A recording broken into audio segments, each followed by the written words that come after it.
梁歌制作《中国近代史》，作者蒋廷福。总论：中华民族到了19世纪就到了一个特殊时期。在此以前，华族虽已与外族久已有了关系，但是那些外族都是文化较低的民族，纵使他们入主中原。Produced by Liang Gu, Modern History of China, author, Jiang Tingfu. Summary. The Chinese nation entered a special period in the 19th century. Before this, although the Chinese had long-standing relations with foreign races, those foreign races were all ethnic groups with lower culture. Even if they take over the Central Plains, 他们不过利用华族一时的内乱而把政权暂时夺过去。到了19世纪，这个局势就大不同了，因为在这个时候到东亚来的英、美、法诸国绝非匈奴、鲜卑、蒙古、倭寇、满人可比。They just took advantage of the temporary civil strife among the Chinese to temporarily seize power. By the 19th century, the situation was completely different, because the British, American, and French countries that came to East Asia at this time were by no means comparable to the Huns, Xinbei, Mongols, Japanese pirates, and Manchus. 原来人类的发展可分两个世界，一个是东方的亚洲，一个是西方的欧美。两个虽然在19世纪以前曾有过关系，但是那种关系是时有时无的，而且是可有可无的。在东方这个世界里，中国是领袖。It turns out that human development can be divided into two worlds. One is Asia in the East, and the other is Europe and America in the West. Although the two had a relationship before the 19th century, that relationship was intermittent and dispensable. In the Eastern world, China is the leader. 是老大哥，我们以大哥自居，他国连日本在内也承认我们的优越地位。到了19世纪，来和我们打麻烦的不是我们东方世界里的小弟们，是那个素不相识而且文化根本互异的西方世界。We are the big brother. We regard ourselves as the big brother, and other countries, including Japan, also recognize our superior status. By the 19th century, it was not our little brothers in the Eastern world who were causing trouble for us, but the Western world, which we had never met and whose cultures were fundamentally different. 嘉庆道光年间的中国人当然不认识那个西方世界，直到现在，我们还不敢说我们完全了解西洋的文明。不过有几点我们是可以断定的：第一，中华民族的本质可以与世界上最优秀的民族比。Of course, the Chinese during the Daoguang period of Jiaqing did not know that Western world. Until now, we dare not say that we fully understand Western civilization. But there are a few things we can be certain of. First, the essence of the Chinese nation can be compared with the best nations in the world. 中国人的聪明不在任何别的民族之下。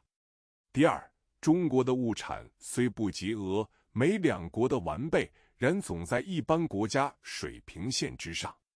第三， The intelligence of the Chinese people is not inferior to that of any other nation. Second, although China's products are not as complete as those of Russia and the United States, they are still above the level of other countries. Third, 我国秦始皇的废封建为郡县及汉唐两朝的伟大帝国，足证我民族是有政治天才的。是故论人论地，中国本可大有作为。然而到了19世纪，我民族何以遇着空前的难关呢？ The abolition of feudalism into prefectures and counties by Qin Shi Huang and the great empires of the Han and Tang dynasties in our country fully prove that our nation has political genius. Therefore, judging from the people and the place, China could have accomplished a lot. However, in the 19th century, Why did our nation encounter unprecedented difficulties?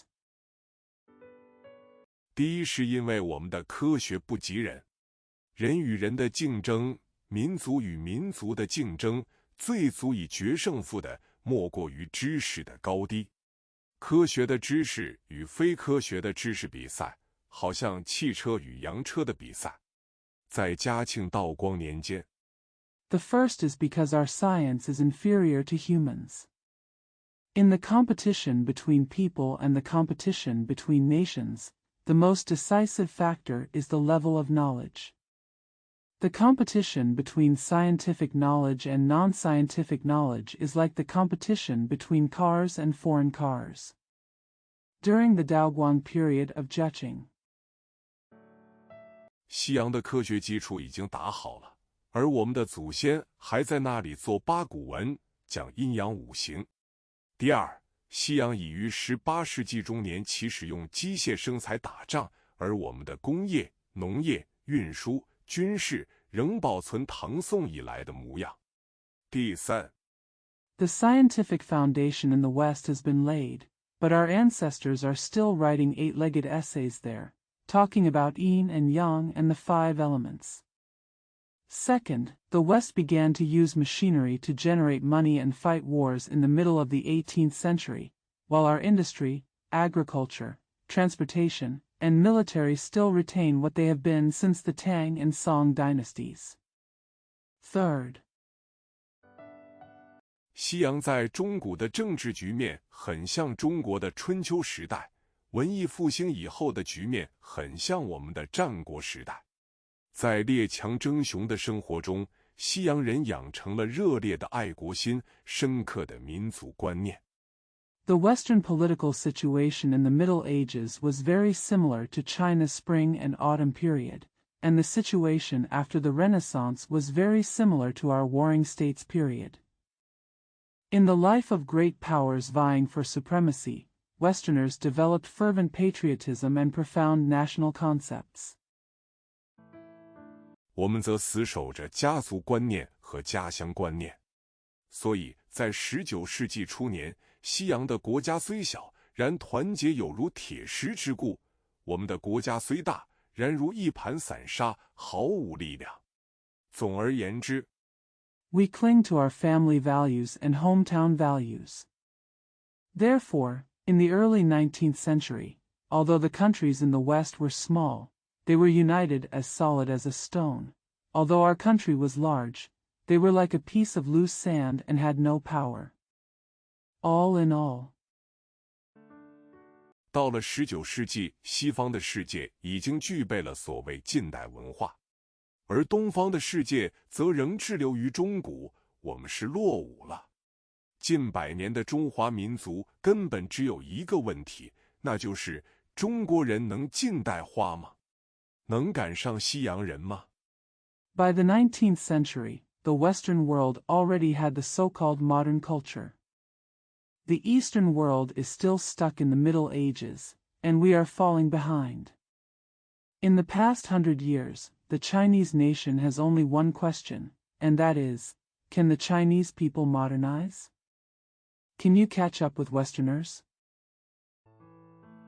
能利用科学和机械吗？能废除我们家族和家乡观念而组织一个近代的民族国家吗？能的话，我们民族的前途是光明的；不能的话，我们这个民族是没有前途的。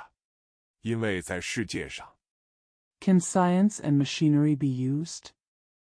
Can we abolish our concepts of family and hometown and organize a modern nation-state? If we can, our nation will have a bright future. If we cannot, our nation will have no future. Because in the world, 一切的国家能接受近代文化者必致富强，不能者必遭惨败，毫无例外，并且接受的愈早愈速就愈好。日本就是一个好例子。日本的原有土地不过中国的一省。 in all countries, those who can accept modern culture will become rich and powerful, and those who cannot, without exception, will suffer miserably. And the sooner you accept it, the better. Japan is a good example. Japan's original land was no more than one province of China. 原有的文化几乎全是隋唐以来自中国学去的。近40余年以来，日本居然能在国际上做一个头等的国家，就是因为日本接受近代文化很快。我们也可以把俄国做个例子。俄国在15世纪 Almost all of the original culture was learned from China since the Sui and Tang dynasties. In the past 40 years, Japan has been able to become a first-class country in the world. This is because Japan accepted modern culture very quickly. We can also take Russia as an example. Russia in the 15th century. 16世纪、17世纪也是个落伍的国家，所以那时在西洋的大舞台上几乎没有俄国的地位。可是，在17世纪末年，正当我们的康熙年间，俄国幸而出了一个大彼得，他以专制皇帝的至尊便民改姓。It was also a backward country in the 16th and 17th centuries, so at that time Russia had almost no status on the Western stage. However, at the end of the 17th century, during our Kangxi reign, Russia was fortunate enough to have Peter the Great, who changed his name and surname in the name of an autocratic emperor. 微服到西欧去学造船、学炼钢。后来他又请了许多西欧的技术家到俄国去帮助他维新。那时许多的俄国人反对他，尤其是首都莫斯科及莫斯科下同的国粹党。他不顾一切，奋斗到底。He went to Western Europe incognito to learn shipbuilding and steelmaking. Later, he invited many Western European technicians to Russia to help him with his reforms. At that time, many Russians opposed him, especially the National Essence Party in the capital Moscow, the same below. He fought hard to the end regardless of everything. 甚至迁都到一个偏僻的，但是滨海的尼瓦河及涅瓦河下同旁，因为他想靠海就容易与近代文化发源地的西欧往来。俄国的近代化基础是大彼得立的，他是俄罗斯民族大英雄之一。He even moved the capital to a remote but coastal location next to the Neva River, the same below, because he wanted to be close to the sea and easily communicate with Western Europe, the birthplace of modern culture. The foundation of Russia's modernization was laid by Peter the Great, one of the great Russian national heroes. 所以今日的斯塔林及斯大林、夏同还推崇他。土耳其的命运也足以表示近代文化左右国家富强力量之大。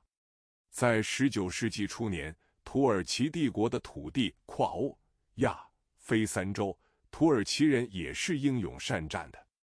Therefore, today's Stalin, the same below, still respects him. Turkey's fate is also enough to show the power of modern culture to influence the country's prosperity. In the early 19th century, the Turkish Empire spanned Europe, Asia, and Africa, and the Turks were also brave and capable of fighting. 却是在19世纪100年之内，别国的科学、机械和民族主义有一日千里的长进，土耳其则只知保守，因此土耳其遂受了欧洲列强的宰割。到了1878年以后 However, within 100 years of the 19th century, other countries' science, machinery, and nationalism made rapid progress, while Turkey only knew how to be conservative. Therefore, Turkey was slaughtered by the European powers. After 1878, 土耳其也有少数青年觉悟了非维新不可，但是他们遇着极大的阻力。第一，土耳其的国王如我国的清朝一样，并无改革的诚意。第二，因为官场的腐败，创造新事业的经费都被官僚侵吞了，浪费了。There are also a few young people in Turkey who have realized that reform is necessary, but they encounter great resistance. First, the king of Turkey, like the Qing dynasty in our country, has no sincerity in reform. Second, because of official corruption, funds for creating new undertakings have been embezzled and wasted by bureaucrats. 国家没有受到新事业的益处，人民已加了许多的苛捐杂税，似乎国家愈改革就愈弱愈穷。关于这一点，土耳其的近代史也很像中国的近代史。第三，社会的守旧势力太大，以致有一个人提倡维新。The country has not benefited from the new undertakings, and the people have imposed many exorbitant taxes and levies. It seems that the more reforms the country gets, the weaker and poorer it becomes. Regarding this point, Turkey as modern history is also very similar to China's modern history. Third, the conservative force in society is so strong that one person even advocated reform. 就有10个人反对。总而言之，土耳其在19世纪末年的维新是三心二意的、不彻底的、无整个计划的，其结果是在上次世界大战中的惨败，国家机智于灭亡。10 people objected. All in all, Turkey's reform in the late 19th century was half-hearted, incomplete, and without a complete plan. The result was a disastrous defeat in the last World War and the country was almost destroyed. 土耳其人经过那次大国难以后，一致团结起来，拥护民族领袖基马尔，于是使得复兴。基马尔一心一意为国家服务，不只有他。他认识了时代的潮流，知道要救国，非彻底接受近代的文化不可。After the Great Calamity, the Turks united and supported the national leader Kemal, and thus began to revive. Kemal served the country wholeheartedly, and no one knew he was there. He understood the trend of the times and knew that in order to save the country, he must completely accept modern culture. 他不但提倡科学、工业，他甚至改革了土耳其的文字，因为土耳其的旧文字太难，儿童费在文字上的时间和脑力太多，能费在实学上的必致减少。现在土耳其立国的基础算打稳了。日本、俄国。Not only did he advocate science and industry, he even reformed Turkish writing. Because the old Turkish writing was too difficult, children spent too much time and brainpower on writing, and the amount they could spend on practical learning would inevitably be reduced. Now the foundation for Turkey's founding is considered solid. Japan, Russia. 土耳其的近代史大致是前面说的那个样子。这三国接受了近代的科学、机械及民族主义，于是复兴了，富强了。现在我们要研究我们的近代史，我们要注意帝国主义如何压迫我们。The modern history of Turkey is roughly as mentioned above.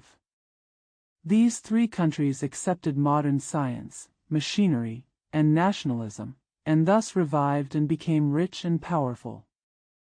Now we are going to study our recent history. We need to pay attention to how imperialism oppresses us. 我们要仔细研究每一个时期内的抵抗方案，我们尤其要分析每一个方案成败的程度和原因。我们如果能找出我国近代史的教训，我们对于抗战建国就更能有所贡献了。第一章，剿夷与辅夷。We must carefully study the resistance plan in each period. In particular, we must analyze the extent and reasons for the success or failure of each plan. If we can find out the lessons of our country's modern history, we will be able to contribute even more to the war of resistance and nation building. Chapter 1: Suppressing the Barbarians and Fubbing the Barbarians. 第一节，英国请中国订立邦交。在19世纪以前，中西没有邦交，西洋没有派遣驻华的使节，我们也没有派大使公使到外国去。此中的缘故是很复杂的。第一，中西相隔很远，交通也不方便。In the first section, Britain invites China to establish diplomatic relations. Before the 19th century, China and the West had no diplomatic relations. The West does not send envoys to China, and we do not send ambassadors or ministers to foreign countries. The reason for this is very complicated. First, China and the West are far apart, and transportation is not convenient. 西洋到中国来的船只都是帆船，那时没有苏伊士运河，中西的交通需绕非洲顶南的好望角，从伦敦到广州顶快需3个月，因此商业也不大。西洋人从中国买的货物不外丝茶及别的奢侈品。The ships that came to China from the West were all sailing ships. There was no Suez Canal at that time, and transportation between China and the West had to go around the Cape of Good Hope in the south of Africa. It took 3 months to get from London to Guangzhou. Therefore, the business is not big either. The only goods Westerners bought from China were silk, tea, and other luxury goods. 我们的经济是自足自给的，用不着任何西洋的出品，所以那时我们的国际贸易总有很大的出超。在这种情形之下，邦交原来可以不必有的。还有一个缘故，那就是中国不承认别国的平等。Our economy is self-sufficient and does not require any Western products. So at that time, our international trade always had a big surplus. Under such circumstances, diplomatic relations were unnecessary. There is another reason, that is, China does not recognize the equality of other countries. 西洋人到中国来的，我们总把他们当作琉球人、高丽人看待。他们不来，我们不勉强他们。他们如来，必尊中国为上国，而以藩属自居。这个体统问题、仪式问题就成为邦交的大阻碍。天朝。When Westerners come to China, we always treat them as Ryukyus or Koreans. If they don't come, we won't force them. They will respect China as a superior country and regard themselves as a vassal. This issue of decency and ceremony has become a major obstacle to diplomatic relations. 是绝不肯通融的。中国那时不感觉有联络外邦的必要，并且外夷岂不是蛮貊之邦，不知礼义廉耻，与他们往来有什么好处呢？他们贪利而来，天朝施恩给他们，许他们做买卖，借以羁縻与抚随而已。China would never be accommodating. At that time, China did not feel the need to contact foreign countries. Moreover, the foreigners were not a barbaric country and did not know etiquette, justice, and shame. What was the benefit of interacting with them? They came here greedy for profit, and the heavens showed favor to them and allowed them to do business, just to restrain and care for them. 假若他们不安分守己，天朝就要绞夷。那时中国不知道有外交，只知道绞夷与抚夷。政治家分派别，不过是因为有些主张绞，有些主张抚。那时的通商制度也特别，西洋的商人都限于广州一口。If they don't keep to themselves, the Celestial Empire will suppress the barbarians. At that time, China did not know about diplomacy and only knew about suppressing and pacifying the barbarians. Politicians are divided into factions simply because some advocate suppression and others advocate appeasement. The trade system at that time was also special. Western merchants were limited to Guangzhou. 在明末清初的时候，西洋人曾到过漳州、泉州、福州、厦门、宁波、定海各处。后来，一则因为事实的不方便，二则因为清廷法令的禁止，就成立了所谓一口通商制度。在广州，外人也是不自由的。In the late Ming and early Qing dynasties, Westerners visited Zhangzhou, Quanzhou, Fuzhou, Xiamen, Ningbo, and Dinghai. Later, partly because of the inconvenience and partly because of the prohibition by Qing court decrees, the so-called one-port trade system was established. In Guangzhou, outsiders are not free either. 夏秋两季是买卖季，他们可以住在广州的13行，买卖完了，他们必须到澳门去过冬。13行是中国政府指定的13家可以与外国人做买卖的。13行的行总是13行的领袖，也是政府的交涉员。Summer and autumn are the buying and selling seasons. They can live in Shizenhang in Guangzhou. After buying and selling, they have to go to Macau for the winter. The 13 banks are the 13 companies designated by the Chinese government to do business with foreigners. A member of the 13th line is always the leader of the 13th line and is also the government's negotiator. 所有广州官吏的命令都由行总传给外商，外商上给官吏的呈文也由行总转递。外商到广州照法令不能坐轿，事实上官吏很通融。他们在13行住的时候，照法令不能随便出游，逢8那就是初8。All orders from Guangzhou officials were passed on to foreign businessmen by the general manager of the business. Submissions from foreign businessmen to officials were also forwarded by the general manager of the business. According to the law, foreign businessmen cannot ride in sedan chairs when they come to Guangzhou. In fact, the officials are very accommodating.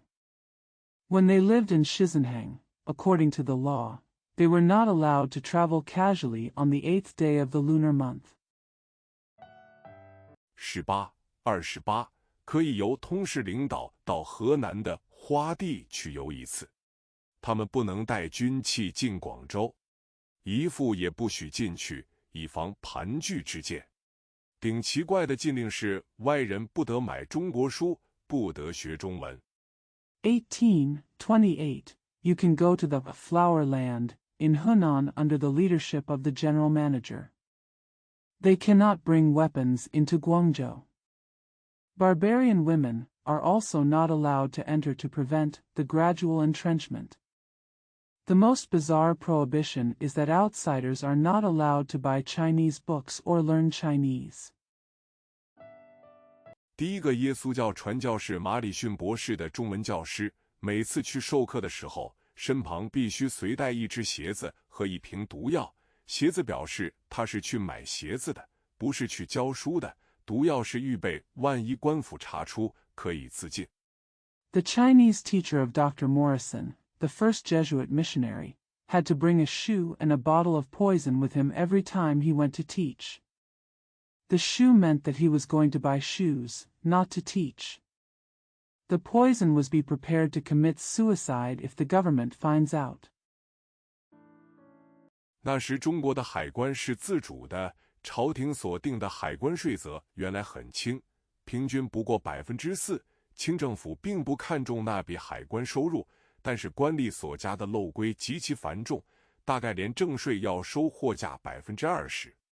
At that time, China's customs was autonomous, and the customs duties set by the imperial court were originally very light, with an average of only 4%.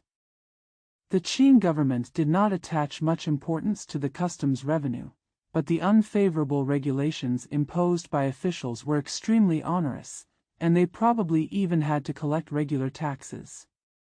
20% of the price. 中国法令规定税则应该公开，事实上，官吏绝守秘密，以便随意上下其手。外人每次纳税都经过一种讲价式的交涉，因此很不耐烦。中国那时对于法权并不看重。Chinese law stipulates that tariffs should be made public. In fact, officials keep secrets so that they can be manipulated at will. Outsiders go through a kind of bargaining negotiation every time they pay taxes, so they are very impatient. China at that time did not attach much importance to legal rights. 在中国境内，外国人与外国人的民刑案件，我国官吏不愿过问，那就是说，自动地放弃境内的法权。譬如，乾隆19年，一个法国人在广州杀了一个英国人，广州的府县最初劝他们自己调解。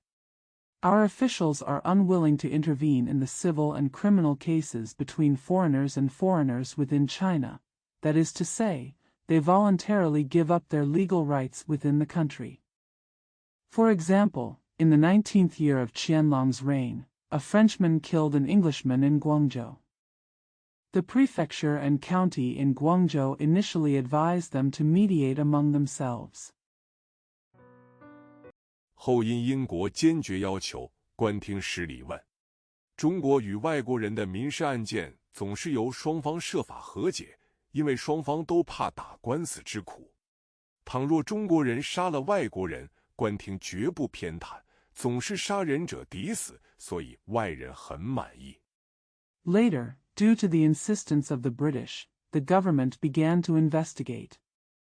Civil cases between China and foreigners are always settled by both parties because both parties are afraid of the pain of litigation. If a Chinese kills a foreigner, the government will never show favoritism. The murderer will always be punished with death, so the outsiders are very satisfied. 只有外国人杀中国人的案子麻烦，中国要求外人交兄抵死。在18世纪中叶以前，外人遵命者多，以后则拒绝交兄，拒绝接收中国官厅的审理，因为他们觉得中国刑罚太重，审判手续太不高明。Only the cases of foreigners killing Chinese are troublesome. China requires foreigners to kill Chinese people. Before the middle of the 18th century, most outsiders obeyed. After that, they refused to kill Chinese people and refused to be tried by the Chinese government because they felt that the punishments in China were too severe. The trial procedures were too clumsy. 外人最初对于我们的通商制度虽不满意，然而觉得既是中国的定章，只好容忍。到了18世纪末年，乾隆末年、嘉庆初年，外人的态度就慢慢的变了。Although outsiders were initially dissatisfied with our trade system, they felt that since it was China's rule, they had no choice but to tolerate it. By the end of the 18th century, the last year of Qianlong and the beginning of Jiaqing, the attitude of outsiders gradually changed. 这时中国的海外贸易大部分在英国的东印度公司手里。在广州的外人之中，英国已占领了领袖地位。英国此时的工业革命已经起始，昔日的手工业都慢慢地变为机械制造。At this time, most of China's overseas trade was in the hands of the British East India Company. Among outsiders in Guangzhou, the British had occupied a leadership position. The Industrial Revolution in Britain had already begun at this time, and the handicraft industries of the past were slowly turning into machine manufacturing. 海外市场在英国的国计民生上一天比一天紧要。中国对通商的限制，英国认为最不利于英国的商业发展。同时，英国在印度已战胜了法国，印度半岛全入了英国的掌握。Overseas markets are becoming more and more important to the British national economy and people's livelihood. China's restrictions on trade are considered by the British to be most detrimental to British commercial development.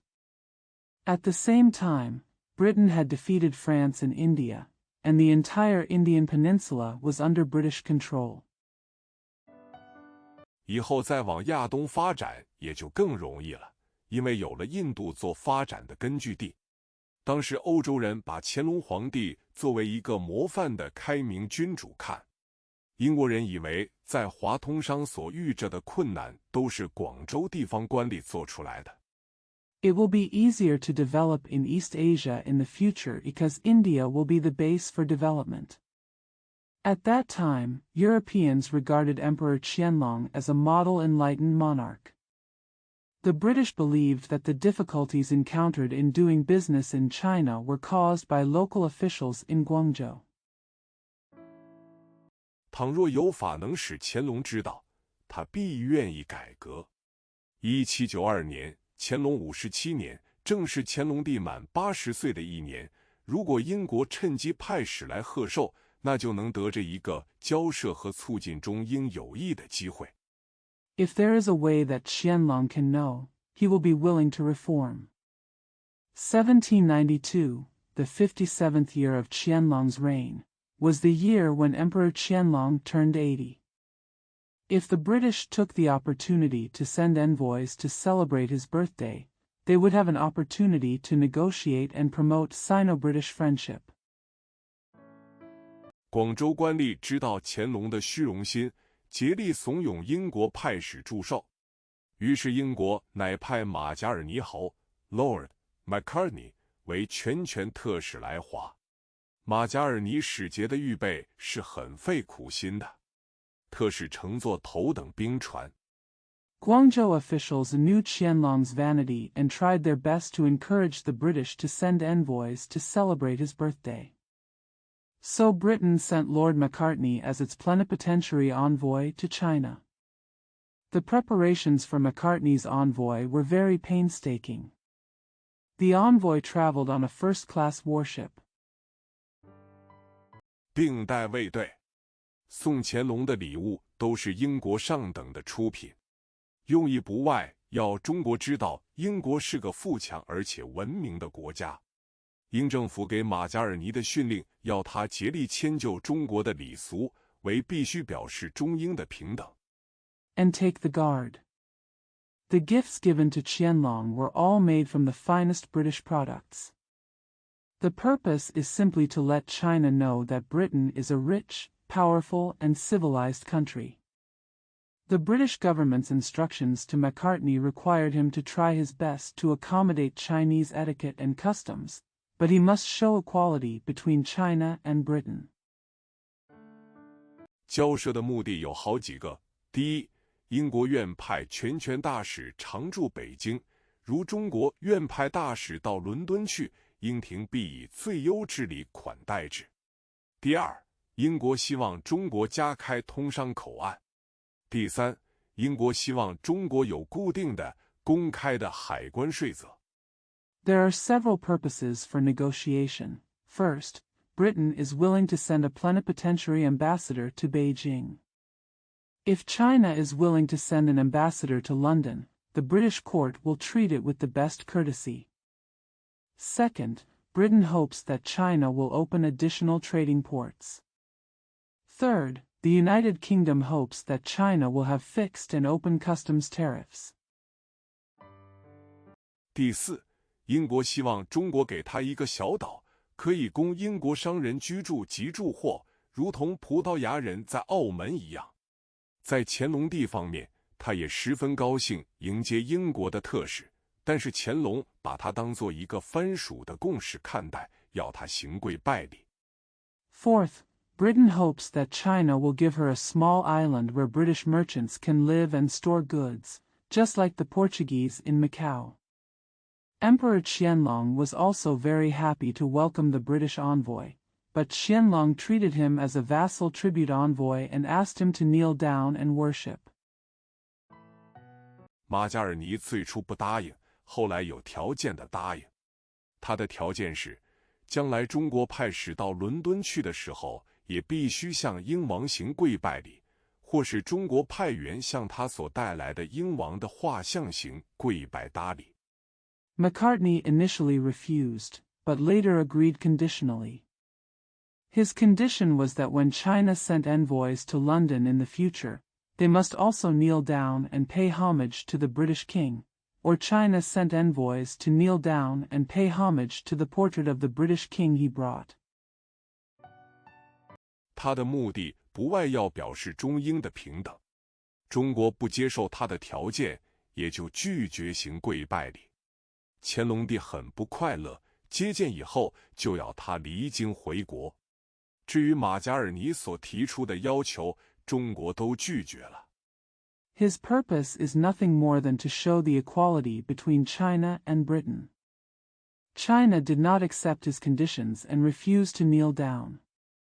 Emperor Qianlong was very unhappy. After the interview, he asked him to leave Beijing and return to his country. As for Macartney's requests, China rejected them all. 那次英国和平的交涉要算完全失败了。18世纪末年和19世纪初年，欧洲正闹法兰西革命和拿破仑战争，英国无暇顾及远东商业的发展。等到战事完了，英国遂派第二次的使节来华。That British peace negotiation was a complete failure. At the end of the 18th century and the beginning of the 19th century, the French Revolution and the Napoleonic Wars were going on in Europe, and Britain had no time to take into account the development of commerce in the Far East. When the war was over, Britain sent a second envoy to China. 其目的大致与第一次同，但是嘉庆给英使的待遇远不及乾隆，所以英使不但外交失败，并且私人对我的感情也不好。英国有了这2次的失败，知道和平交涉的路走不通。中西的关系是特别的。The purpose is roughly the same as the first time. However, Jeching's treatment of the British envoys was far less than that of Qianlong.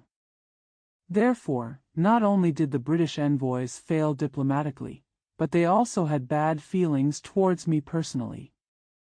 After these two failures, Britain knew that peaceful negotiations would not work. The relationship between China and the West is special. 在鸦片战争以前，我们不肯给外国平等待遇；在以后，他们不肯给我们平等待遇。到了19世纪，我们只能在国际生活中找出路，但是嘉庆、道光、咸丰年间的中国人不分汉满，仍图闭关自守。Before the Opium War, we refused to give equal treatment to foreign countries. After that, they refused to give us equal treatment. By the 19th century, we could only find a way out in international life, but the Chinese in the Jiaqing, Daoguang, and Xianfeng years, regardless of Han and Manchu, still tried to close themselves off. 要维持历代在东方世界的光荣地位，根本否认那个日益强盛的西方世界。我们倘若大胆地踏进大世界的生活，我们需要高度的改革，不然我们就不能与列强竞争。To maintain the glorious position of the past dynasties in the Eastern world, we simply deny the increasingly powerful Western world. If we boldly step into the life of the big world, we need a high degree of reform, otherwise, we will not be able to compete with the great powers. 但是我们有与外人并驾齐驱的人力物力，只要我们有此决心，我们可以在19世纪的大世界上得着更光荣的地位。我们研究我民族的近代史，必须了解近代的邦交是我们的大困难。But we have the manpower and material resources to keep pace with outsiders. As long as we are determined, we can gain a more glorious position in the great world of the 19th century. When we study the modern history of our nation, we must understand that modern diplomatic relations are our great difficulty. 也是我们的大机会。第2节，英国人做鸦片买卖。在19世纪以前，外国没有什么大宗货物是中国人要买的，外国商船带到中国来的东西只有少数是货物，大多数是现银。那时经济学者 It is also a big opportunity for us. In the second section, the British engage in opium trade. Before the 19th century, there were no large quantities of foreign goods that the Chinese wanted to buy. Only a small number of things brought to China by foreign merchant ships were goods, and most of them were cash. Economists at that time 部分中外都以为金银的输出是与国家有害的，各国都在那里想法子加增货物的出口和金银的进口。在中国的外商经过多年的试验，发现鸦片是重上等的商品。Everyone, both Chinese and foreign, believes that the export of gold and silver is harmful to the country. Countries are trying to find ways to increase the export of goods and the import of gold and silver. After years of experiments, foreign businessmen in China have discovered that opium is a high-quality commodity. 于是，英国东印度公司在印度乃奖励种植，统治运销。乾隆初年，鸦片输入每年约400箱，每箱约100斤。乾隆禁止内地商人贩卖，但是没有效果。到了嘉庆初年，输入竟加了10倍，每年约4000箱。Therefore, the British East India Company encouraged planting and controlled transportation and marketing in India. In the early years of Qianlong's reign, about 400 boxes of opium were imported every year, each box weighing about 100 kilograms. Qianlong banned mainland merchants from selling, but it had no effect. In the early years of Jiaqing, imports increased tenfold, to about 4,000 boxes a year.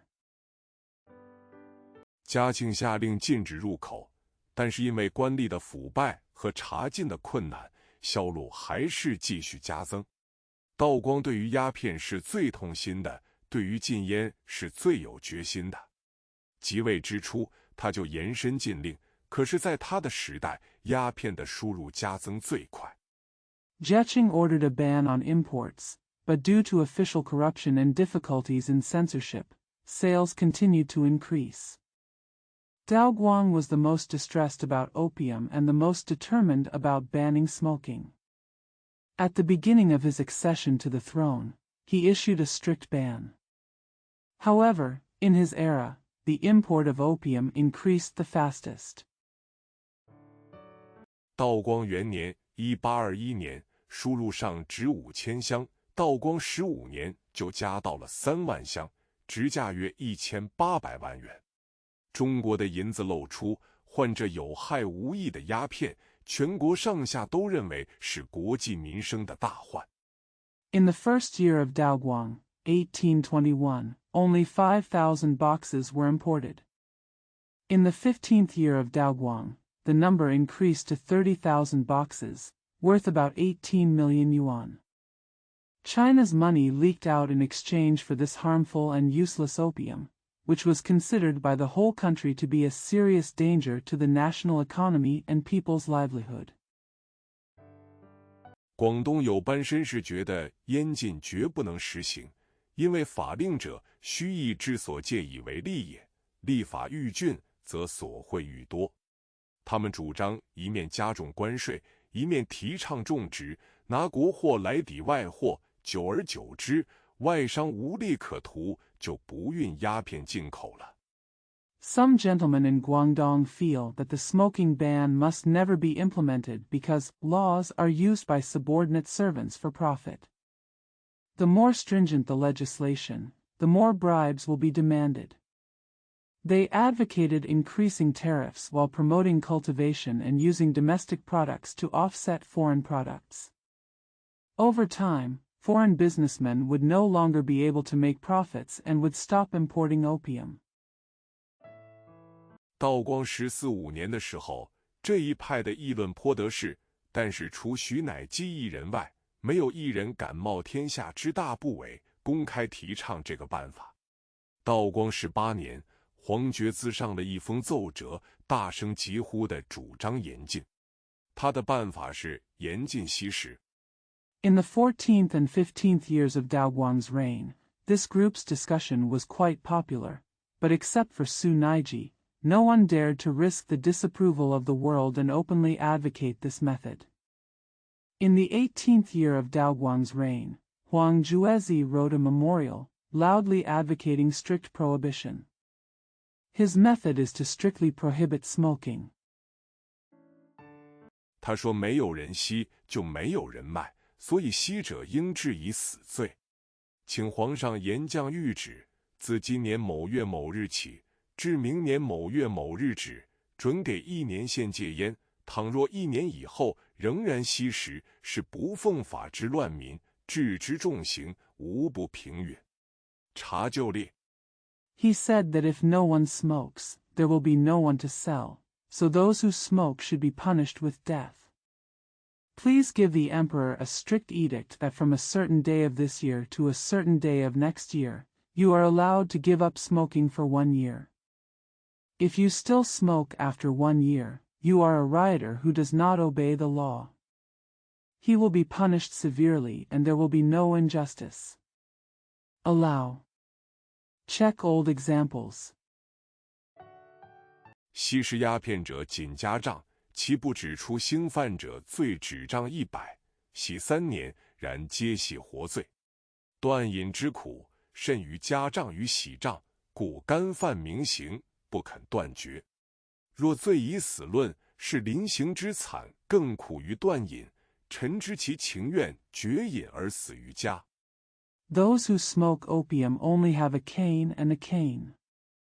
Those who do not point out the crime of trafficking in opium are punished with 100 canes and 3 years of migration.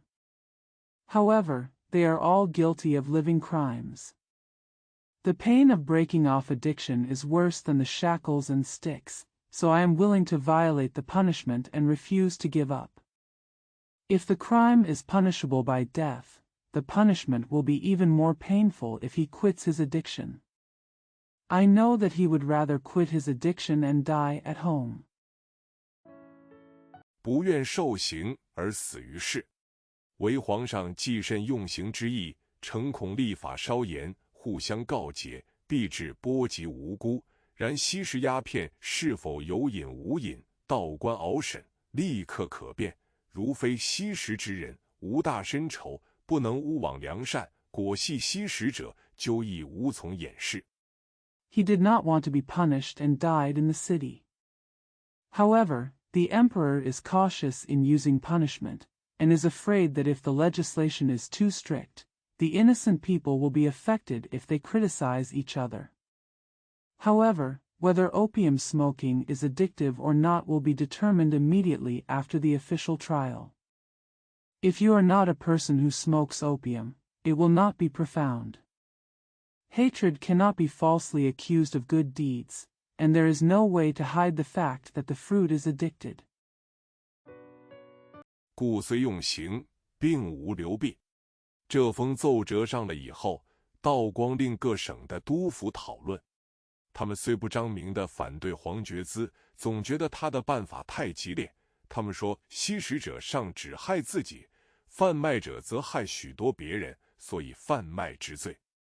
Therefore, although punishment is used, there is no harm. After the memorial was published, Daoguang ordered the governors of each province to discuss it. Although they did not openly oppose Huang Juezi, they always felt that his method was too drastic. They said that drug addicts only harm themselves, while traffickers harm many others, so it is a crime of trafficking. 重于吸食之罪，广州是鸦片烟的总进口，大贩子都在那里，要禁烟应从广州下手。唯独两湖总督林则徐完全赞成黄觉滋的主张，并建议各种实施办法。道光决定吸食与贩卖都要加严禁止。More serious than the crime of smoking, Guangzhou is the main importer of opium cigarettes, and the big dealers are there.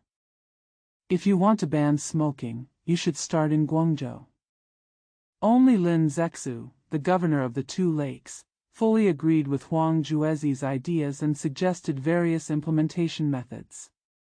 Daoguang decided to strictly prohibit both smoking and selling. 并派林则徐为钦差大臣，持赴广州查办烟禁。林文忠公是当时政界声望最好、办事最认真的大员，士大夫尤其信任他，他的自信力也不小。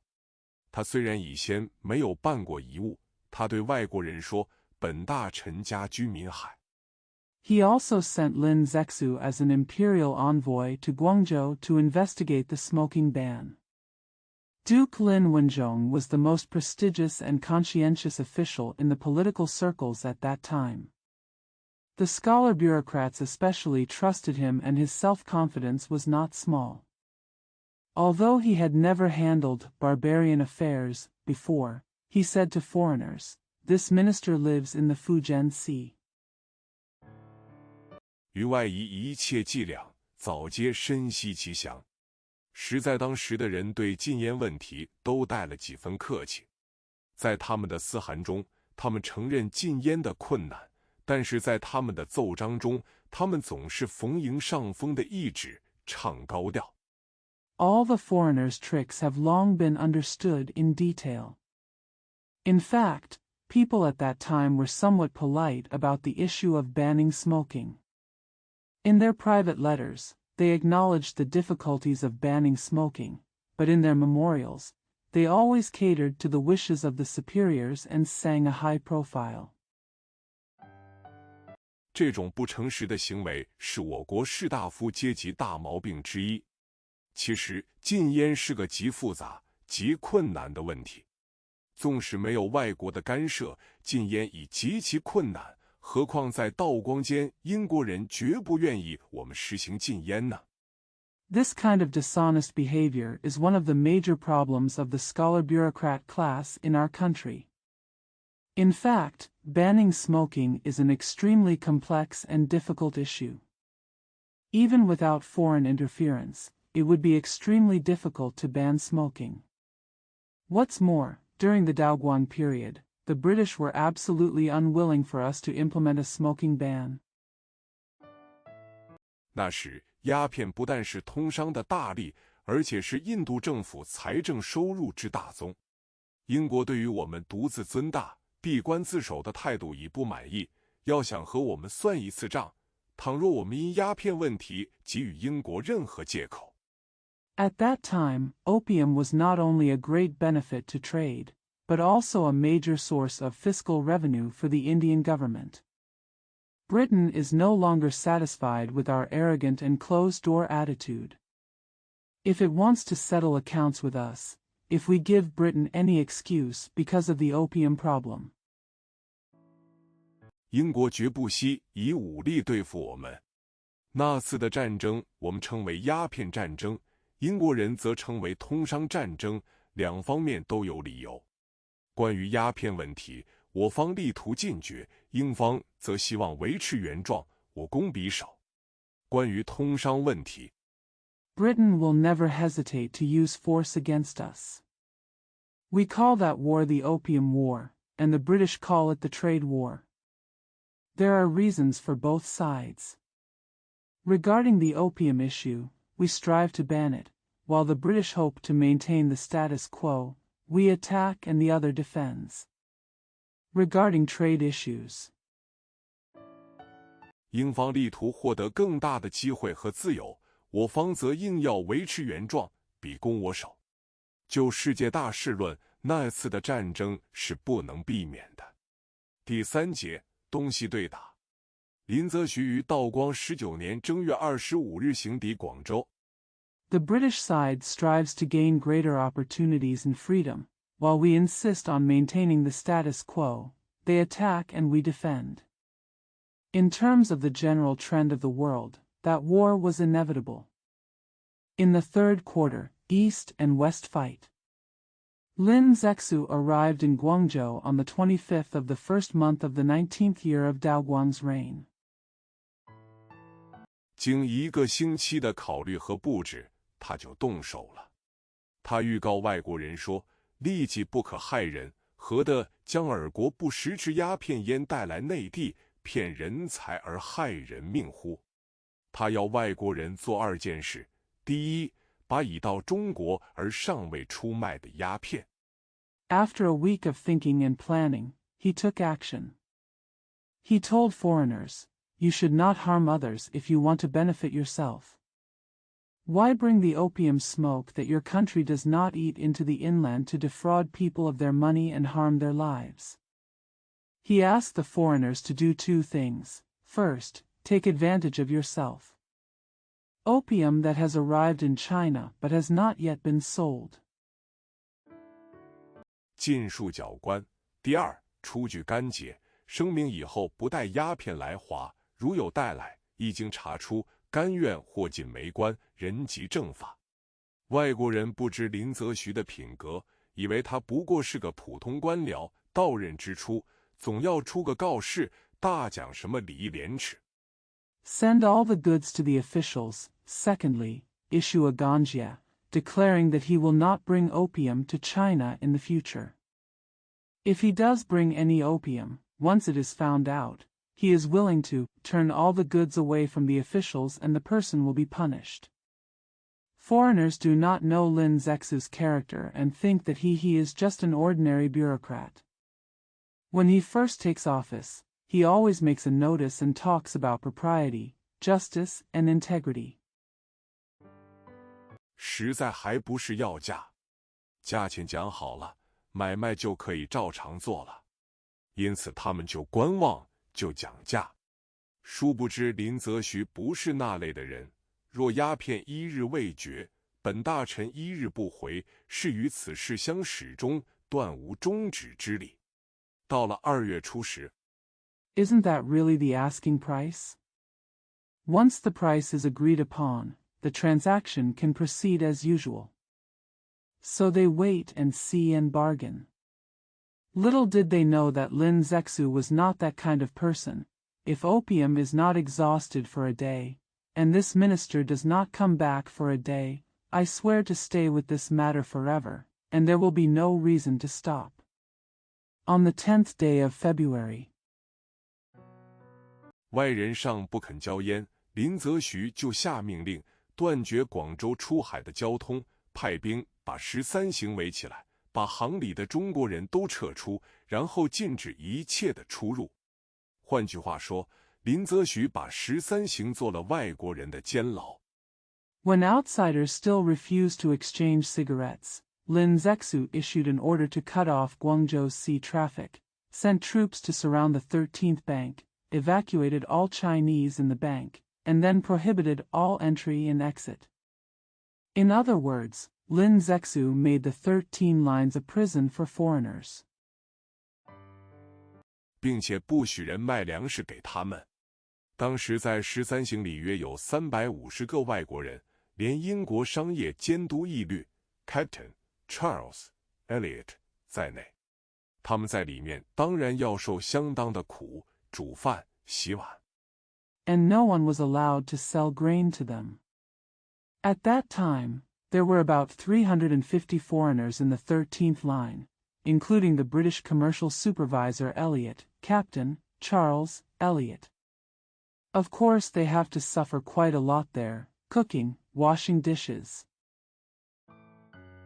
打扫都要自己动手，但是粮食还是有的，外人预铸了不少，行商又秘密的接济，义律原想妥协，但是林则徐坚持他的2种要求。事实，英国在中国洋面只有2只小兵船，船上的水兵且无法到广州。You have to do all the cleaning yourself. However, there was still food. Outsiders had stored a lot of it, and merchants secretly helped. Ilu wanted to compromise, but Lin Zexu insisted on both of his demands.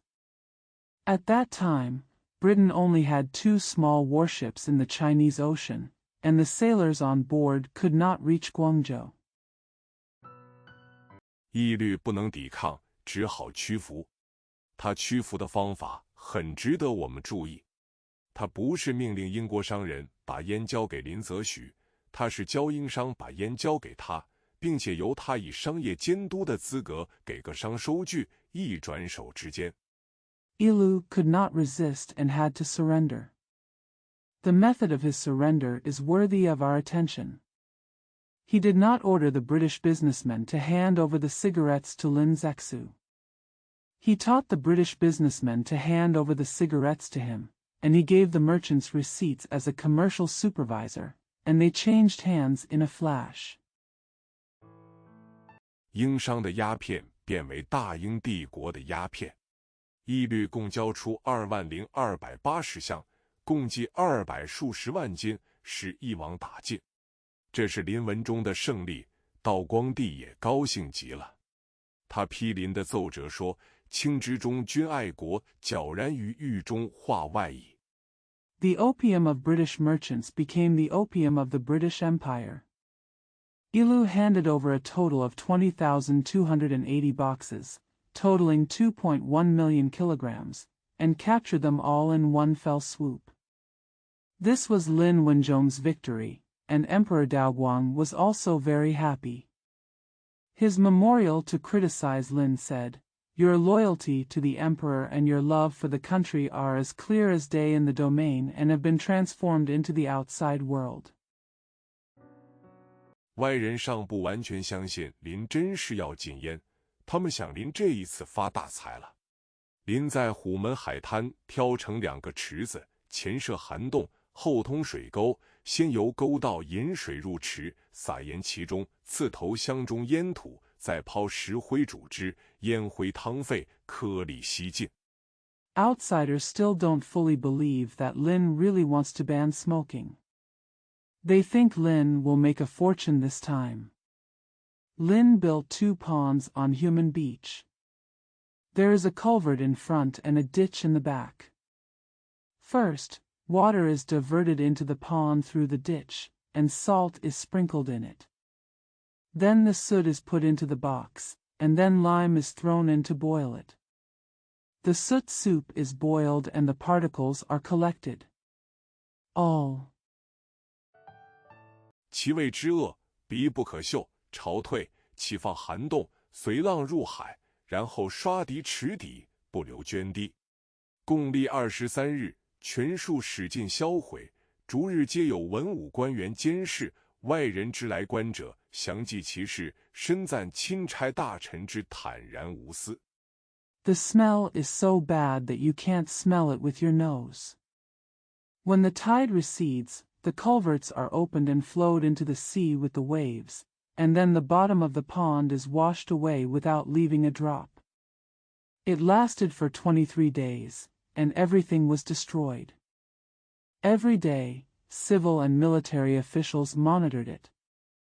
Outsiders came to watch and remembered the incident in detail, deeply praising the imperial envoy's frankness and selflessness. 义律当时把缴烟的经过详细报告英国政府以后，静待政府的训令。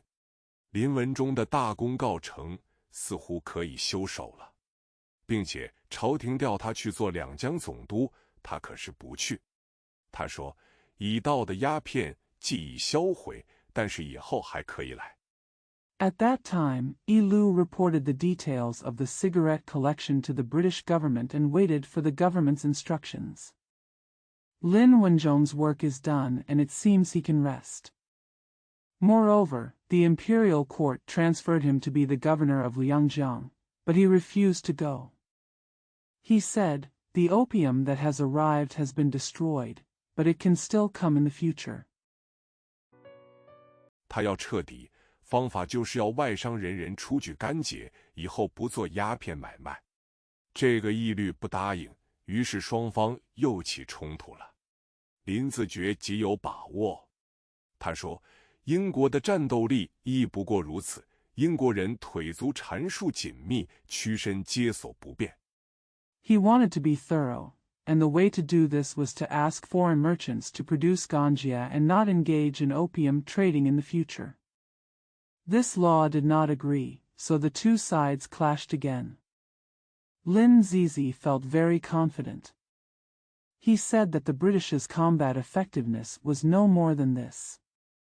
The British's legs and feet were tightly bound and it was inconvenient to bend or stretch them. 虎门的炮台都重修过。虎门口他又拿很大的铁链封锁起来。他又想外国人必须有茶叶大黄，他禁止茶叶大黄出口，就可以治外人的死命。那年秋冬之间 The forts in Human have all been rebuilt. He blocked Humenku with a large iron chain. He also thought that foreigners must have tea and rhubarb, so he banned the export of tea and rhubarb, which would lead to the death of outsiders. That autumn and winter. 广东水师与英国2支小兵船有好几次的冲突，临报告朝廷，中国大胜，因此全国都是乐观的。英国政府接到义律的信以后，就派全权代表义律 Admiral George Elliot。The Guangdong Navy had several conflicts with 2 small British warships. Lin reported to the court that China had won a great victory, so the whole country was optimistic. After receiving Elliot's letter, the British government sent Plenipotentiary Admiral George Elliot 率领海陆军队来华。这时，英国的外相是巴麦尊 Lord Palmerston， 有名的好大喜功的帝国主义者。他不但索鸦片赔款、军费赔款 led the Navy and Army to China. The British Foreign Secretary at this time was Lord Palmerston, a well-known imperialist who loved success. He not only demanded compensation for opium, but also military compensation. 并且要求一扫旧日所有的通商限制和邦交的不平等。义律于道光20年 1840年的夏天到广东阳面。倘若英国深知中国的国情，义律应该在广州与林则徐决胜负。And demanded that all old trade restrictions and diplomatic inequalities be swept away. Yilu went to Guangdong in the summer of the 20th year of Daoguang's reign, 1840. If Britain knew China's national conditions well, Yilu should have decided against Lin Zexu in Guangzhou. 因为林是主战派的领袖，但英国人的策略并不在此。义律在广东并不进攻，仅宣布封锁海口。中国人的解释是英国怕林则徐。封锁以后，义律北上，派兵占领定海。定海并无军备。Because Lin is the leader of the main war faction. But the British strategy was not here. Yilu was in Guangdong and did not attack. He only announced a blockade of Haikou. The Chinese explanation is that Britain is afraid of Lin Zexu. After the blockade, Yilu went north and sent troops to occupy Dinghai. Dinghai has no armaments. 中国人觉得这是不武之胜。以后，义律和义律就率主力舰队到大沽口。定海失守的消息传到北京以后，清廷愤懑极了。道光下令调陕、甘、云、贵、湘、川各省的兵到沿海各省，全国搅荒手忙。上面要调兵。The Chinese feel that this is a victory without force. After that, Yilu led the main fleet to Daguku. After the news of the fall of Dinghai reached Beijing, the Qing court was extremely angry. Daoguang ordered the deployment of troops from Shaanxi, Gansu, Yunnan, Guizhou, Hunan, and Sichuan provinces to the coastal provinces, causing the whole country to panic. Troops need to be mobilized from above. 下面就请想，道光帝最怕花钱，于是对林则徐的信任就减少了。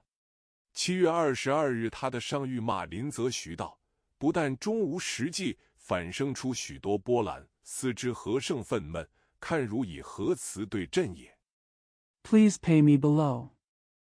Emperor Daoguang was most afraid of spending money, so his trust in Lin Zexu decreased. On July 22nd, he scolded Lin Zexu in his edict. Not only did it end up being unrealistic, but it also gave rise to many waves. Thoughts outweighed anger. Let's see what words you use against me. 事实在天津主持交涉者是直隶总督琦善，他下了一番知己知彼的功夫。他派人到英国船上假交涉之名去调查英国军备，觉得英人的船坚炮利远在中国之上，他国的汽船无风无潮，顺水逆水。The person presiding over the negotiations in Tianjin at that time was Qishan, the governor of Zhili. He worked hard to know himself and his enemy. He sent people to British ships to investigate British armaments under the guise of negotiation. He felt that the British ships were far more powerful than China. Steamboats from other countries have no wind and no tide, and they go with the current and against the current. 皆能飞动，他们的炮尾之下设有石磨盘，中具机轴，只需移转磨盘，炮即随其所向。回想中国的设备，他觉得可笑极了。山海关的炮尚是前明之物，勉强珍惜备用。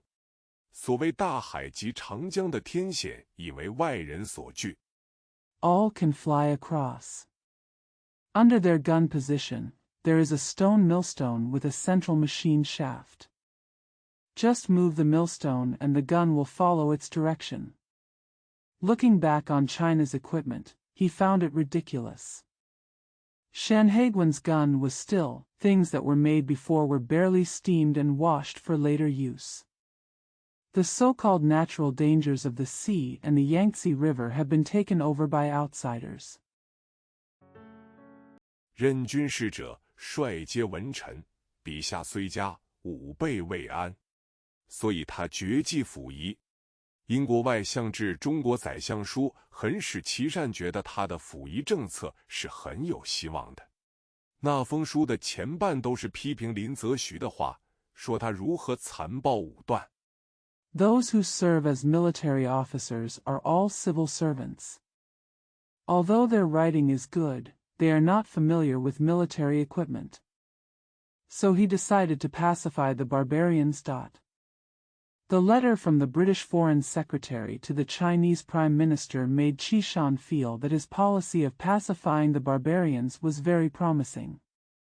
That letter, the first half of the book, is full of criticisms of Lin Zexu, saying how cruel and arbitrary he was.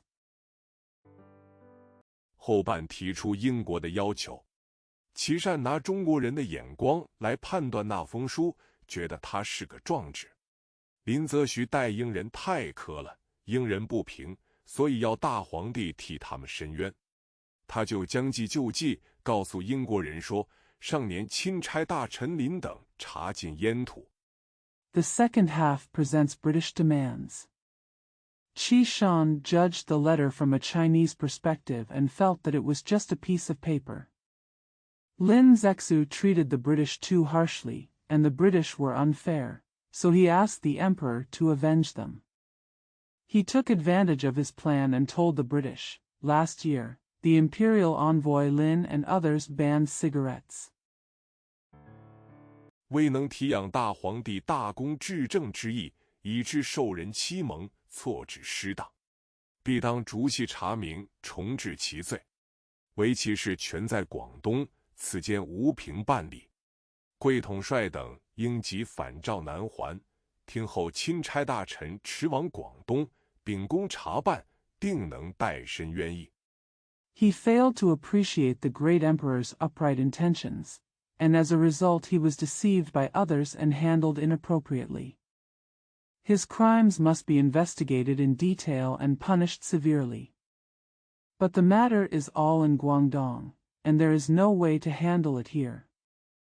Your commander-in-chief and others should return to Shannon immediately, and wait for the imperial envoys to rush to Guangdong to investigate and deal with justice, and they will definitely be able to redress the grievances.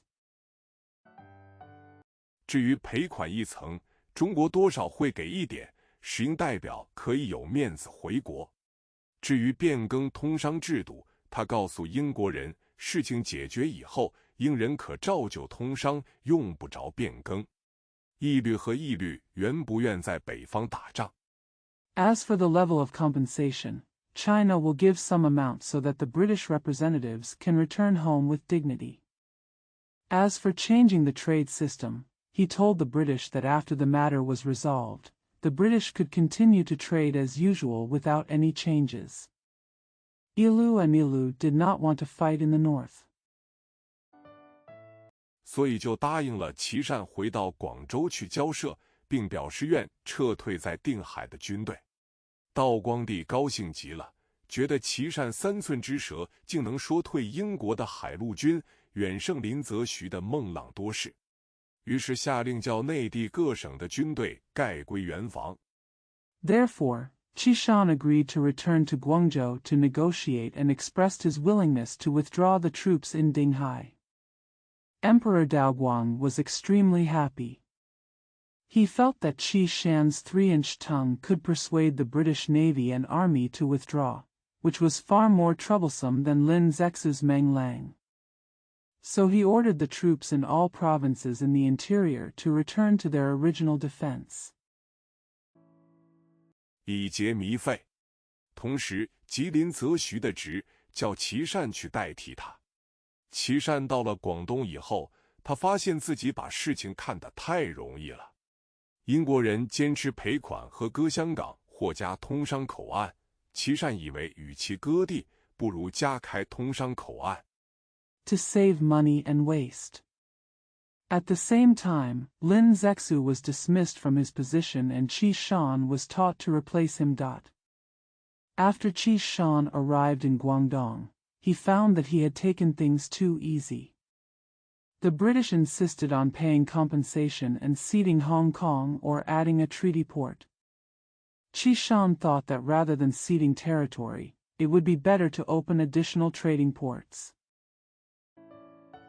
但是怕朝廷不答应，所以只好慢慢讲价。积延10日，英人不耐烦，遂于12月初开火了。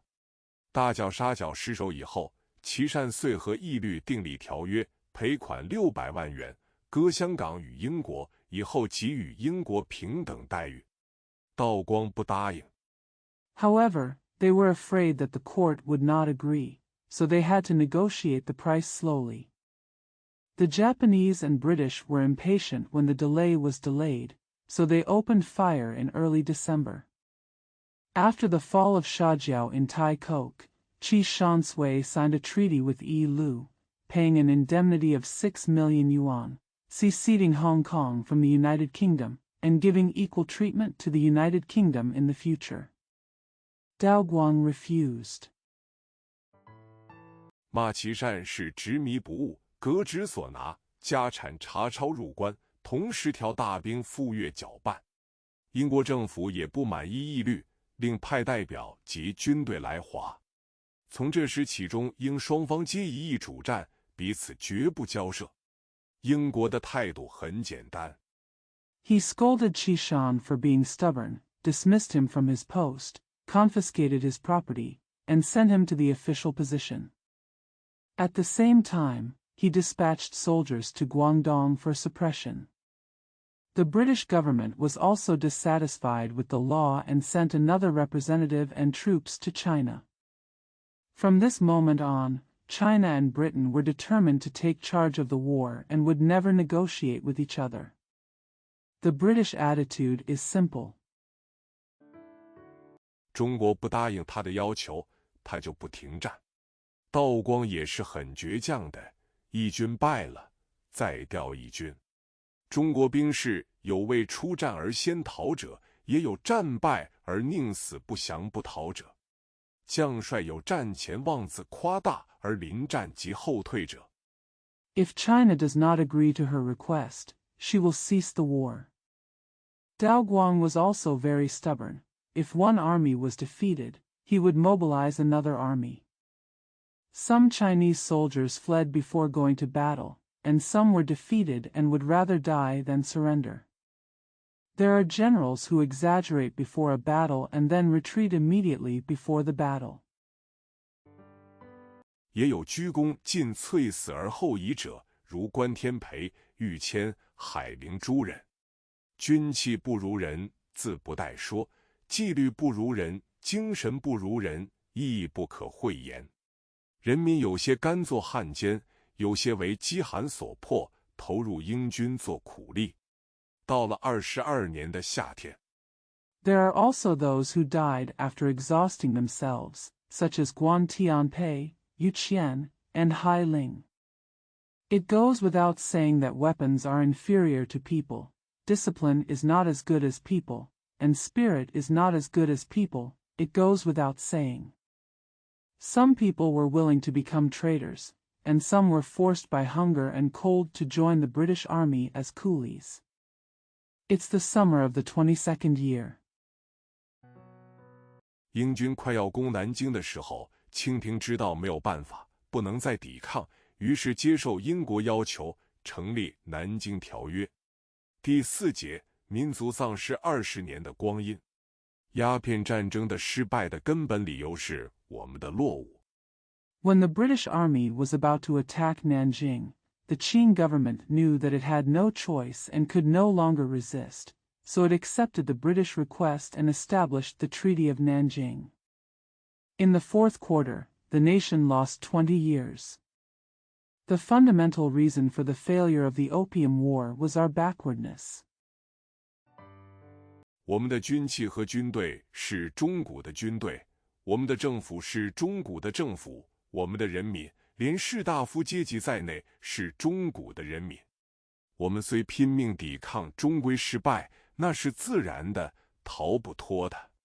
从民族的历史看， Our weapons and army are the armies of the Middle Ages, our government is the government of the Middle Ages, and our people, including the scholar official class, are the people of the Middle Ages. Although we try our best to resist, we will eventually fail. This is natural and cannot be escaped. From the perspective of national history, 鸦片战争的军事失败还不是民族致命伤。失败以后还不明了失败的理由，力图改革，那才是民族的致命伤。唐史同治、光绪年间的改革，一到道光、咸丰年间，我们的近代化就要比日本早20年。The military defeat of the Opium War was not yet a fatal injury to the nation. After failure, trying to reform without understanding the reason for the failure is the fatal injury to the nation. If the reforms from the Tongji and Guangxu years were moved to the Daoguang and Xianfeng years, our modernization would be 20 years earlier than Japan's. 远东的近代史就要完全变更面目。可惜道光、咸丰年间的人没有领受军事失败的教训，战后与战前完全一样，麻木不仁，妄自尊大。直到咸丰末年，英法联军攻进了北京，然后有少数人觉悟了。The modern history of the Far East will completely change its appearance. It is a pity that people during Daoguang and Xianfeng years did not learn the lessons of military defeat. After the war, they were exactly the same as before the war, indifferent and arrogant. It wasn't until the end of Xianfeng's reign that the British and French forces invaded Beijing, and then a few people woke up. 知道非学西洋不可，所以我们说，中华民族丧失了20年的宝贵光阴。为什么道光年间的中国人不在鸦片战争以后就起死回生呢？此中缘故虽极复杂，但是值得我们研究。第一， I knew I had to learn Western skills. So we say that the Chinese nation has lost 20 years of precious time. Why didn't the Chinese during the Daoguang period start reforming after the Opium War? Although the reasons are extremely complex, they are worthy of our study. First,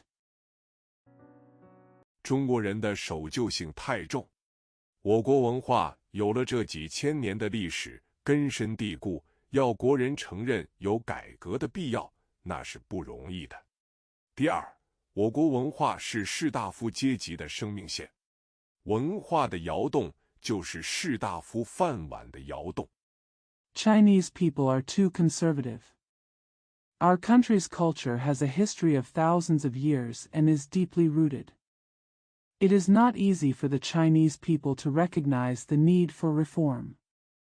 Second, our country's culture is the lifeline of the scholar-bureaucrat class. The shaking of culture is the shaking of the rice bowl of scholar-bureaucrats. 我们一实行新政，科举出身的先生们就有失业的危险，难怪他们要反对。第三，中国士大夫阶级、知识阶级和官僚阶级最缺乏独立的、大无畏的精神。无论在那个时代，总有少数人看似较远较轻。As soon as we implement the New Deal, gentlemen with imperial examination backgrounds will be in danger of losing their jobs. No wonder they oppose it.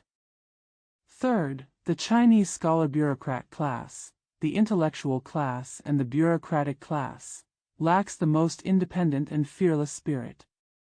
No matter in that era, there are always a few people who see things farther and clearer.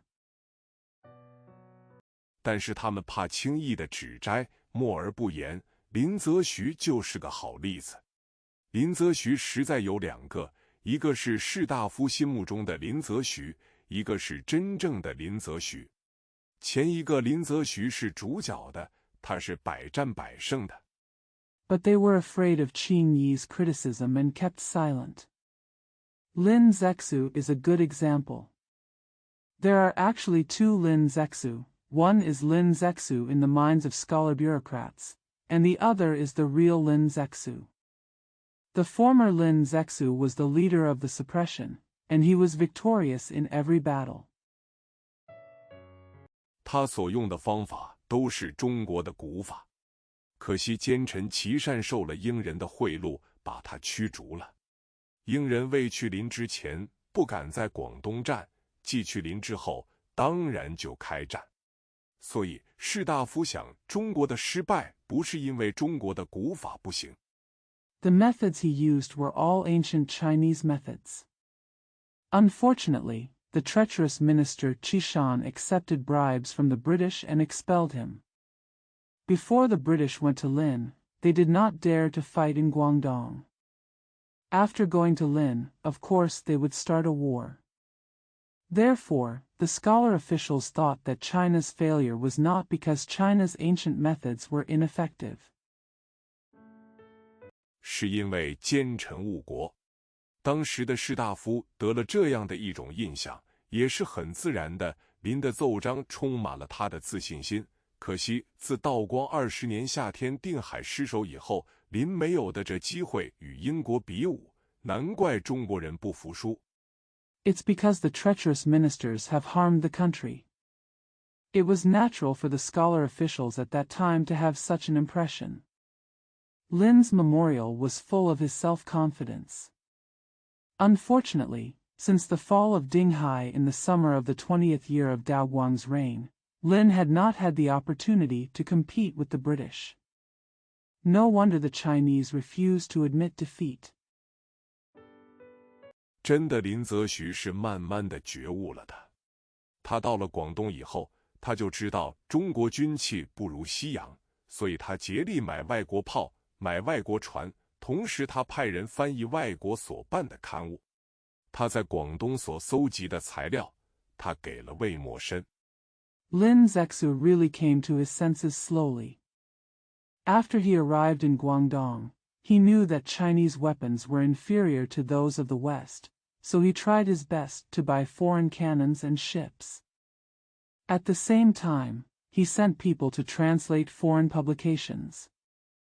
He gave Wei Mozhan the materials he collected in Guangdong. 为后来把这些材料编入《海国图志》，这部书提倡夷制夷，并且以夷弃制夷。后来日本的文人把这部书译成日文，促进了日本的维新。林虽有这种觉悟，他怕轻易的指摘，不敢公开的提倡。Wei later compiled these materials into Haigua Tuji. This book advocates using barbarians to control barbarians and using barbarian weapons to control barbarians. Later, Japanese literati translated this book into Japanese, which promoted Japan's reform. Although Lin had this awareness, he was afraid of Qing Yi's criticism and did not dare to advocate it publicly. 清廷把他折数1里，他在途中曾致书友人说：“彼之大炮远及10里内外，若炮不能及彼，彼炮先已及我，是气不良也。彼之放炮如内地之放排枪，连声不断。我放一炮后，须辗转1时，再放一炮。” The Qing court banished him to Ili. On the way, he wrote to a friend. His cannon is as far as 10 miles away. If my cannon cannot reach him, his cannon will have already reached me first, which means the weapon is defective. They fired cannons like muskets fired in the mainland, and they fired continuously. After I fired one shot, when I had to move around, I fired another shot. 事既不熟也，求其良且熟焉，亦无他深巧耳。不此之物，即远调100万貔貅，恐只供临敌之一哄。况逆船朝南暮北，围水师使能尾追，岸兵能顷刻移动否？盖内地将变兵丁，虽不乏久立戎行之人。If you are not familiar with this skill, you may want to be good and familiar with it, but there will be no other people who have a deep and skillful ear.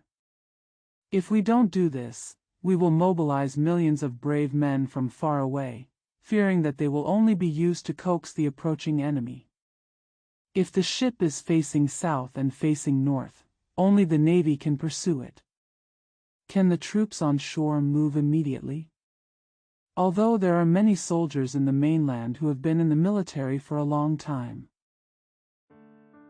而皆敌面接仗，4次之相距10里8里，彼此不见面而接仗者，谓之前文。须常为剿匪8字要言，气量既熟，胆壮心其事矣。第一要大炮得用，令此一物置之不讲，真令月寒束手，奈何奈何。这是他的思涵。And they all met face to face. It seems that we are 10 miles or 80 miles apart, and we have never heard of anyone fighting each other without seeing each other. Su Chang said that the key to suppressing bandits is to have good weapons and skilled skills, and to be brave and courageous. The first thing is to use the cannon. If you leave this thing alone, it will really make you Han's hands tied. There is nothing you can do. This is his personal letter. 道光22年9月写的，他请他的朋友不要给别人看。换句话说，真的林则徐，他不要别人知道。难怪他后来虽又做陕甘总督和云贵总督，他总不肯公开提倡改革。他让主持清议的士大夫睡在梦中。Written in September of the 22nd year of Daoguang. He asked his friend not to show it to anyone else. In other words, the real Lin Zexu doesn't want others to know. No wonder that although he later served as governor of Shaanxi and Gansu and governor of Yunnan and Guizhou, he was always unwilling to openly advocate reforms. He let the scholar officials who presided over the Qing dynasty sleep in their dreams. 他让国家日趋衰弱，而不肯牺牲自己的名誉去与时人奋斗。林文忠无疑的是中国旧文化最好的产品。他尚以为自己的名誉比国事重要，别人更不必说了。士大夫阶级既不服输。He allowed the country to weaken day by day without sacrificing his own reputation to fight against the current times. Lin Wenzhong is undoubtedly the best product of China's old culture. He still thinks that his own reputation is more important than national affairs, let alone others. The scholar bureaucrat class refused to admit defeat. 他们当然不主张改革，主张溥仪的齐善。齐英诸人虽把中外强弱的悬殊看清楚了，而且公开的宣传了，但是士大夫阶级不信他们，而且他们无自信心，对民族亦无信心，只听其自然，不图振作。They certainly do not advocate reform.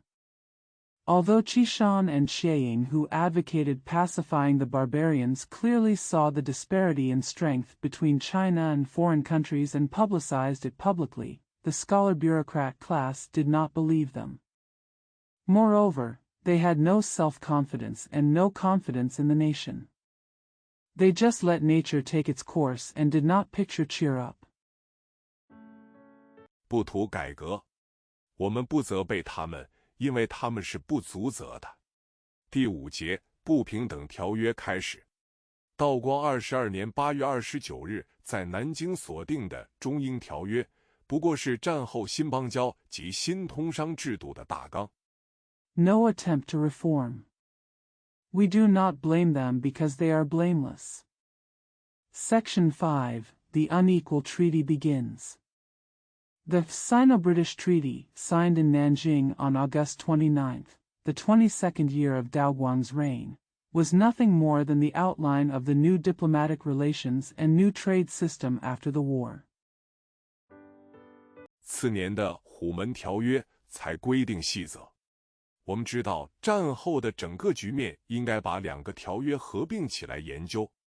我们应该注意的有下列几点：第一，赔款2100万两；第二，割香港；第三，开放广州、厦门、福州、宁波。The Human Treaty of the following year provided for detailed rules. We know that the entire post-war situation should be studied together with the two treaties. We should pay attention to the following points. First, the compensation is 21 million taels. Second, cut off Hong Kong. Third, open Guangzhou, Xiamen, Fuzhou, Ningbo. 上海为通商口岸。第四，海关税则详细载明于条约，非经两国同意不能修改，是即所谓协定关税。第五，英国人在中国者只受英国法律和英国法庭的约束，是即所谓治外法权。第六，中英官吏平等往来。Shanghai is a treaty port. Fourth, customs tariffs are detailed in the treaty and cannot be modified without the consent of both countries.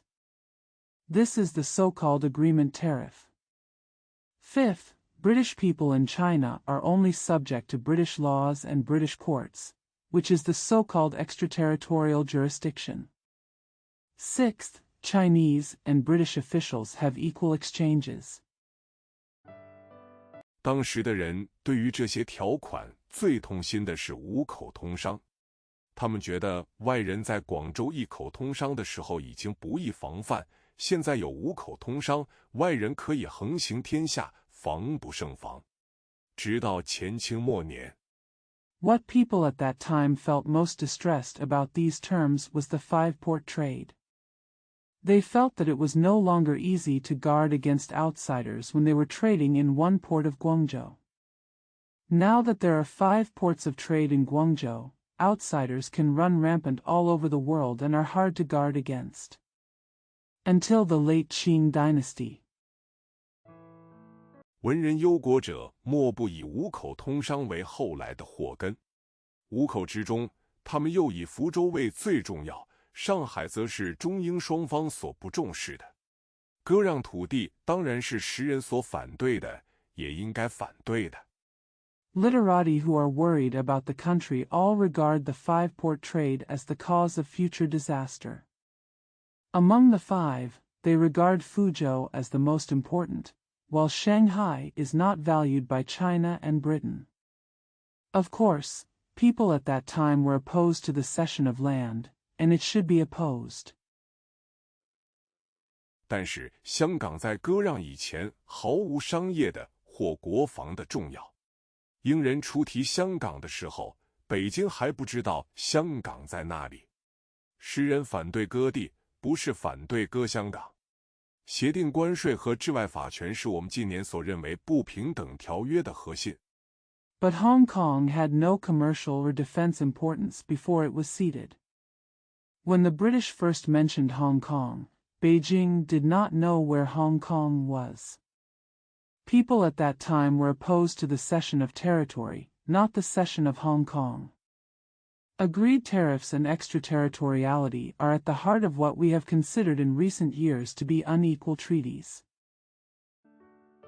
可是当时的人并不这样看。治外法权在道光时代的人的目光中，不过是让夷人管夷人。他们想那是最方便、最省事的办法。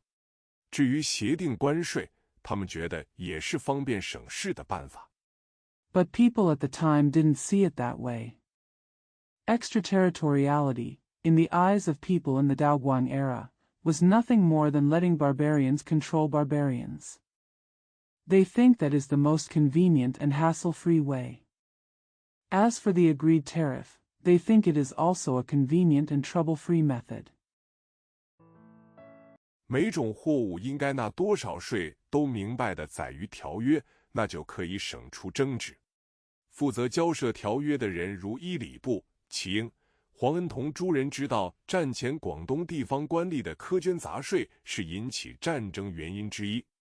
The amount of tax that should be paid on each kind of goods is clearly stated in the treaty, which can eliminate disputes. Those responsible for negotiating the treaty, such as Yilabu, Chiang, and Huang Antong, knew that the exorbitant taxes and miscellaneous taxes imposed by local officials in Guangdong before the war were one of the causes of the war. 现在把关税明文规定，岂不是一个釜底抽薪、一劳永逸的办法？而且新的税则平均到 5%， 比旧日的自主关税还要略微高一点。附交涉责任者计算以后，海关的收入比以前还要多。Wouldn't it be clear that tariffs are now clearly stipulated as a way to remove the firepower once and for all? Moreover, the new tariff averages 5%, which is slightly higher than the old independent tariff. The person responsible for negotiation calculated at the customs revenue will be higher in the future than before. 所以他们洋洋得意，以为他们的外交成功。其实他们牺牲了国家的主权，贻害不少。总而言之，道光年间的中国人完全不懂国际公法和国际形势，所以他们争所不当争，放弃所不应当放弃的。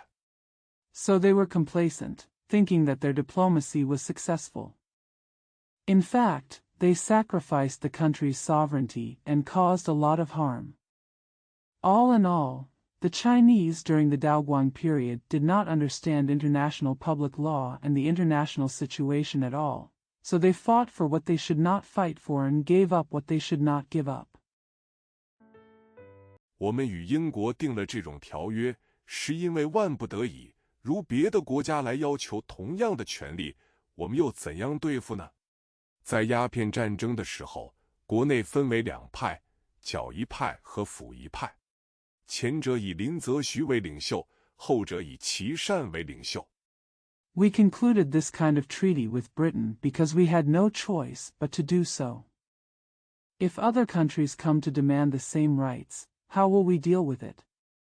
During the Opium War, the country was divided into two factions, the suppressing barbarians faction and the pacifying barbarians faction. The former was led by Lin Zexu, and the latter was led by Qi Shan. 战争失败以后，抚一派当然得势了。这一派在朝者是军机大臣穆彰阿，在外的是伊礼部和齐英。中英定了条约以后，美法两国就派代表来华，要求与我国订约。抚一派的人当然不愿意与美国。After the defeat of the war, the Fui faction certainly gained power. The person in charge of this faction is Mu Zhonghe, the Minister of Military and Aircraft, and those outside are Yilabu and Xieying. After China and Britain signed a treaty, the United States and France sent representatives to China to request a treaty with our country. Of course, the Fui people are not willing to fight with the United States and 法国又打仗，所以他们自始就决定给美、法的人平等的待遇。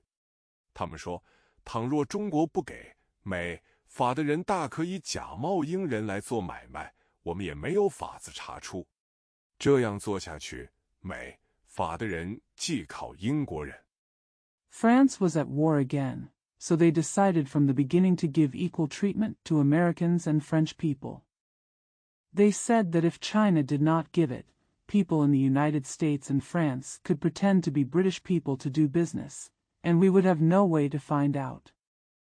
If this continues, the Americans and the French will rely on the British. 势必与英国人团结一致来对付我们。假使中国给美、法通商权利，那美国、法国必将感激中国。我们或者还可以联络美、法来对付英国，并且伊里布、齐英诸人以为中国的贸易是有限的。They will definitely unite with the British to deal with us. If China gives the United States and France trade rights, then the United States and France will definitely be grateful to China. We may also contact the United States and France to deal with Britain. Moreover, Yilabu and Xieying believed that China's trade was limited. 这有限的贸易不让英国独占，让美、法分去一部分，与中国并无妨碍。中国何不做个顺水人情？英国为避免别国的妒忌，早已声明他欢迎别国平等竞争。所以美国、法国竟能和平与中国订约。This limited trade is not allowed to be monopolized by the United Kingdom, and part of it is allowed to be divided between the United States and France. This does not hinder China. Why not make China a favor? In order to avoid the jealousy of other countries, Britain has long stated that it welcomes equal competition from other countries. Therefore, the United States and France were able to make peace with China. 不平等条约的根源，一部分由于我们的无知，一部分由于我们的法治未达到近代文明的水准。第6节，较一派又抬头。在鸦片战争以前，广州与外人通商已经300多年。The root cause of unequal treaties is partly due to our ignorance, and partly due to the fact that our legal system has not reached the level of modern civilization. In the 6th section, the suppressing faction reared its head again. Before the Opium War, Guangzhou had been trading with outsiders for more than 300 years. 好像广州人应该比较的多知道外国的情形，比别处的中国人应该更能与外人相安无事。其实不然，五口通商以后，唯独广州人与外人感情最坏，冲突最多。此中原因复杂。第一， It seems that people in Guangzhou should know more about foreign situations and be more at peace with outsiders than Chinese elsewhere. In fact, this is not the case. After the trade of 5 people, only people in Guangzhou have the worst feelings and the most conflicts with outsiders. The reasons are complex. First, 英国在广州受了多年的压迫，无法出气。等到他们打胜了，他们觉得他们出气的日子到了。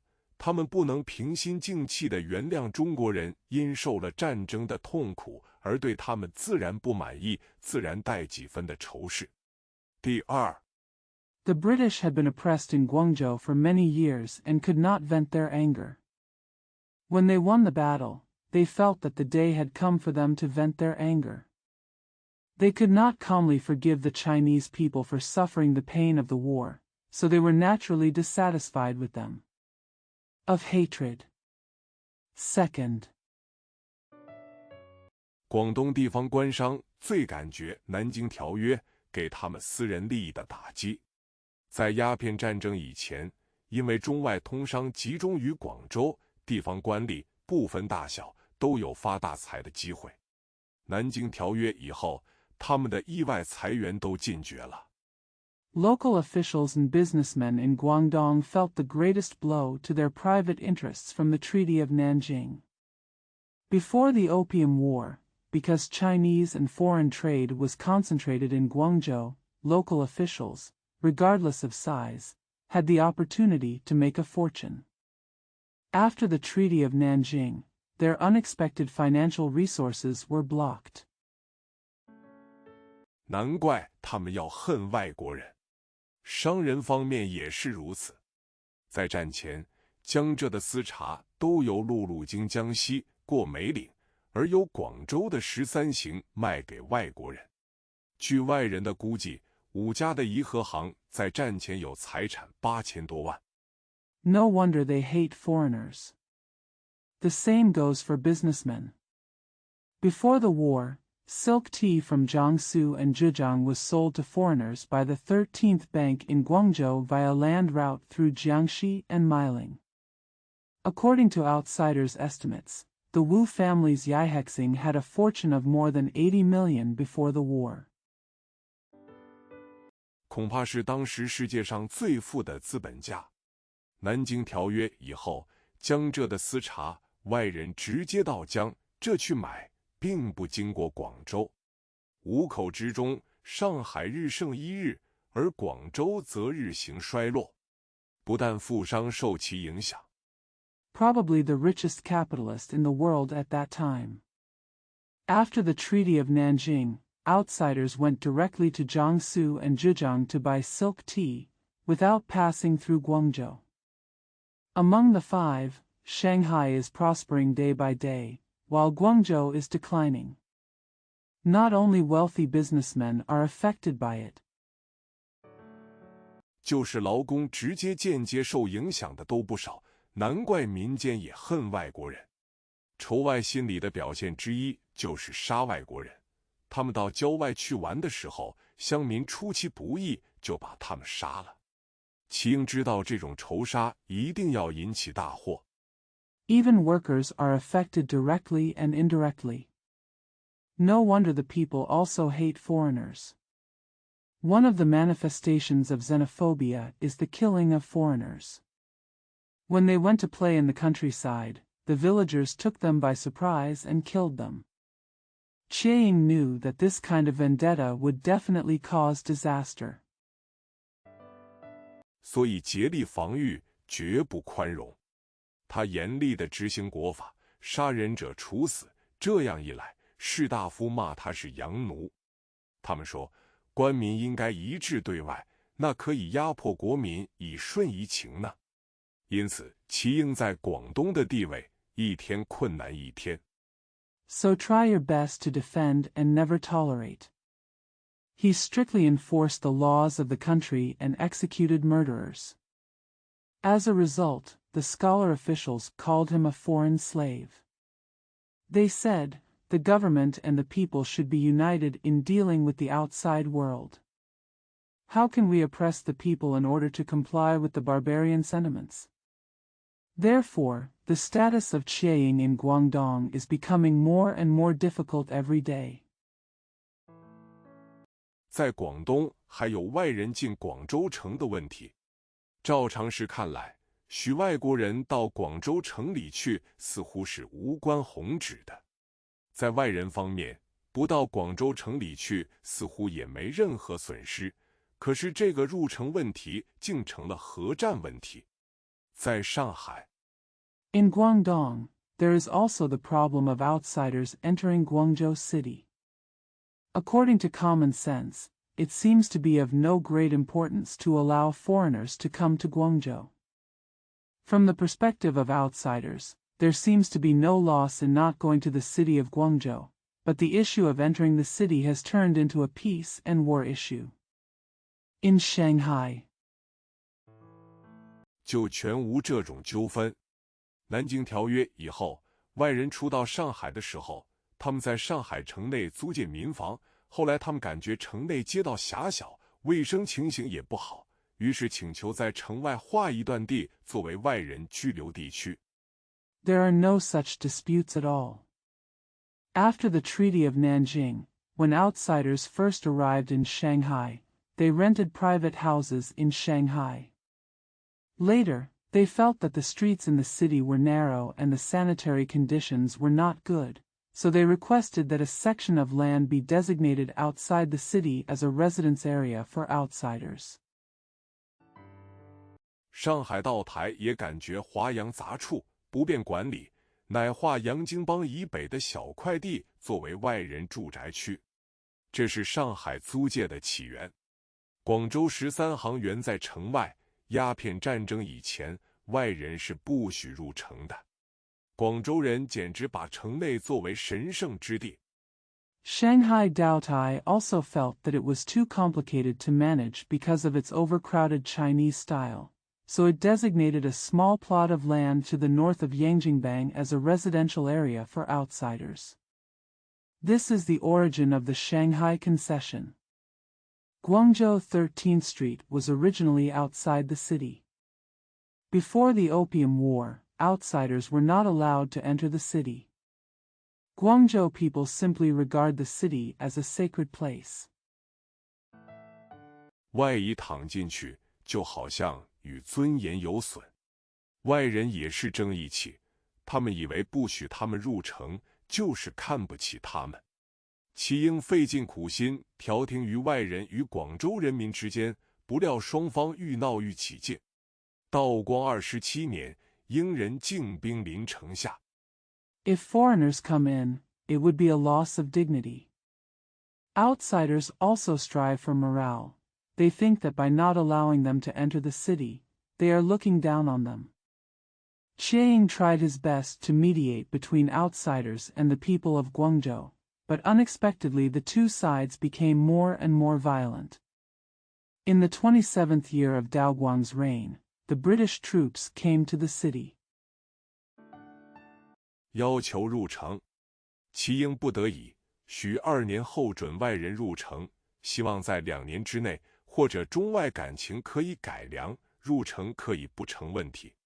但当时人民攻击齐英者多，于是道光调他入京，而升广东巡抚徐广进为两广总督。Asked to enter the city, Chiang had no choice but to allow outsiders to enter the city in 2 years. He hoped that within 2 years, or if the relationship between China and foreigners could improve, entry into the city would not be a problem. But at that time, many people attacked the Chiang, so Daoguang transferred him to Beijing and promoted Su Guangjin, governor of Guangdong, to governor of Guangdong and Guangxi. 道光给徐的上谕很清楚地表示他的态度：将计重在安民，民心不失，则外侮可弭。嗣后遇有民夷交涉事件，不可沾训迁就，有失民心。至于变通参酌，是在该属都临时加以权衡体察。Daoguang's edict to Su clearly expressed his attitude. The importance of Xinjiang lies in reassuring the people, and if the people's support is maintained, foreign aggression can be averted. Later, when there were disputes between the people and barbarians, they should not be accommodating, as this would lose the support of the people. As for the consideration of modifications, it is carefully weighed and reviewed by the supervisor of the department. 总其以诚实结民情，以机密办遗物，方为不负委任。徐广进升任总督以后，就写信问林则徐御夷之法。林回答说：“民心可用。”道光的上谕和林则徐的回答都是士大夫阶级传统的高调和空谈。In the general period, we can only live up to our mandate by being honest and managing the people's sentiments, and by controlling the barbarians' affairs. After Su Guangjin was promoted to governor, he wrote a letter asking Lin Zexu how to control the foreigners. Lin replied, "The people's support can be used." Dao Guang's edict and Lin Zexu's answer were both high-profile and empty talk in the tradition of the scholar official class. 今以民心对外人的炮火当然是自杀。民心固不可失，可是一般人民懂得什么国际关系？主政者应该负责指导舆论，如不指导或指导不生效，这都是政治家的失败。许广进也是怕轻易的指责。It is of course suicidal to attack outsiders based solely on public sentiment. People's support cannot be lost, but what do ordinary people know about international relations? Politicians should be responsible for guiding public opinion. If there is no guidance, or if the guidance is not effective, this is a failure of politicians. Su Guangjin was also afraid of Qing Yi's accusations. 也是把自己的名誉看得重，国家是看得轻。当时广东巡抚叶明琛比许广进更顽固，他们继承了林则徐的衣钵，他们上台就是剿一派的抬头。道光29年，2年后许入城的约到了期。He also takes his own reputation more seriously than national affairs. At that time, the governor of Guangdong, Yi Mingchen, was more stubborn than Su Guangjin. They inherited Lin Zexu's mantle, and their rise to power was the beginning of the suppression of barbarians. In the 29th year of Dao Guang's reign, Su's appointment to enter the city expired 2 years later. 英人根据条约提出要求，广州的士大夫和民众一致反对。许广进最初犹疑，后亦无可奈何，只好顺从民意。叶明琛自是极坚决反对履行条约。他们的办法分2层：第一，不与英人交易；第二，组织民众。The British made demands under the treaty. The scholar bureaucrats and people in Guangzhou were unanimously opposed. Su Guangjin was hesitant at first, but later had no choice but to obey public opinion. Yi Mingchen firmly opposed the implementation of the treaty from the beginning. Their approach is twofold. First, they do not trade with the British. Second, organize the people. 英人这时不愿为义气之争与中国决裂，所以除声明保存条约权利以外，没有别的举动。徐也认为这是他们的大胜利，事后他们报告北京说，即自正月27日至3月20日，居民则以工人。At this time, the British were unwilling to break with China over a dispute of temper, so they took no other action other than declaring that they would retain their treaty rights. Xi thought this was their great victory, and they reported to Beijing afterwards. From the 27th of the first lunar month to the 20th of March, residents are considered workers. 铺户则以伙伴，均则其强壮可靠者充补。挨户注册，不得在外雇募。公开筹备经费，制造器械，添设栅栏，共团勇至10万余人。无事则各安工作，有事则立出捍卫。明处则不见合割持己之人。Shopkeepers will choose partners who are strong and reliable to supplement them. Door-to-door registration is required, and recruitment from outside is not allowed.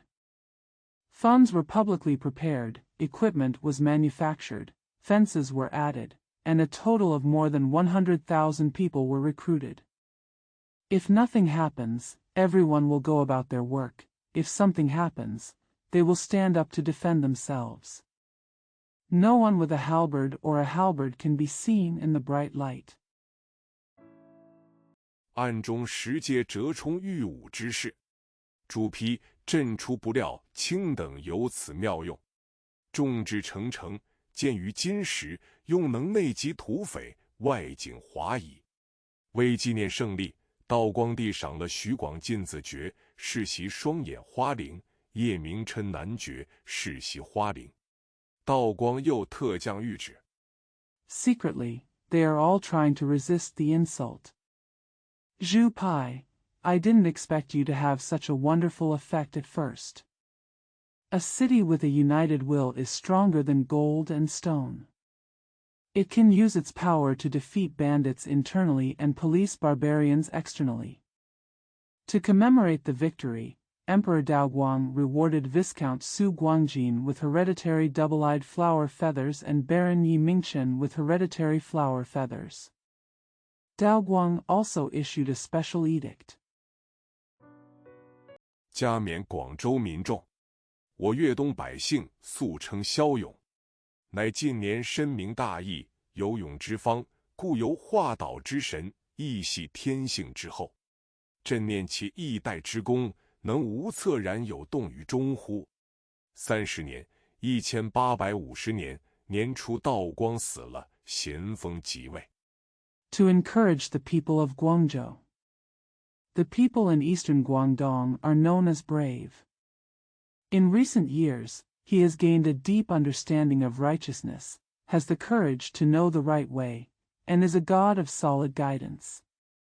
This is also due to his strong nature. I think about the power of Yi Dai, how can I be moved in it without pity? At the beginning of the 30th year, 1850, Daoguang died and Xianfeng came to the throne. 在咸丰年间，国内有太平天国的内战，对外择剿一派的势力更大。30年5月，有个御史曹履泰上奏说：察粤东遗物临使之而徐中之，两臣皆为应以所敬畏。去岁林则徐骑甲回击。During the Xianfeng period, there was a civil war between the Taiping Heavenly Kingdom at home, and the suppression of barbarians' faction became more powerful externally. In May of the 30th year, a censor, Chao Lutai, wrote a memorial. The investigation of Yi Lin in eastern Guangdong began and ended with Su. Both ministers were respected by the British and foreigners. Last year Lin Zexu begged for leave to return home. 今春取到江西养疾，时此日应宜顽梗不化，应请旨赤江西辅臣速令林则徐赶紧来京，后必见后，令其协办遗物，庶积宋朝中国副相司马之意。若精神尚未复原，亦可养科京中，务具回籍。This spring, I traveled to Jiangxi to recover from illness. In order to prevent the stubbornness of the British barbarians from changing today, I should ask for an order to order Lin Zexu, the governor of Jiangxi, to come to Beijing quickly. After waiting for your majesty to see him, I asked him to assist in the affairs of the barbarians, so that the Song dynasty could return to China as Prime Minister Sima. If the spirit has not recovered, you can also take care of yourself in Beijing, and do not return home suddenly. 臣之应一必望风而靡，伎俩悉无可施，可永无消干之虑矣。咸丰也很佩服林则徐，当即下令叫林来京。林的运气真好，他病大重，以后不久就死了，他的名誉借此保存了。第7节，剿一派崩溃。I know that the British and foreigners will be swept away by the wind, and there is no way to use any tricks, but they will never have to worry about the end of the day. Xianfeng also admired Lin Zexu very much and immediately ordered Lin to come to Beijing to teach him. Lin was lucky, he fell seriously ill and died shortly afterwards, and his reputation was thus preserved. Section 7. The suppression faction collapsed. 林则徐死了，徐广进离开广东去打太平天国去了。在广东负外交重责的是叶明琛，他十分轻视外人，自然不肯退让。在外人方面，他们感觉已得的权力不够，他们希望加开通商口岸。Lin Zexu died, and Su Guangjin left Guangdong to fight against the Taiping Heavenly Kingdom. The person responsible for diplomatic affairs in Guangdong is Yi Mingchen. He looked down upon outsiders very much and naturally refused to give in. As for outsiders, they feel that the rights they have obtained are not enough, and they hope to open additional trading ports. 旧有的五口只包括江、浙、闽、粤四省海岸，现在他们要深入长江，要到华北，其次他们要派公使驻北京。此外，他们希望中国地方官吏不拒绝与外国公使领事往来。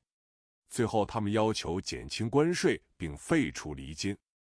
The old five only included the coasts of the four provinces of Jiangsu, Zhejiang, Fujian, and Guangdong. Now they have to go deep into the Yangtze River and go to North China. Secondly, they have to send envoys to Beijing. In addition, they hope that Chinese local officials will not refuse consular exchanges with foreign ministers. Finally, they demanded the reduction of tariffs and the abolition of Li-jin. 这些要求除最后一项外，并没有什么严重的性质。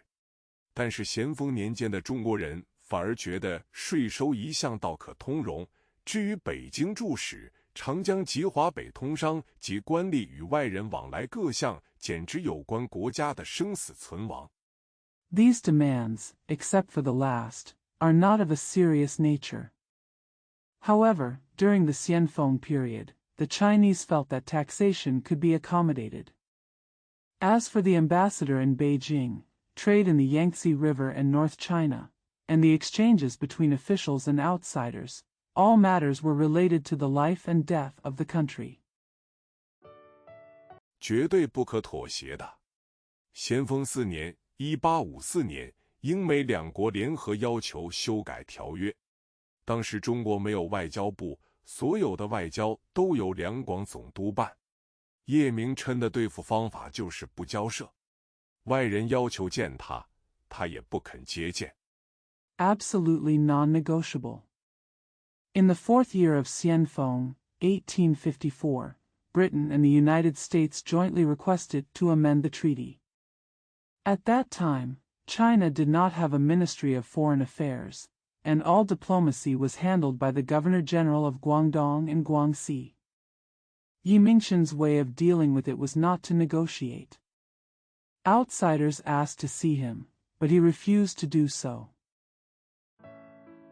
英美两国的代表跑到江苏去找两江总督，他劝他们回广东去找叶明琛。他们后来到天津，地方当局只允奏请皇帝施恩，稍微减免各种税收，其余一概拒绝。总而言之，外人简直无门可入。Representatives from the United Kingdom and the United States went to Jiangsu to find the governor of Liangjiang, and he advised them to return to Guangdong to find Yi Mingchen. When they later arrived in Tianjin, the local authorities only allowed the emperor to petition the emperor for some relief or exemption from various taxes, but refused to do anything else. All in all, there is simply no way for outsiders to enter. 他们知道要修改条约，只有战争一条路。咸丰6年（1856年），叶明琛派兵登香港注册之亚罗船上去搜海盗，这一举给了英国人开战的口实。不久，法国传教士马神父在广西西林被杀。They knew that the only way to amend the treaty was war. In the 6th year of Xianfeng, 1856, Yi Mingchen sent troops to board the Yarrow ship registered in Hong Kong to search for pirates. This gave the British an excuse to start a war. Soon, French missionary Father Ma was killed in Shilin, Guangxi. 叶明琛不好好处理，又得罪了法国，于是英法联军来和我们算总账。7年冬天，英法联军首先进攻广东。士大夫阶级所依赖的民心竟毫无力量。英法不但打进广州，而且把总督、巡抚都俘虏了。Yi Mingchen didn't handle it well and offended France again. So the British and French forces came to settle accounts with us. In the winter of the 7th year, the British and French forces first attacked Guangdong. The popular sentiment that the scholar-bureaucrat class relied on was actually powerless. The British and French not only invaded Guangzhou, but also captured all the governors and governors. 叶后来押送印度，死在卡尔喀塔及加尔各答。巡抚百贵出来做英法的傀儡，维持地方治安。民众不但不抵抗，且帮助英国人把翻台衙门的库银抬上英船。8年，英法联军到大沽口，交涉失败。He was later escorted to India and died in Calcutta, Calcutta. Governor Baigui came out to act as a puppet of Britain and France to maintain local security. The people not only did not resist, but also helped the British to carry the treasury money of the Fantai Yamen onto British ships. In 8 years, the British and French forces arrived at Daguku. Negotiation failed. 于是进攻，我们迫不得已语定天津条约，接受英法的要求。于是英法撤退军队。清廷对于北京驻使及长江通商始终不甘心，总要想法挽回。清廷派桂良和花沙纳到上海，名为交涉海关细则。So attack. We had no choice but to sign the Treaty of Tianjin and accept the demands of Britain and France. So Britain and France withdrew their troops.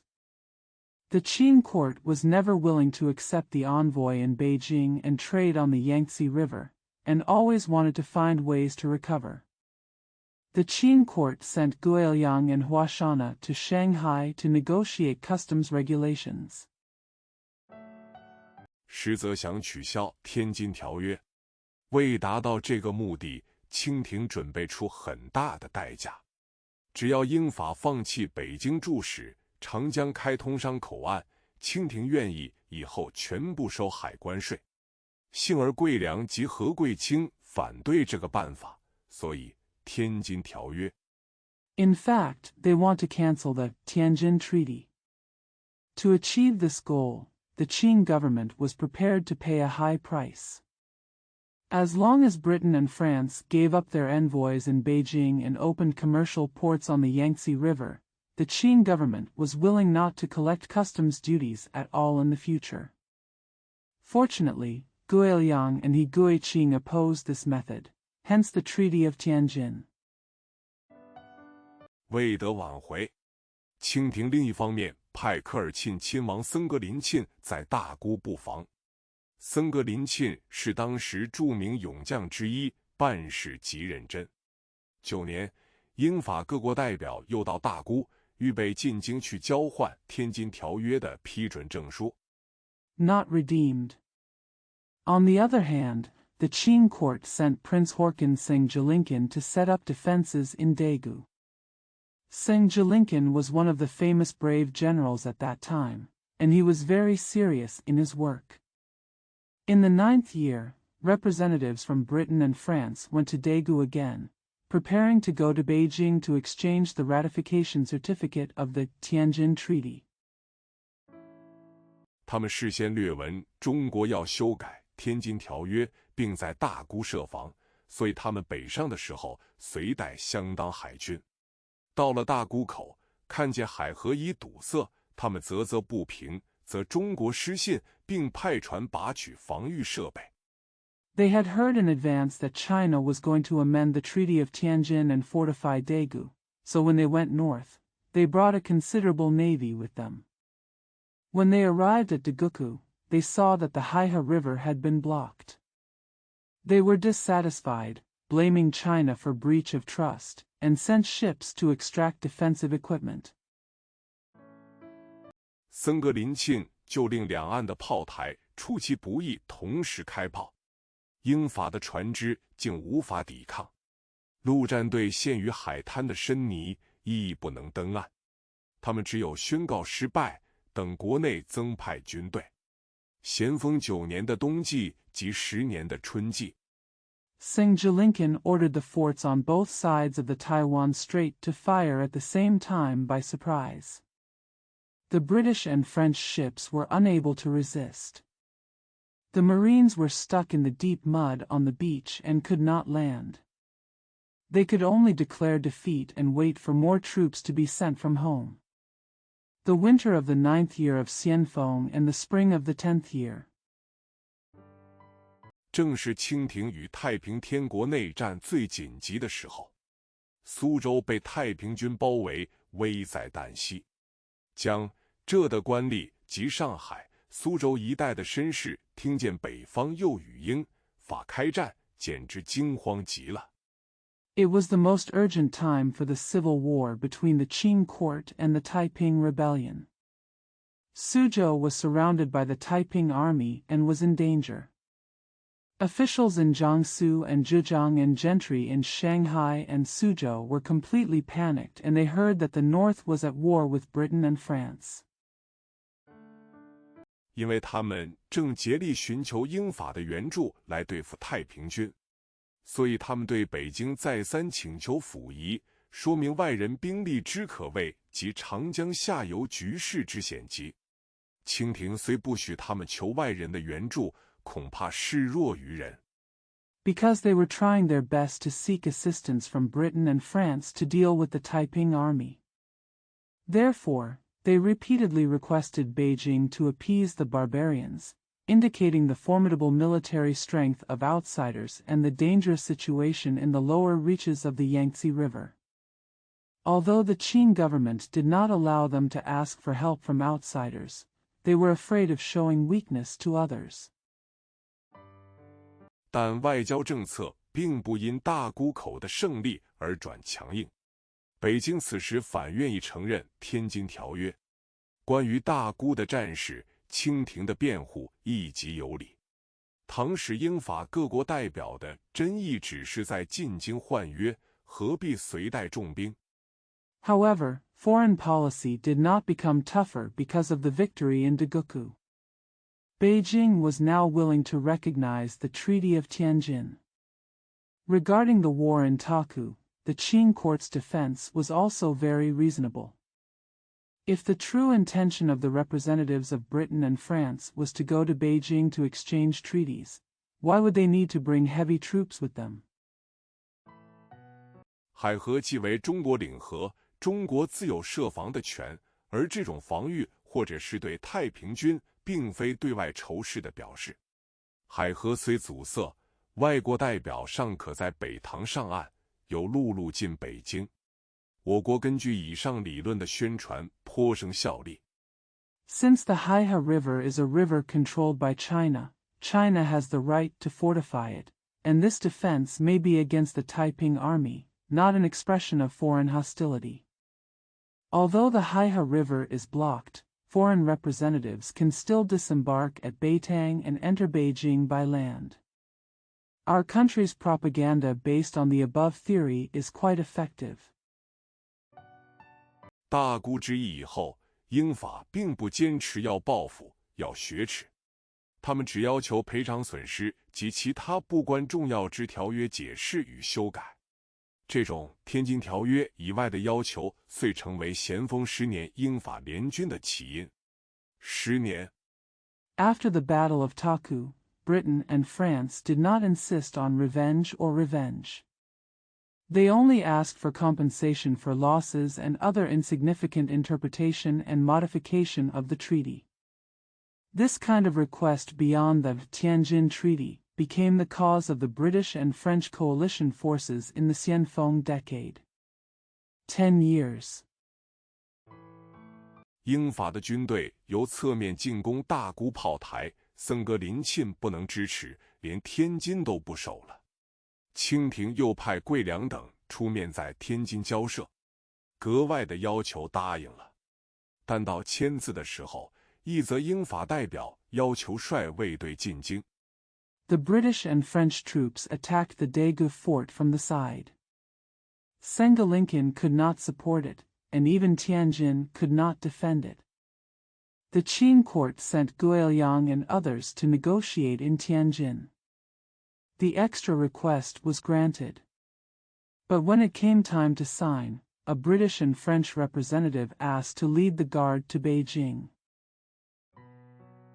二则因为他们以为桂良的全权的证书不合格式，疑他的交涉不过是中国的缓兵之计，所以又决裂了。英法的军队直向北京推进。清廷改派怡亲王载垣为钦差大臣，在通州交涉，条件又讲好了。Secondly, they thought that Guiliang's certificate of full authority was not in the correct format and suspected that his negotiations were just a delaying tactic by China, so they broke off again. British and French troops advanced directly towards Beijing. The Qing court reassigned Prince Yi Ziyuan as the imperial envoy to negotiate in Tongzhou. The conditions were agreed upon again. 但英使的代表巴夏里在签字之前声明，英使到北京后必须向中国皇帝面递国书，这是国际间应行的礼节。但那时中国人认为这是外夷的狂悖，其居心叵测，中国绝不能容忍。However, Parkes, the representative of the British envoy, stated before signing that the British envoy must submit his credentials to the Chinese emperor in person after arriving in Beijing. This is the etiquette that should be followed internationally, but at that time the Chinese believed that this was the madness of foreigners and their ulterior motives, which China would never tolerate. 载垣乃令军队捕拿英法代表到通州来交涉人员，这一举激怒外人，军事又起了。咸丰帝原想亲统六师，直抵通州，以身天讨而彰挞法。可是通州决裂以后，他就逃避热河，派公亲王奕欣留守北京。Ziyuan ordered the army to arrest the British and French representatives who came to Tongzhou to negotiate. This move angered outsiders, and the military started again. Emperor Xianfeng originally wanted to personally unify the 6th Division and go straight to Tongzhou to attack the sky and attack with Tat. But after the breakup of Tongzhou, he fled Rihe and sent Prince Gong Yi to stay in Beijing. 奕欣是咸丰的亲弟，这时只28岁，他当然毫无新知识。8年天津交涉的时候，他竭力反对长江通商，捕拿外国交涉代表最初也是他提议的，所以他也是属于较一派的。但他是个有血性的人。Yi was Xianfeng's biological brother. He was only 28 years old at this time. Of course he had no new knowledge. During the negotiations in Tianjin in the 8th year, he tried his best to oppose Yangtze River trade. It was he who initially proposed the capture of foreign representatives, so he also belonged to the suppressing barbarians faction.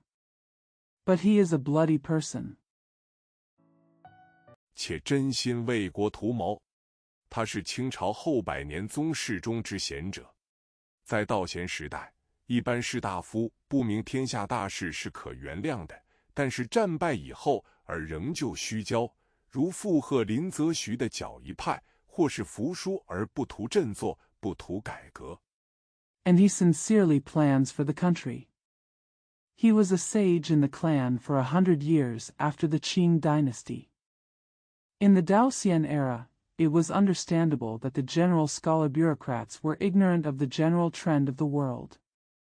However, after defeat, they remained arrogant, such as joining Lin Zexu's suppressing barbarians, or surrendering without trying to cheer up or reform. 如附和齐英的辅一派，那就不可救药了。恭亲王把握政权以后，天下大事为之一变，他虽缺乏魄力，他有文祥做他的助手。文祥虽是亲贵，但他的品格可说是中国文化的最优代表，他为人十分廉洁。If the Fui faction agrees with the Qiang, it will be hopeless. After Prince Gong took power, the general trend of the world changed. Although he lacked courage, he had Wen Xiang as his assistant. Although Wen Xiang is a relative, his character can be said to be the best representative of Chinese culture, and he is very honest. 最近孝道，他可以做督府，但因为有老母在堂，不愿远行，所以坚持。他办事负责而认真，且不怕别人的批评。我们如细读文中年谱，我们觉得他真是一个先天下之忧而忧，后天下之乐而乐。The most filial piety.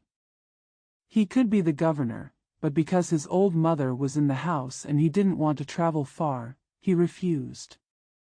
He is responsible and serious in his work and is not afraid of criticism from others. If we read the Annals of Wen Wenzhong carefully, we feel that he is really a person who worries about the world first and rejoices after the world is happy. 的大政治家，一心与文祥在元首逃难，京都将要失守的时候接受大命。他们最初因无外交经验，不免举棋不定。后来把情势看清楚了，他们就毅然决然承认外人的要求，与英法订立《北京条约》。Great politician. Yi and Wenxiang accepted their fate when the head of state fled and Kyoto was about to fall. At first, they were hesitant because they had no diplomatic experience. Later, when they saw the situation clearly, they resolutely recognized the demands of outsiders and signed the Treaty of Beijing with Britain and France. 条约签订以后，英法退军，中国并没丧失一寸土地。咸丰6年的天津条约和10年的北京条约是3年的战争和交涉的结果。条款虽很多，主要的是北京驻使和长江通商。After the treaty was signed, Britain and France withdrew their troops, and China did not lose an inch of land. The Treaty of Tianjin in the 6th year of Xianfeng and the Treaty of Beijing in the 10th year were the results of 3 years of war and negotiation. Although there are many terms, the main ones are Beijing's ambassador and Yangtze River trade.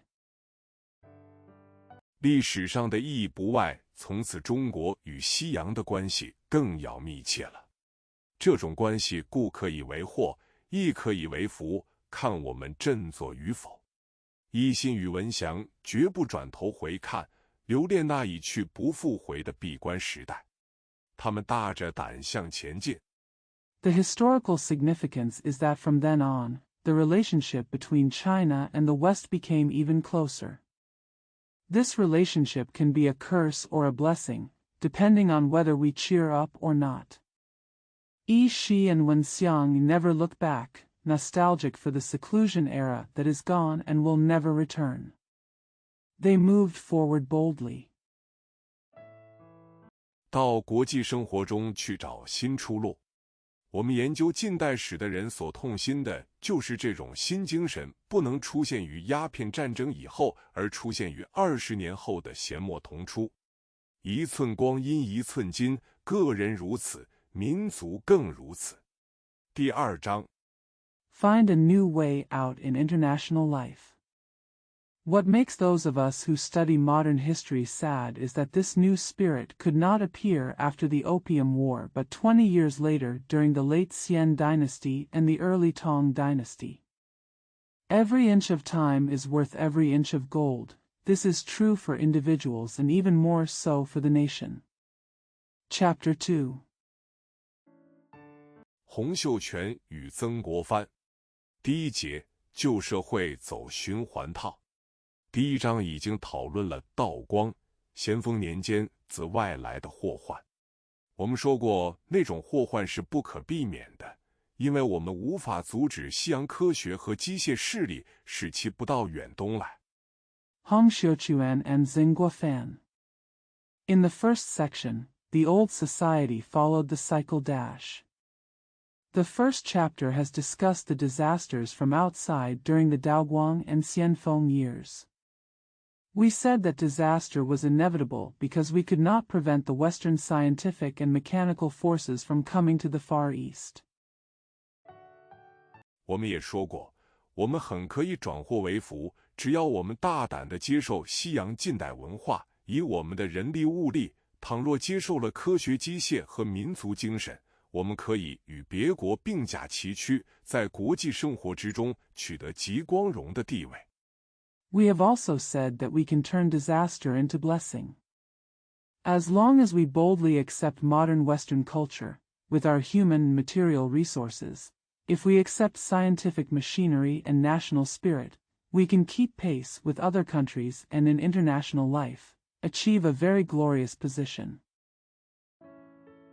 可是道光时代的人不此之徒，鸦片之役虽然败了，他们不承认是败了。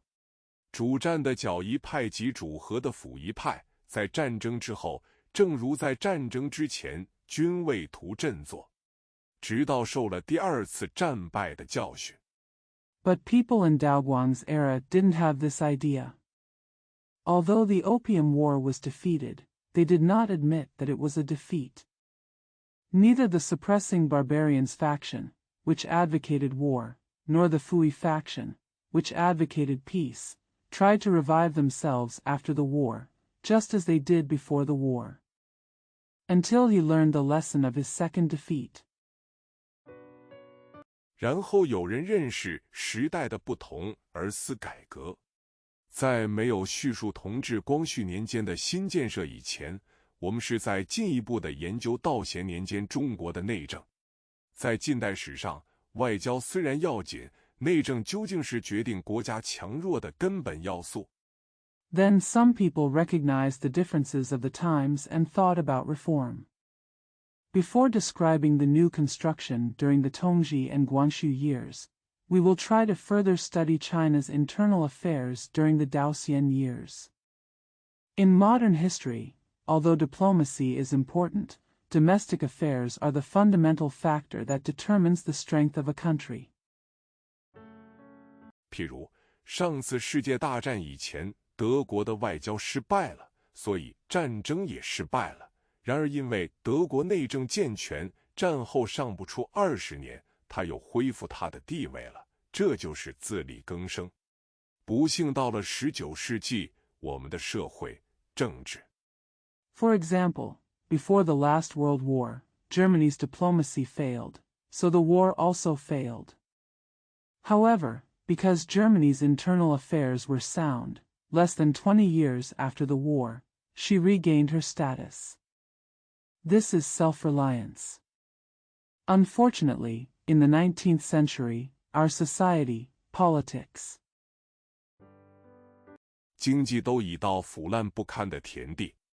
据前清政府的估计，中国的人口在康熙40年1701年约有2000万。按作者有误，此2000万应为人丁，而非人口。到了嘉庆5年1800年，增加到3万万。The economy has reached a state of decay. According to estimates by the former Qing government, China's population in the 40th year of Kangxi, 1701, was approximately 20 million. Note, the author is wrong. The 20 million should be people, not population. In the 5th year of Jiaqing, 1,800 years, the number increased to 30 million. 100年之内竟有15倍的增加。这种估计虽不可靠，然而我国人口在18世纪有很大的增加，这是毫无疑问的。17世纪是个大屠杀的世纪，开出有明朝末年的内乱。There was a 15-fold increase in 100 years.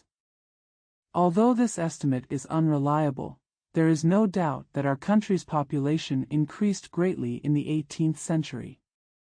The 17th century was a century of massacres. At the beginning, there was civil strife in the late Ming dynasty. 后又有明清的交战及满清有计划的屠杀汉人，如扬州10日及嘉定屠城。我们也不要忘记张献忠在四川的屠杀。近年中央研究院发表了很多明清史料。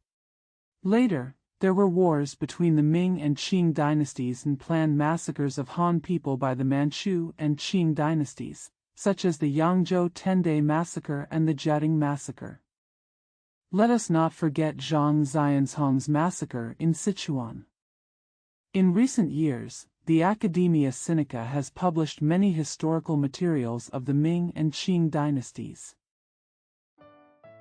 其中有一件是康熙初年四川某县知事的人口年报，那位县老爷说，他那县的人口在大乱之后只有900余人，而在1年之内，老虎又吃了一大半。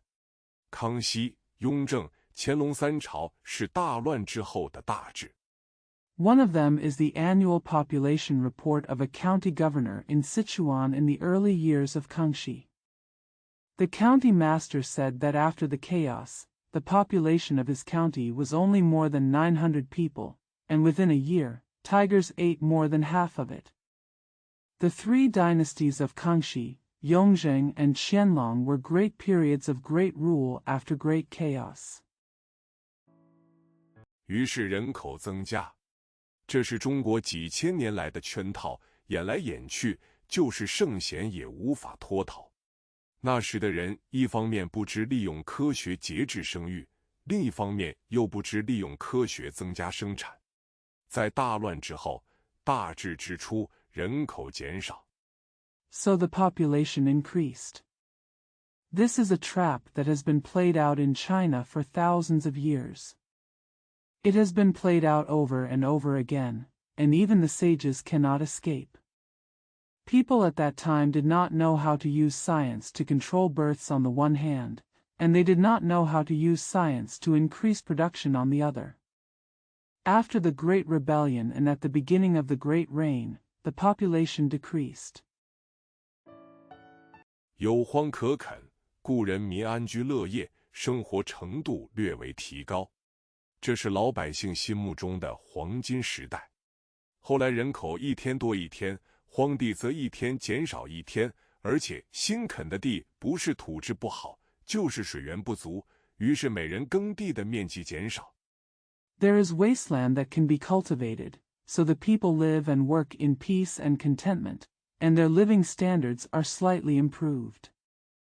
This is the golden age in the minds of ordinary people. Later, the population increased day by day, and the wasteland decreased day by day. Moreover, the newly cultivated land either had poor soil quality or insufficient water resources, so the area of cultivated land per person decreased. 生活程度降低，老百姓莫名其妙，只好烧香拜佛，嗟叹自己的命运不好。士大夫和政府纵使有救世之心，亦无救世之力，只好听天灾人祸自然演化。等到土匪一起，人民更不能生产，于是小乱变为大乱。The standard of living is reduced. The common people were confused and had no choice but to burn incense and worship Buddha, lamenting their bad fate. Even if the scholar bureaucrats and the government have the intention to save the world, they have no power to save the world and have no choice but to let natural and man-made disasters evolve naturally. When the bandits come together, the people can no longer produce, and small chaos turns into big chaos. 中国历史还有一个循环套，每朝的开国君主及元勋大部分起自民间，自奉极薄，心目中的奢侈标准是很低的，而且比较能体恤民间的痛苦，办事亦比较认真，这是内政倡明、吏治澄清的时代。There is another cycle in Chinese history. Most of the founding monarchs and founding fathers of each dynasty came from the common people, had very little self-respect, and had a very low standard of luxury. They were more sympathetic to the suffering of the people, and were more conscientious in their work. This was an era when internal affairs advocated clarification of officials. 后来慢慢的统治阶级的欲望提高，奢侈标准随之提高，因之官吏的贪污亦大大的长进，并且旧社会里政界是才子唯一的出路，不像在近代文化社会里，有志之士除做官以外，可以经营工商业。Later, the desires of the ruling class gradually increased, and the standard of luxury increased accordingly. As a result, the corruption of officials also greatly increased. Moreover, in the old society, politics was the only way out for talented people, unlike in modern cultural society, where people with lofty ideals can engage in industry and commerce in addition to being officials. 可以行医，可以做新闻记者、大学教授、科学家、发明家、探险家、音乐家、美术家、工程师，而都名利两全，其所得往往还在大官之上。有人说，中国旧日的社会很平等，因为官吏都是科举出身。You can practice medicine, be a journalist, a university professor, a scientist, an inventor, an explorer, musician, an artist, or an engineer, and all of them have both fame and fortune, and their income is often higher than that of a high official. Some people say, China's society in the old days was very equal because all officials came from the imperial examination. 而且旧日的教育是很不费钱的，这种看法过于乐观。前清一代的翰林，那一个在魏得志以前曾经下过苦力？我们可以进一步的问，前清一代的翰林，那一个的父亲曾下过苦力？林则徐。Moreover, education in the old days was very cost-effective. This view is too optimistic. Which Hanlin of the former Qing dynasty had worked as a coolie before he succeeded? We can further ask, among the Hanlins of the former Qing dynasty, which one's father had ever worked as a coolie? Lin Zexu. 曾国藩是前清有名的贫苦家庭的子弟，但是细考他们的家世，我们就知道他们的父亲是教书先生，不是劳力者。中国旧日的资本家有几个不是做官起家？ Zheng Guofan was a child of a famous poor family in the former Qing dynasty, but if we look closely at their family background, we know that their father was a teacher, not a laborer. How many of China's old capitalists didn't start out as officials? 中国旧日的大商业那一种没有官吏做后盾，仗官式发财。总而言之，在中国旧日的社会里，有心事业者集中于政界，专心利禄者也都挤在官场里。结果是每个衙门的人员涌在加增之中。Which kind of big business in China in the old days did not have the backing of officials and relied on official power to make a fortune? All in all, in the old Chinese society, those who were interested in career were concentrated in the political circles, and those who were dedicated to making money were also crowded in the officialdom. The result is that the number of personnel in each yamen is always increasing. 而衙门的数目一天天加多，所以每个朝代到了天下太平已久，人口加增很多，民生痛苦的时候，官吏加多，每个官吏的贪污更加厉害，人民所受的压榨也更加严重。And the number of yamen is also increasing every day. Therefore, in each dynasty, when the world has been at peace for a long time, the population has increased a lot, and people's livelihood is suffering, the number of officials has increased, the corruption of each official has become more severe, and the oppression of the people has become more serious. 中国到了嘉庆年间，已到了循环套的最低点。嘉庆初年所革除的权臣和珅，据故宫博物院所保存的档案，既有私产到9万万两之多，当时官场的情形可想而知。历嘉庆道光两朝。By the Zheqing period, China had reached the lowest point of the cycle. According to the archives preserved in the Palace Museum, the powerful minister He Shen, who was dismissed in the early years of Jeching, accumulated as much as 90,000 taels of private property. One can imagine the situation in the officialdom at that time. Calendar of the Jeching and Daoguang dynasties. 中国几无日无内乱，最初有湖北、四川、陕西3省白莲教徒的叛乱，后有西北回教徒之乱、西南苗瑶之乱，同时东南沿海的海盗一审猖獗。这还是明目张胆与国家对抗者。There is rarely a day without civil strife in China. Initially, there was the rebellion of the White Lotus Christians in Hubei, Sichuan, and Shaanxi provinces. Later, there was the rebellion of the Muslims in the northwest and the Miaowei rebellion in the southwest. At the same time, pirates were also rampant along the southeast coast.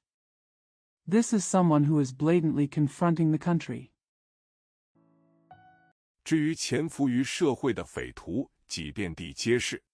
道光15年，御史常大纯上奏说，直隶、山东、河南向有教匪辗转传习，惑众敛钱，玉碎欠，白昼火抢，名曰军粮。近来见货拿办，不断跟诛。湖南之永州、郴州、贵阳。As for gangsters lurking in society, they are everywhere. In the 15th year of Daoguang's reign, censor Chang de Chuanshan reported, there are religious bandits in Jili, Shandong, and Hunan. They spread the teachings and deceive the public to collect money. When the year is poor, they gang up during the day to rob, which is called equalizing grain. Recently, they have occasionally taken action. Keep growing roots in Yongzhou, Qinzhou, and Guiyang in Hunan.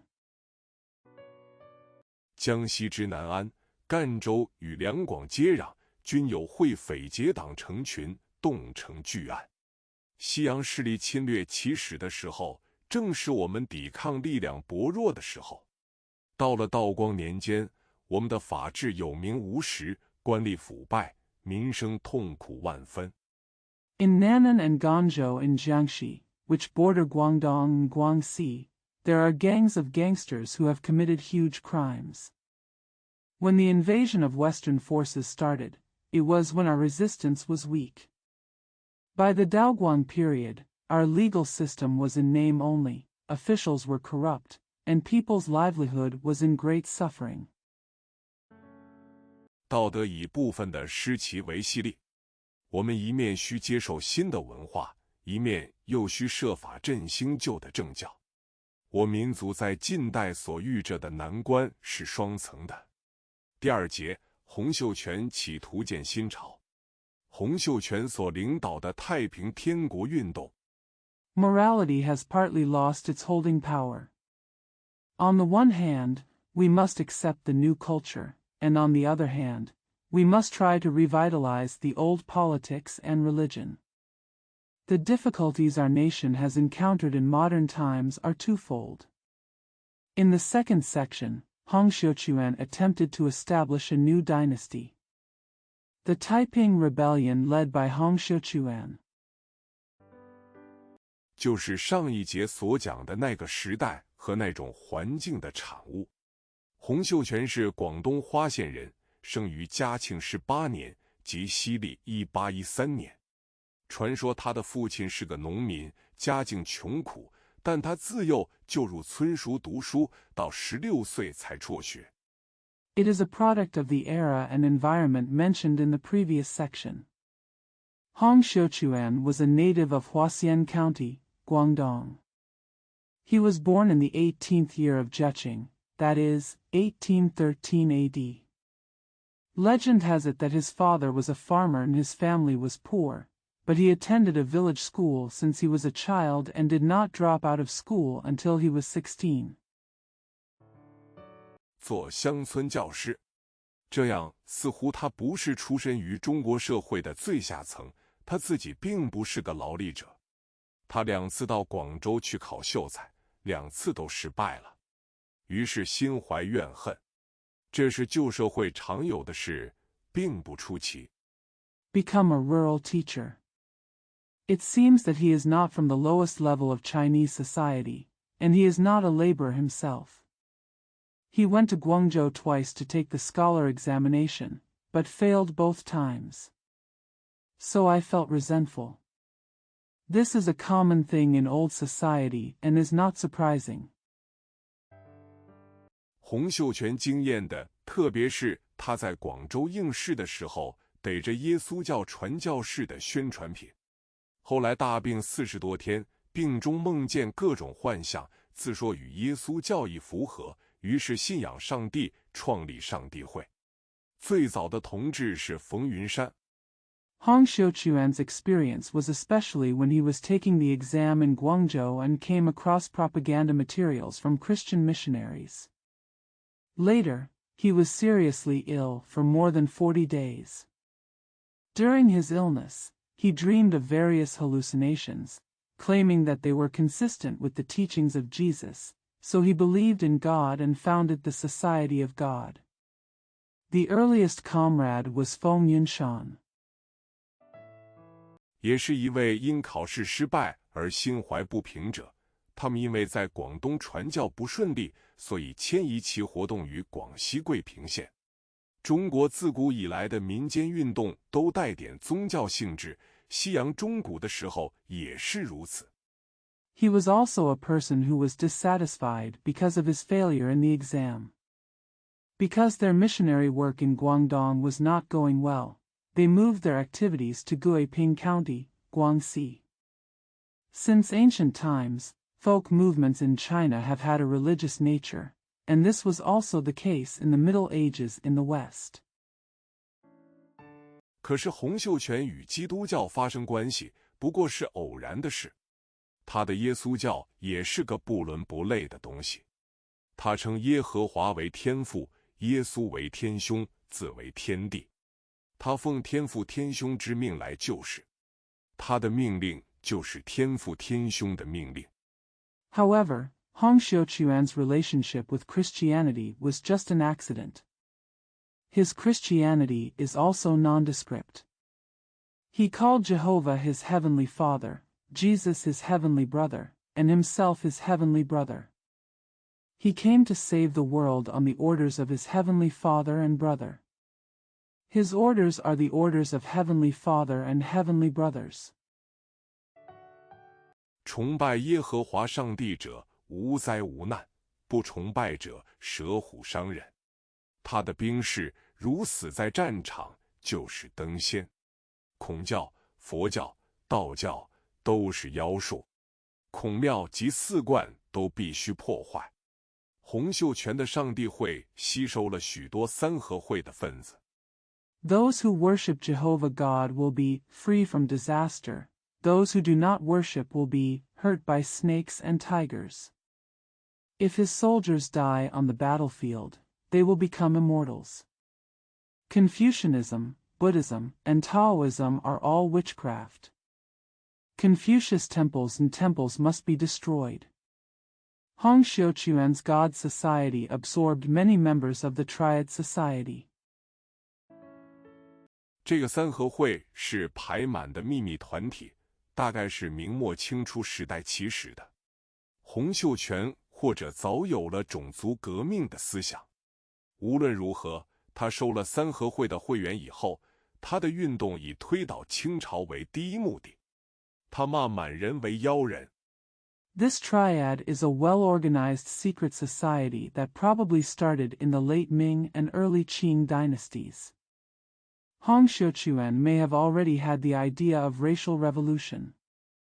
In any case, after he accepted the members of the Triad Society, the first purpose of his movement was to overthrow the Qing dynasty. He called the Manchus monsters. 满人之改变中国衣冠和淫乱中国女子3000粉黛，皆为结狗所污，100万红颜，竟与骚狐同寝，是洪秀全的宣传品斥责的最好的对象。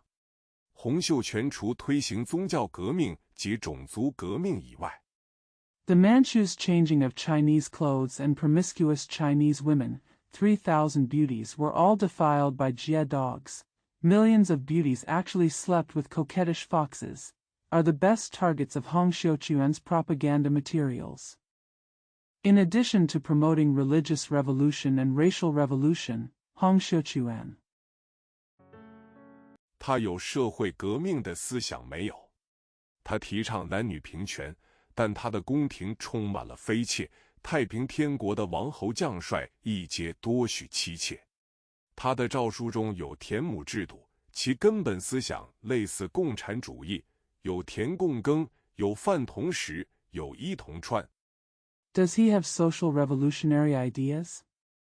He advocated equal rights for men and women, but his palace was full of concubines, and the princes and generals of the Taiping Heavenly Kingdom also had many wives and concubines. His edict included the land acreage system, whose basic idea is similar to communism. We have fields to cultivate together, we have food to eat together, and we have clothing to wear together. 有钱同时，但是他的均田主义虽有详细的规定，并未实行。是他不愿实行呢，还是感觉实行的困难而不愿试呢？就现在我们所有的史料判断。If you have money, use it together. However, although his land equalization policy had detailed provisions, it was not implemented. Is it because he was unwilling to implement it? Or did he feel that it was difficult to implement and was unwilling to try? Based on all the historical data we have, we can judge. 我们可以说，洪秀全对于宗教革命及种族革命是十分积极的，对于社会革命则甚消极。他的党徒除冯云山以外，尚有烧炭的杨秀清，后封东王；耕种山地的萧朝贵，后封西王。We can say that Hong Xiuquan was very positive towards religious revolution and racial revolution, but very negative towards social revolution. In addition to Feng Yunshan, his party members also included Yang Xiuqing, who burned charcoal, and was later granted the title of King of the East. Xiao Chaogui, who farmed the mountains, was later granted the title of King of the West. 曾捐建生与衙门胥吏为伍的韦昌辉，后封北王，及富豪石达开，后称义王。他的运动当然是个民间运动，反映当时的民间痛苦和迷信，以及潜伏于民间的种族观念。道光30年夏天， Wei Changhui, who had donated his students to work as subordinate officials in the Yamen, was later named King of the North, and the rich man Shidakai was later named King of Wings. His movement was of course a folk movement, reflecting the pain and superstition of the people at that time, as well as the racial concepts lurking among the people. The summer of the 30th year of Daoguang. 洪秀全在广西金田村起兵，9月占蒙山县，旧名永安，于是定国号为太平天国，自称天王。清兵进围永安，洪秀全于咸丰2年春突围，进攻桂林，未得，改图湖南。他在长沙遇着很坚强的抵抗。Hong Xiuquan raised troops in Jintian village, Guangxi. In September, he occupied Mengshan County, formerly known as Yong'an, so he named the country the Taiping Heavenly Kingdom and called himself the Heavenly King. Qing soldiers invaded Yong'an. Hong Xiuquan raised troops in Jintian village, Guangxi. In September, he occupied Mengshan County, formerly known as Yong'an, so he named the country the Taiping Heavenly Kingdom and called himself the Heavenly King. Qing soldiers invaded Yong'an. Hong Xiuquan broke out in the spring of the second year of Xianfeng and attacked Guilin, but failed, so he changed his plan to Hunan. He encountered strong resistance in Changsha. 乃向湘江下流进攻。他在越州得着吴三桂留下来的军械，并抢夺了不少的帆船。实力补充了以后，他直逼武汉。他虽打下了汉阳、武昌，他不留兵防守，设关立制。他一直向长江下游进攻。Then attacked the lower reaches of the Xiangjiang River. In Yuezhou, he obtained the ordnance left by Wu Sangui and robbed many sailing ships. After his strength was replenished, he went straight to Wuhan. Although he captured Hanyang and Wuchang, he did not leave troops to defend them and established officials to govern them. He has been attacking the lower reaches of the Yangtze River. 沿途攻破了九江、安庆、芜湖。咸丰3年春打进南京，就定都于此，名叫天津。在定都南京以前，洪秀全的行动类似流寇，定都南京以后，他才开始他的建国工作。从道光30年1850年。Along the way, they conquered Zhejiang, Anqing, and Wuhu. In the spring of the third year of Xianfeng's reign, they invaded Nanjing and made it their capital. His name is Tianjing. Before establishing the capital in Nanjing, Hong Xiuquan's actions were similar to those of a rogue bandit.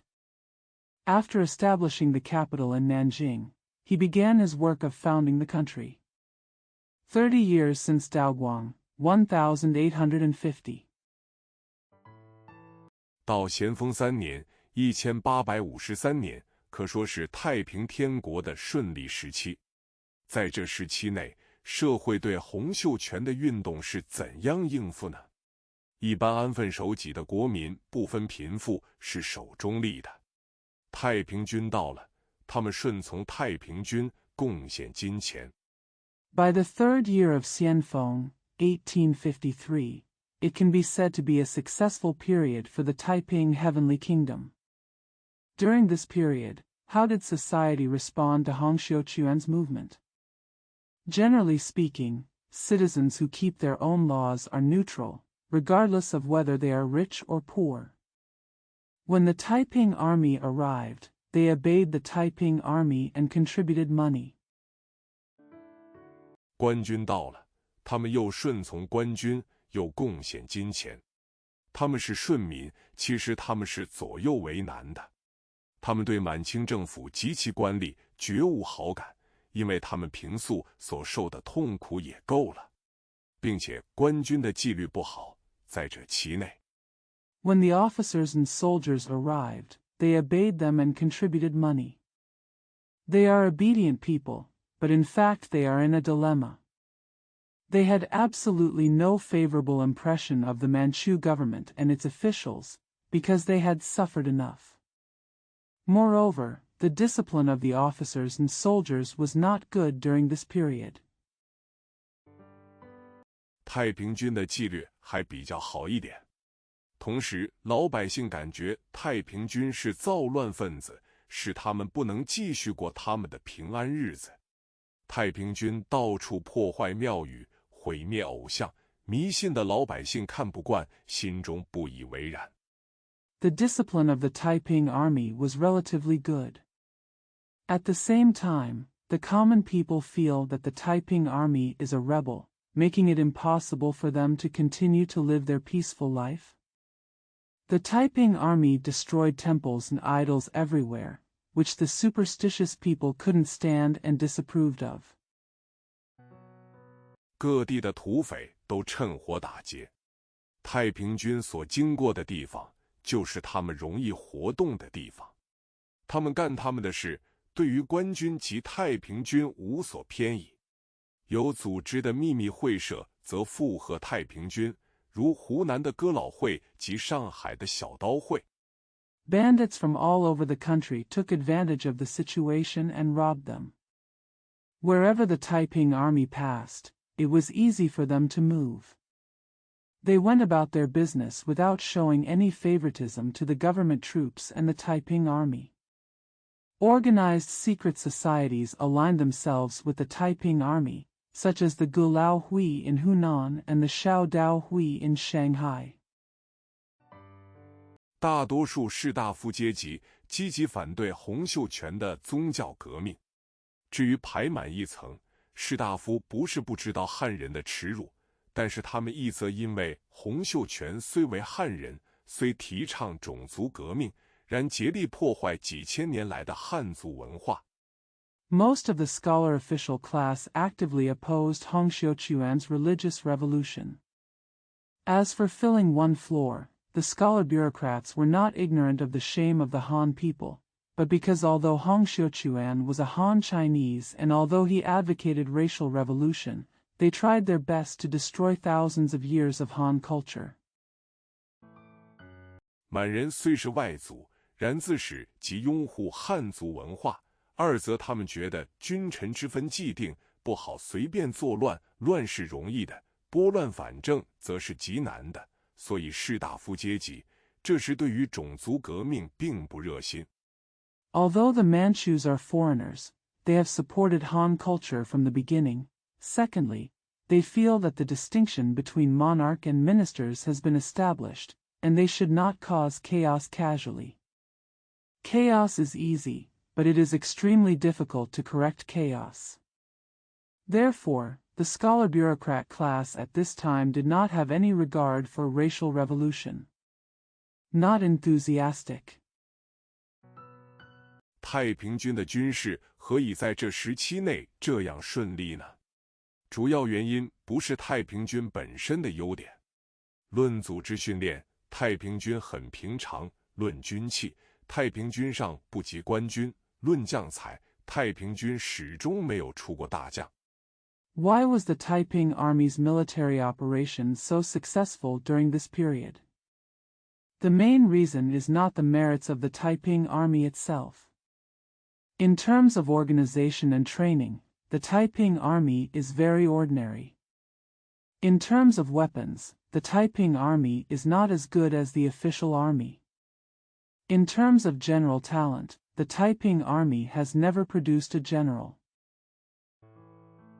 太平军在此时期内所以能得胜，全因为它是一种新兴的势力，富有朝气，能拼命，能牺牲。官军不但木气很重，简直腐化不成军了。当时的官军有两种，即八旗和露营。八旗的战斗力随着满人的汉化。The reason why the Taiping Army was able to win during this period was entirely because it was an emerging force, full of vigor, able to fight hard and make sacrifices. Not only were the officers and soldiers very depressed, they were simply corrupted into an army. There were two types of officers and soldiers at that time, namely the 8 banners and the Green Camp. The fighting power of the 8 banners followed the Chineseization of the Manchus. 文弱化而丧失了，所以在乾隆嘉庆年间，清朝用露营的时候已逐渐加多，用八旗的时候已逐渐减少。到了道光咸丰年间，露营已经成了清廷的主力军队，其腐化程度正与一般政界相等。Culture weakened and lost. Therefore, during the Qianlong and Zheqing years, the Qing dynasty gradually used more green camps and fewer 8 banners. By the time of Daoguang and Xianfeng, the Green Camp had become the main force of the Qing court, and its degree of corruption was equal to that of the general political circles. 士兵的饷额甚低，又为官长剥削，所以自谋生计，把当兵作为一种副业而已。没有纪律，没有操练，害民有余，打仗则简直谈不到。并且将官之间猜忌甚深，彼此绝不合作。Soldiers' pay was very low and they were exploited by officials, so they made a living by themselves and regarded being a soldier as a side job. Without discipline and drill, it will only harm the people, and war will be almost out of the question. Moreover, there was deep suspicion among the generals and they would never cooperate with each other.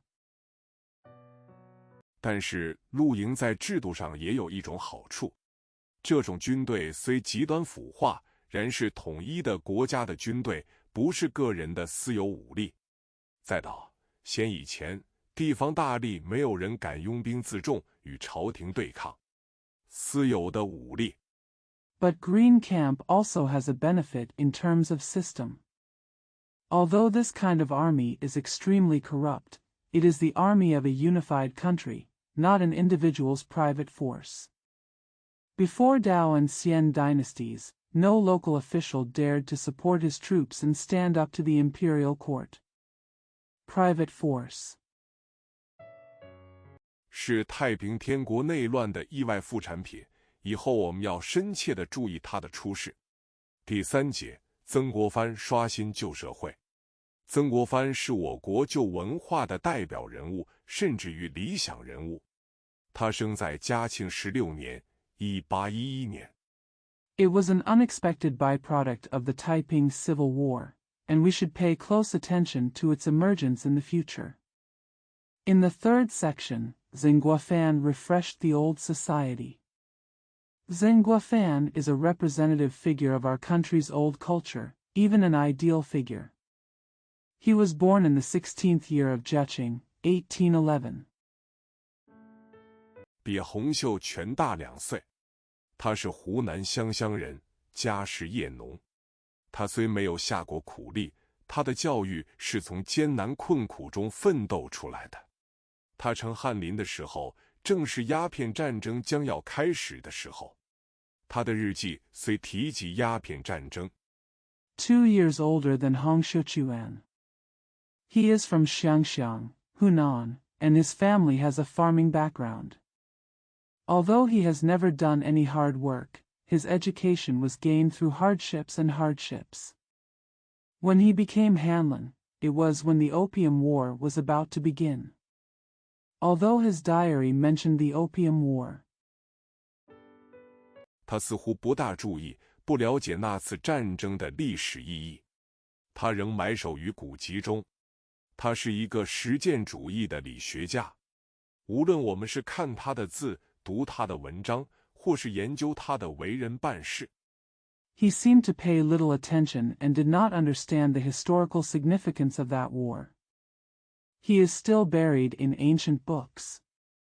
He is a practical Neo-Confucianist. Whether we read his words, read his articles, or study his conduct as a person, 我们自然地想起我们乡下那个务正业的小农民，他和小农民一样，一生一世不做苟且的事情。他知道文章、学问、道德、功业都只有汗血才能换得来。we naturally think of the small farmer in our country who works hard. Like the small farmer, he never does anything casually throughout his life. He knows that literary achievements, knowledge and moral achievements can only be obtained with sweat and blood. 正如小农民知道要得一粒一颗的稻麦都非出汗不可。在咸丰初年，曾国藩官做到侍郎，等于现在的各部次长。他的知己固然承认他的文章道德是特殊的，但是他的知己不多。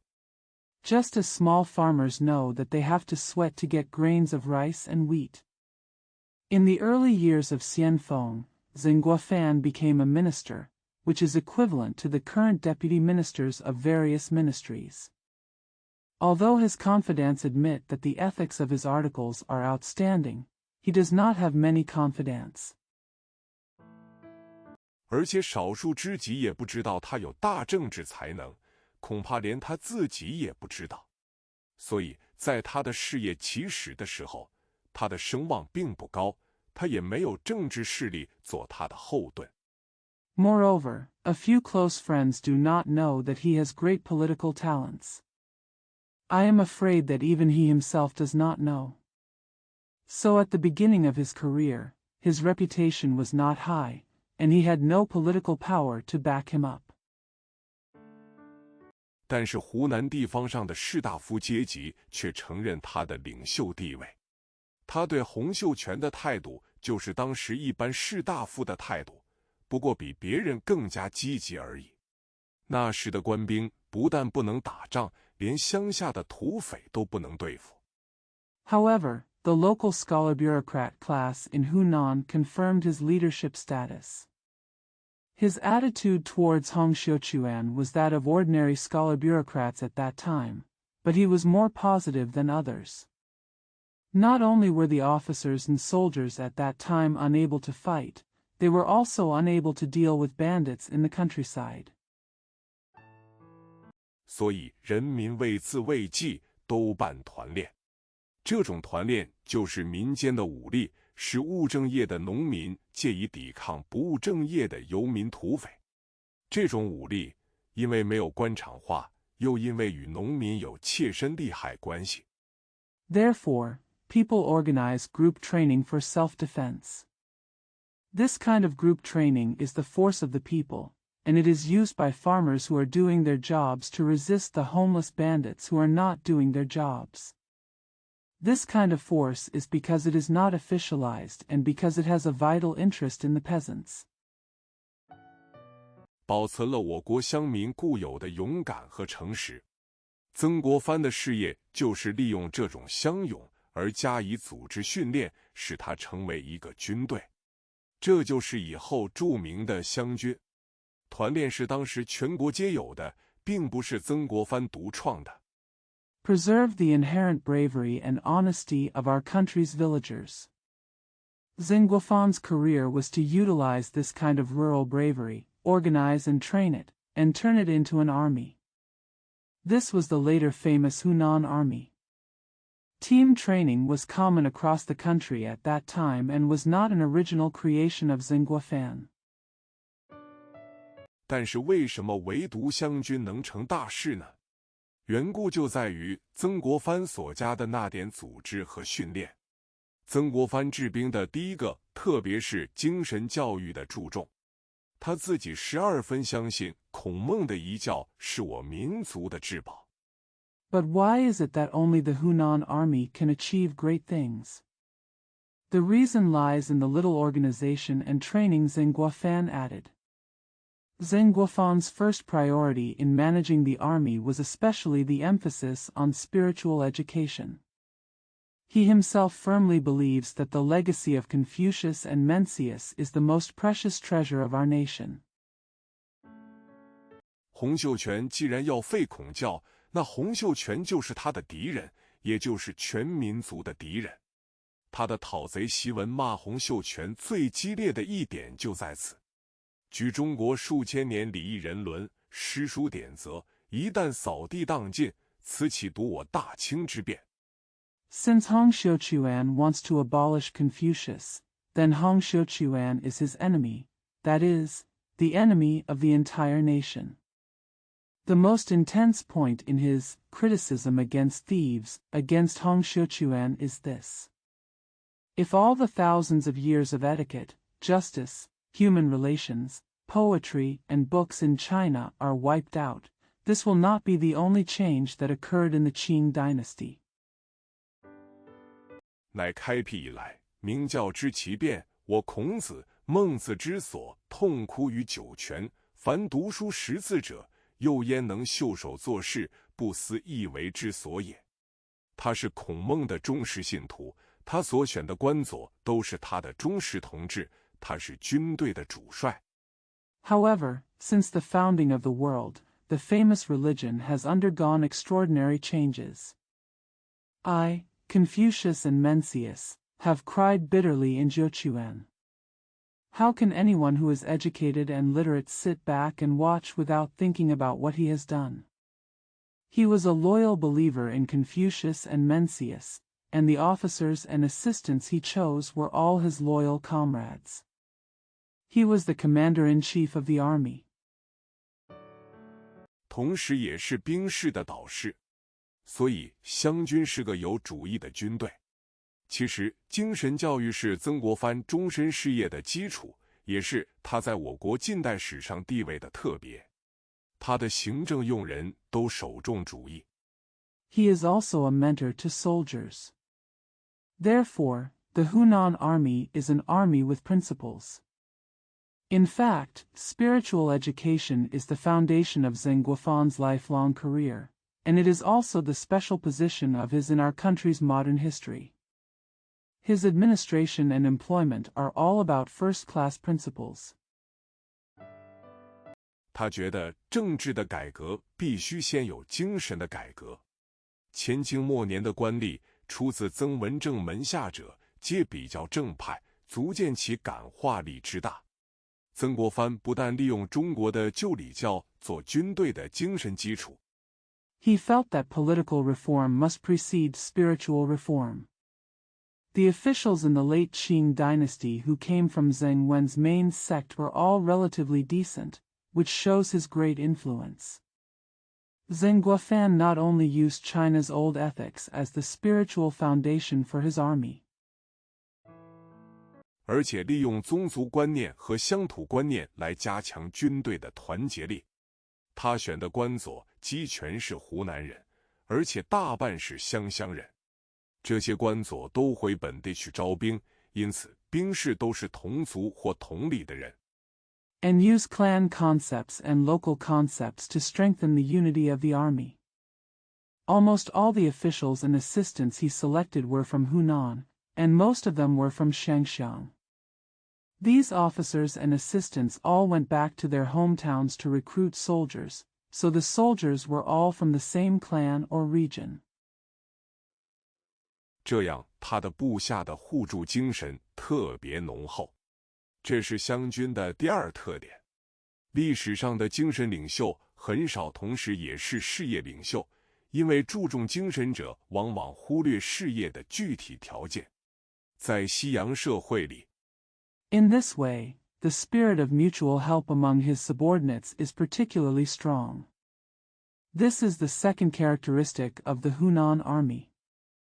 Historically, spiritual leaders were rarely also career leaders, because those who focus on spirituality tend to ignore the specific conditions of their careers. In Western society, 这两种领袖资格是完全分开的。管教者不必管事，管事者不必管教。在中国则不然，中国社会几千年来是政教不分、官事合一的，所以在中国，头等领袖必须兼双层资格。曾国藩虽注重为人， these two leadership qualifications are completely separate. Disciplinaries don't have to take care of things, and people who take care of things don't have to discipline. This is not the case in China. Chinese society has not distinguished between politics and religion for thousands of years, and the government and teachers are one. Therefore, in China, top leaders must have dual qualifications. Although Zheng Guofan paid attention to being a human being, 并不忽略做事，这是他的特别的第三点。当时陆营之所以不能打仗，缘故虽多，其中之一是待遇太薄。曾是在起始办团练的时候，就决定每月陆勇发饷4两2钱，水勇发3两6钱。don't neglect your work. This is his special third point. There were many reasons why the Green Camp could not fight at that time, one of which was that the treatment was too poor. When Zheng started to organize group training, she decided to pay Lu Yong 4 taels and Shui Yong 3 taels and 6 per month. 比陆营的饷额加1倍。湘军在待遇上享有特殊权利。湘军作战区域是长江沿岸各省，在此区域内水上的优势很能决定陆上的优势，所以曾国藩自始就注重水师。关于军器 double the salary of Green Camp. The Hunan Army enjoys special rights in terms of treatment. The Hunan Army's operational area is the provinces along the Yangtze River. In this area, the advantage on the water can very well determine the advantage on land. Therefore, Zheng Guofan paid attention to the navy from the beginning. About weapons. 曾是虽常说打仗在人不在器，然而他对军器的制造，尤其对于大炮的制造是很费苦心的。他用尽心力去罗致当时的技术人才。他对于兵士的操练也十分认真，他自己常去督察检阅。Although Zheng often said that war depends on people rather than weapons, he was very painstaking in the manufacture of weapons, especially cannons. He tried his best to recruit the technical talents of the time. He is also very serious about the training of soldiers. He himself often went to inspect and inspect. 他不宽纵他的军官，也不要军官宽纵他的部下。曾国藩的事业，如同他的学问，也是从艰难困苦中奋斗出来的。他要救旧社会、旧文化，而那个旧社会、旧文化所产生的官僚，反要和他捣乱。He does not indulge his officers, nor does he want them to indulge his subordinates. Zheng Guofan's career, like his knowledge, was also fought out of hardships. He wants to save the old society and culture, but the bureaucrats produced by that old society and old culture want to make trouble for him. 他要维持大清，但大清反而嫉妒他，排斥他。他在长沙练勇的时候，旧时的官兵恨他的新方法、新标准，几乎把他打死了。他逃到衡州去避乱。他最初的一战是个败仗，他投水自尽，幸而被部下救起来。He wanted to maintain the Qing dynasty, but the Qing dynasty was jealous of him and rejected him. When he was practicing bravery in Changsha, the old officers and soldiers hated his new methods and standards and almost beat him to death. He fled to Hangzhou to avoid the chaos. His first battle was a failure, and he committed suicide by drowning. Fortunately, he was rescued by his subordinates. 他练兵打仗，同时他自己去筹饷。以后他成了大事，并不是因为清廷和官僚自动地把政权交给他，是因为他们的失败迫着他们求曾国藩出来任事，迫着他们给他一个做事的机会和权利。第4节。He trained his troops to fight and at the same time raised his own wages. He became a big deal in the future, not because the Qing government and bureaucracy automatically handed over power to him, but because their failure forced them to ask Zheng Guofan to come out to serve, and forced them to give him an opportunity and right to do something. Section 4. 洪秀全失败。洪秀全得了南京以后，我们更能看出他的真实心智不在建设新国家或新社会，而在建设新朝代。他身居宫中，务求想做皇帝的福，对于政事则不放在心上。宫廷的建筑，宫女的征选。Hong Xiuquan failed. After Hong Xiuquan captured Nanjing, we can see that his true intention was not to build a new country or society, but to build a new dynasty. He lived deep in the palace, seeking to enjoy the blessings of being an emperor, and did not care about political affairs. The architecture of the palace and the selection of palace ladies. 金银的聚敛，官制公制的规定，这些事情是太平天王所最注意的。他的宗教后来简直变为疯狂的迷信。杨秀清向他报告国事的困难，他回答说：“朕奉上帝圣旨，天兄耶稣圣旨。” The accumulation of gold and silver, and the regulations of the official and palace systems, these are the things that the Taiping king paid most attention to. His religion turned into crazy superstition. Yang Xiuqing reported to him the difficulties in state affairs, and he replied, I follow the holy will of God, the holy will of Brother Jesus. 下凡做天下万国独一真主，何惧之有？不用耳奏，正是不用耳礼。欲出外出，欲在京住，由于耳。朕铁桶江山，你不服；有人服，耳说无兵。朕知天兵多过于水，何惧曾邀国藩乎？快要灭亡的时候，南京绝粮。Why should you be afraid of descending to earth to be the only God of all nations in the world? I don't need you to report, and I don't need you to deal with political affairs. I want to go out, and I want to live in the capital. Because of you, I have an iron bucket for the country. If you don't support me, someone will help you. You said I have no soldiers. My heavenly soldiers are more than water. Why fear Zheng Yao, Guofan? When it was about to be destroyed, Nanjing ran out of food. 洪秀全令人民引路充饥，说路是天使。这样的领袖不但不能复兴民族，且不能作为部下团结的中心。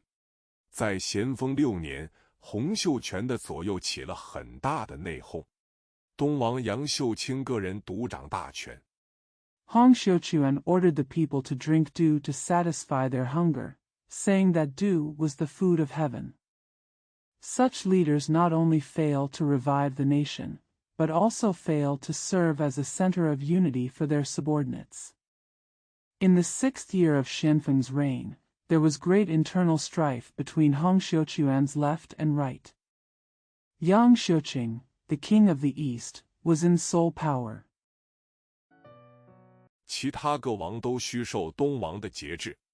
赵太平天国的仪式，天王称万岁，东王称9000岁，西王8000岁，与递减。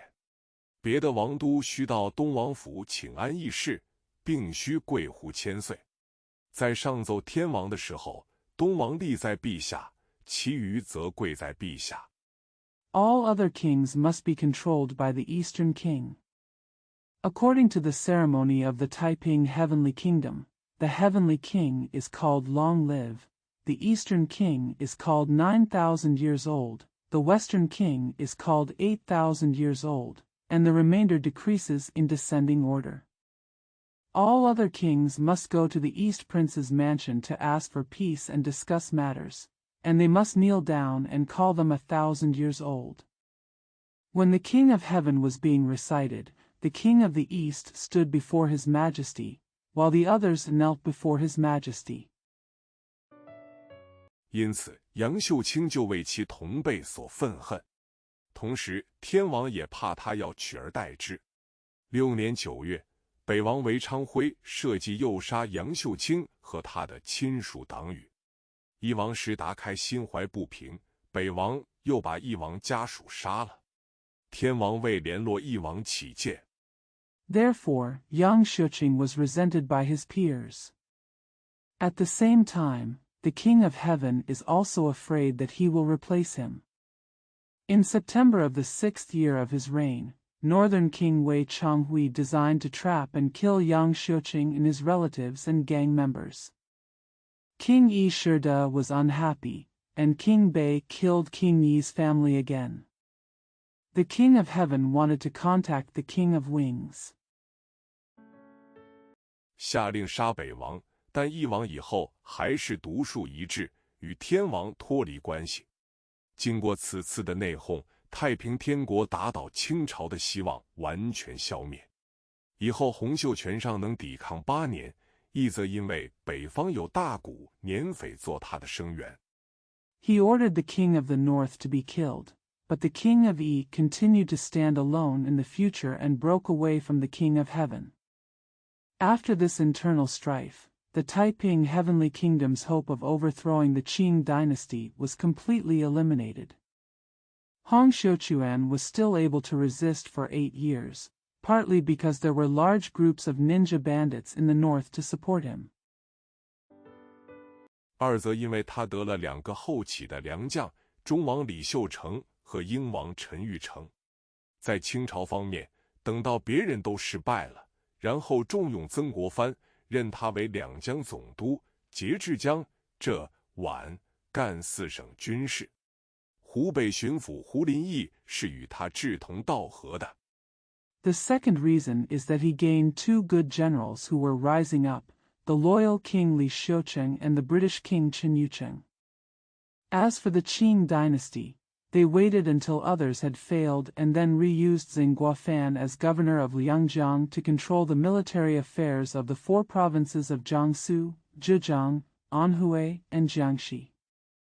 Hubei governor Hu Lini was like-minded with him. 竭力与他合作。他的亲弟曾国荃是个打硬仗的前线指挥。以后，曾国藩举荐他的门生李鸿章做江苏巡抚，他的朋友左宗棠做浙江巡抚。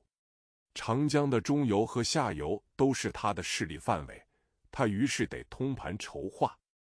Do your best to work with him. His brother Zheng Guoquan was a frontline commander who fought hard. Later, Zheng Guofan recommended his disciple Li Hongzhang as governor of Jiangsu, and his friend Zhua Zongtang as governor of Zhejiang. The middle reaches and lower reaches of the Yangtze River were his sphere of influence, so he had to plan everything. 他对于洪秀全采取大包围的战略，同时英、美、法三国也给了曾、左、李三人不少的帮助。同治3年（1864年），湘军在曾国荃领导之下打进南京，洪秀全自杀，太平天国就此亡了。洪秀全想打倒清朝。He adopted a strategy of encirclement against Hong Xiuquan.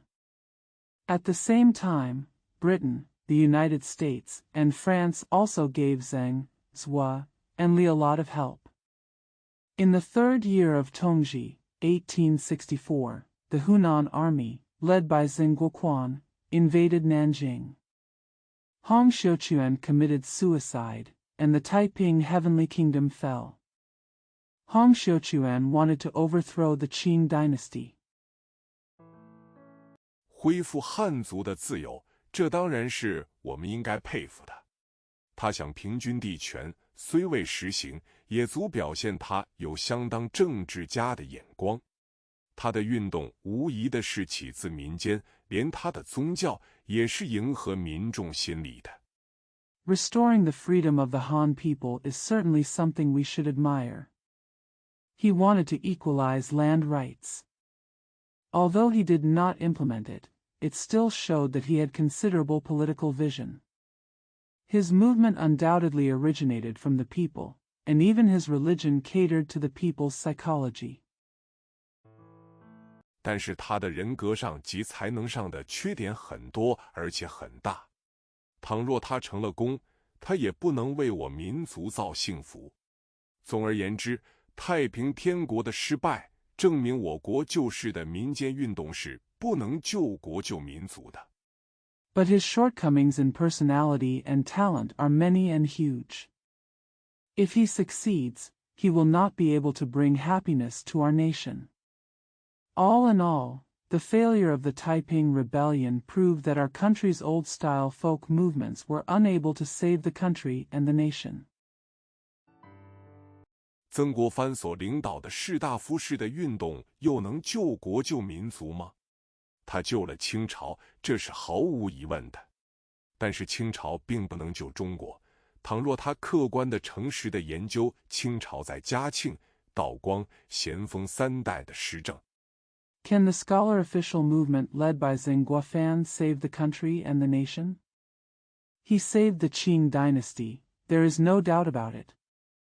But the Qing dynasty could not save China if he objectively and honestly studied the Qing dynasty's governance in the Jiaqing, Daoguang, and Xianfeng dynasties. 他应该知道他是不可救药的。他未尝不知道此中实情，所以他平定太平天国以后，他的态度反趋于消极了。平心而论，曾国藩要救清朝是很自然的，可原谅的。第一，中国的旧礼教既是他的立场。He should have known it was irredeemable. He did not know the truth, so after he pacified the Taiping Heavenly Kingdom, his attitude became negative. To be fair, it is natural and forgivable that Zheng Guofan wanted to save the Qing dynasty. First, China's old ethics is his stance. 而且士大夫阶级是他的平一，他不能不忠君。第二，他想清廷经过大患难之后，必能有相当觉悟。事实上，同治初年的北京，因为有恭亲王及文祥二人主政，似乎景象一新，颇能有为，所以驾到。Moreover, the scholar bureaucrat class is his support, and he cannot be disloyal to the emperor. Second, he thought that the Qing government would be quite enlightened after going through great tribulations. In fact, in the early years of Tongji, Beijing seemed to have a completely new scene and was quite promising because Prince Gong and Wenxiang were in charge. So Jia, Dao. 咸三代虽是多难的时代，同治年间的清朝却有中兴的气象。第三，他怕清朝的灭亡要引起长期的内乱。他是深知中国历史的，我国几千年来每次换过朝代，总要经过长期的割据和内乱。Although the Xian dynasty was a troubled era, the Qing dynasty during the Tongji period did show signs of revival. Third, he was afraid that the demise of the Qing dynasty would cause long-term civil strife. He is well aware of Chinese history. For thousands of years, every time our country changed dynasties, it always went through long-term separatism and civil strife. 然后天下得统一和太平。在闭关自守、无外人干涉的时代，内战虽给人民无穷的痛苦，尚不至于亡国。到了19世纪，有帝国主义者绕环着，长期的内战就能引起亡国之祸。曾国藩所以要维持清朝。Then the world will be unified and peaceful. In an era of seclusion and no interference from outsiders, although the Civil War caused endless suffering to the people, it would not lead to the destruction of the country. In the 19th century, surrounded by imperialists, a long-term civil war could lead to the destruction of the country, so Zhenguofan wanted to maintain the Qing dynasty. 最大的理由在此，在维持清朝作为政治中心的大前提之下，曾国藩的工作分两方面进行。一方面他要革新，那就是说他要接受西洋文化的一部分；另一方面他要守旧，那就是说 This is the biggest reason. Under the premise of maintaining the Qing dynasty as the political center, Zhenguofan's work was carried out in two aspects. On the one hand, he wants to innovate, that is to say, he wants to accept part of Western culture. On the other hand, he wants to be conservative, that is to say,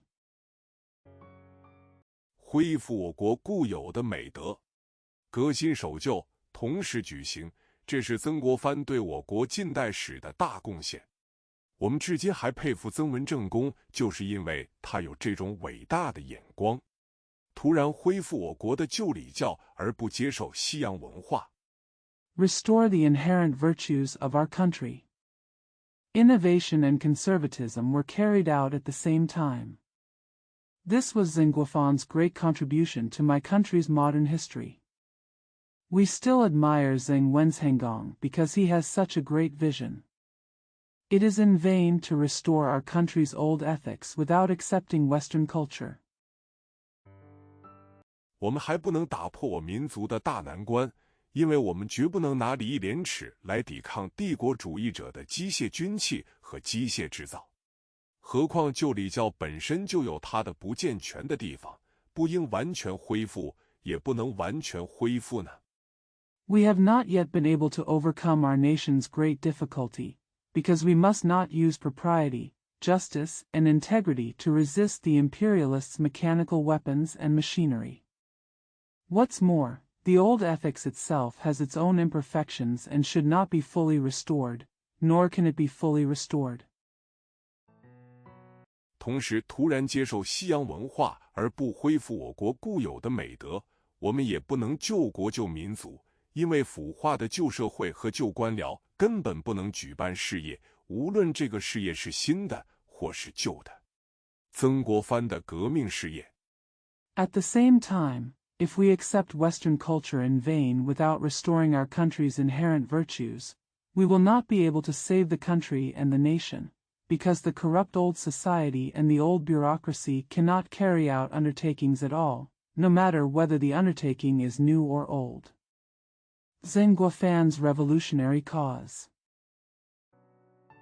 我们留在下一章讨论他的守旧事业。我们在前一节里已经说过，现在我们要指出他的守旧事业的流弊。湘军初起的时候，精神纪律均好，战斗力也高。后来人数多了，事业大了，湘军就退化了。We will discuss this in the next chapter. We have already talked about his conservative career in the previous section. Now we point out the shortcomings of his conservative enterprise. When the Hunan army first emerged, it had good mental discipline and high combat effectiveness. Later, when the number of people increased and the cause became great, the Hunan army degenerated. 收复南京以后，曾自己就承认湘军暮气很深，所以他遣散了好多。足证我国治军的旧法根本是有毛病的。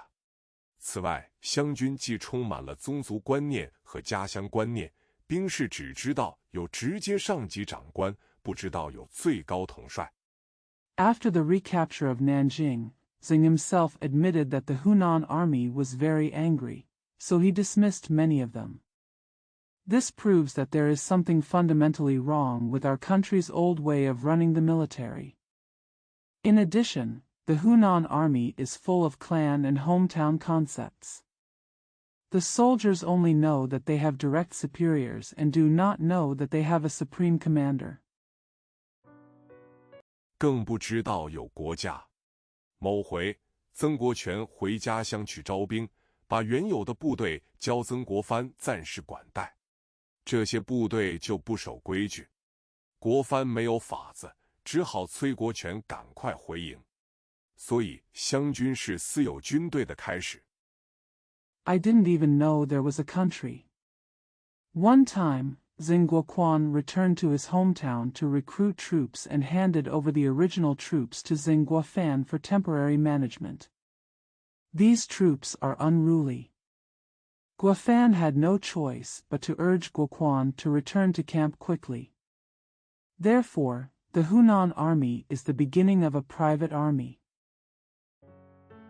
湘军的精神以后传给李鸿章所部的淮军，而淮军以后又传给袁世凯的北洋军。我们知道，民国以来的北洋军阀利用私有的军队割据国家，阻碍统一。追究其祸根，我们不能不归咎于湘军。The spirit of the Hunan army was later passed on to the Hui army under Li Hongzhang, and the Hui army was later passed on to Yuan Shikai's Beiyang army. We know that since the Republic of China, Beiyang warlords have used private armies to divide the country and hinder reunification. Investigating the root cause, we cannot but blame the Hunan army. 于此也可看出旧法子的毛病。第3章自强极其失败。第1节内外合作以求自强。恭亲王吉文祥从英法联军的经验得了3种教训。第一， The shortcomings of the old method can also be seen here. Chapter 3, Self-Improvement and its Failure. Section 1, Cooperate internally and externally for self-improvement. Prince Gong and Wen Xiang learned 3 lessons from the experience of the British and French coalition forces.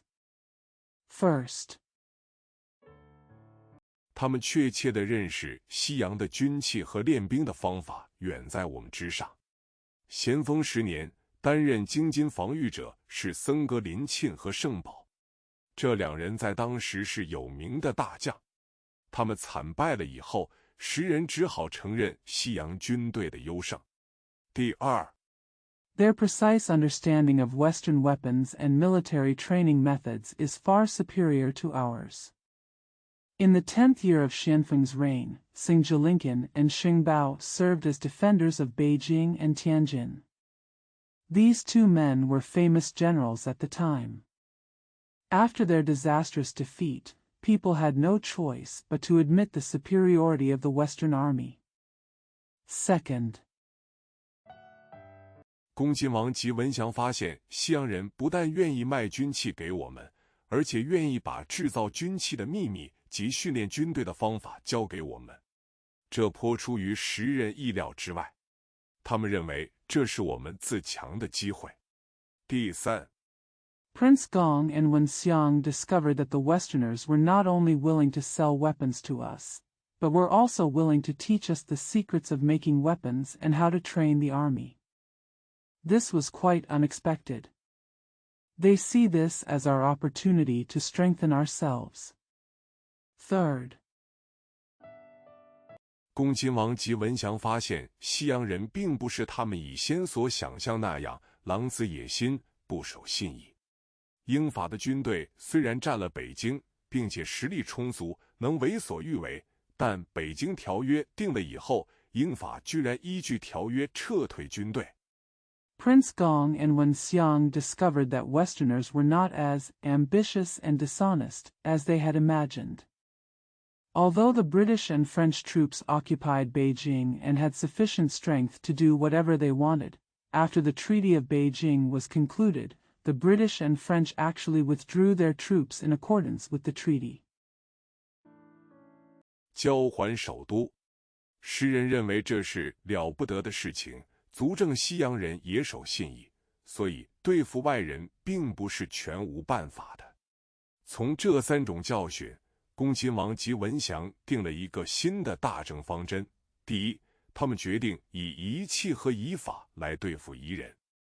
Return the capital. People at the time thought this was a great thing, and it proved that Westerners also kept their faith, so it was not impossible to deal with outsiders. From these three lessons, Prince Gong and Wen Xiang set a new policy. First, they decided to use barbarian weapons and barbarian methods to deal with the barbarians. 换句话说，他们觉得中国应该接受西洋文化之军事部分。他们于是买外国军器，请外国教官。他们说这是中国的自强之道。第二，他们知道自强不是短期内所能成立的。In other words, they felt that China should accept the military part of Western culture. So they bought foreign weapons and hired foreign instructors.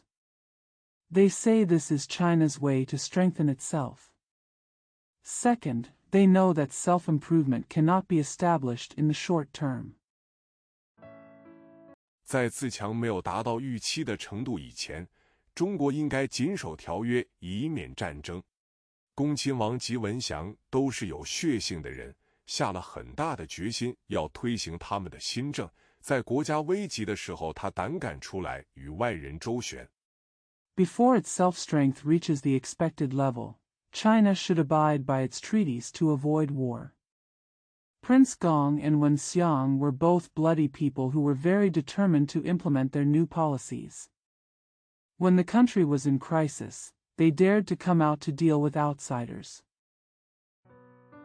并且专靠外交的运用，他们居然收复了首都。时人认为这是他们的奇功，并且恭亲王是咸丰的亲弟，同治的亲叔，他们的地位是全朝最亲贵的，有了他们的决心和资望。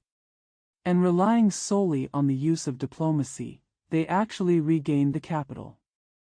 People at the time thought this was their miraculous achievement. Moreover, Prince Gong was Xianfeng's biological brother and Tongji's biological uncle. Their status is the most noble in the whole dynasty, and with their determination and qualifications. 他们在京内成了自强运动的中心，同时在京外的曾国藩、左宗棠、胡林翼、李鸿章诸人也得着同样的教训。最初使他们注意的是外人所用的轮船，在长江下游私运军火粮食卖给太平军。They became the center of the self-improvement movement in Beijing. At the same time, Zhenguofan, Zhuozongtang, Hulini, and Li Hongzhang outside Beijing also learned the same lesson. What initially attracted their attention was the ships used by outsiders to smuggle arms and food in the lower reaches of the Yangtze River and sell them to the Taiping Army. 据说胡林翼在安庆曾有过这样的经验：迟至江滨，忽见二洋船，古轮西上，迅如奔马，急如飘风。文中急胡，变色不语，勒马回营，中途偶谢，机智堕马。严丹出上书向在文中幕府，每与文中论及洋务。It is said that Hulini had such an experience in Anqing.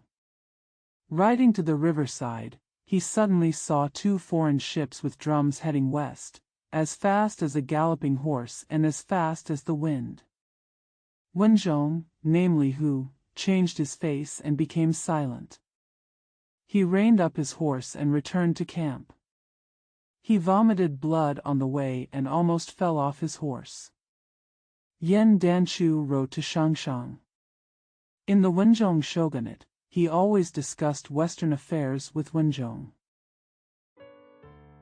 文中者摇手闭目，神色不移者久之，曰：“此非吾辈所能知也。”可见轮船给胡文中印象之深，曾、左、李大致相同。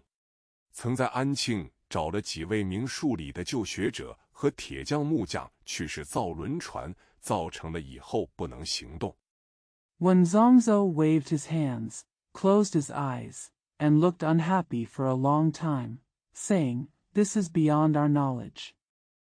It can be seen that the ship had a deep impression on Hu Wenzhong, and Zheng, Zhua, and Li were roughly the same. I once found some old scholars, blacksmiths and carpenters who knew mathematics and physics in Anqing to try to build a ship, which caused me to be unable to move in the future. 左在杭州做了同样的试验，得同样的结果，足证这班人对于西洋机械的注重。在长江下游作战的时候，太平军和湘军淮军都竞买洋枪。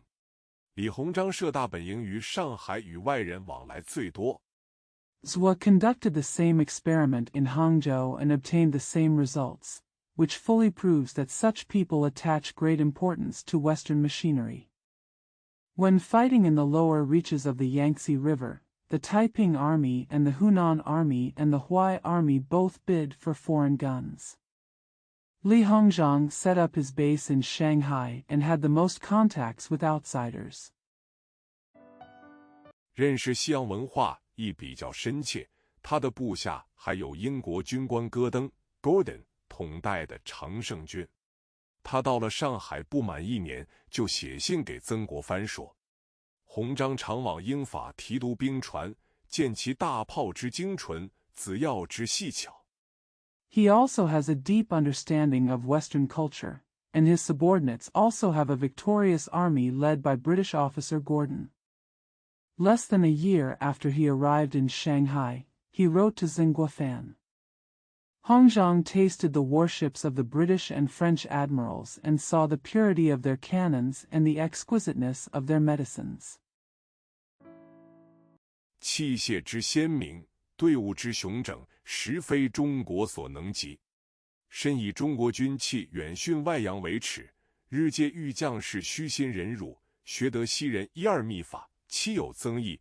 若住上海久而不能咨取洋人长技，就悔多矣。同治3年，1864年。The distinctiveness of the equipment and the majesty of the team are beyond the reach of China. I am deeply ashamed that Chinese weapons are far inferior to those of foreign countries. I have ordered my soldiers to humbly endure humiliation and learn 1 or 2 secret techniques from the Westerners, and I hope they will make a difference. If I stay in Shanghai for a long time and fail to learn from the foreigners' skills, I will regret a lot. Tongji 3 years, 1864. 他又写给恭亲王和文祥说：“洪章窃以为天下事穷则变，变则通。中国士大夫沉浸于章句小楷之积习，武夫汉族又多粗蠢而不加细心，以致用非所学，学非所用。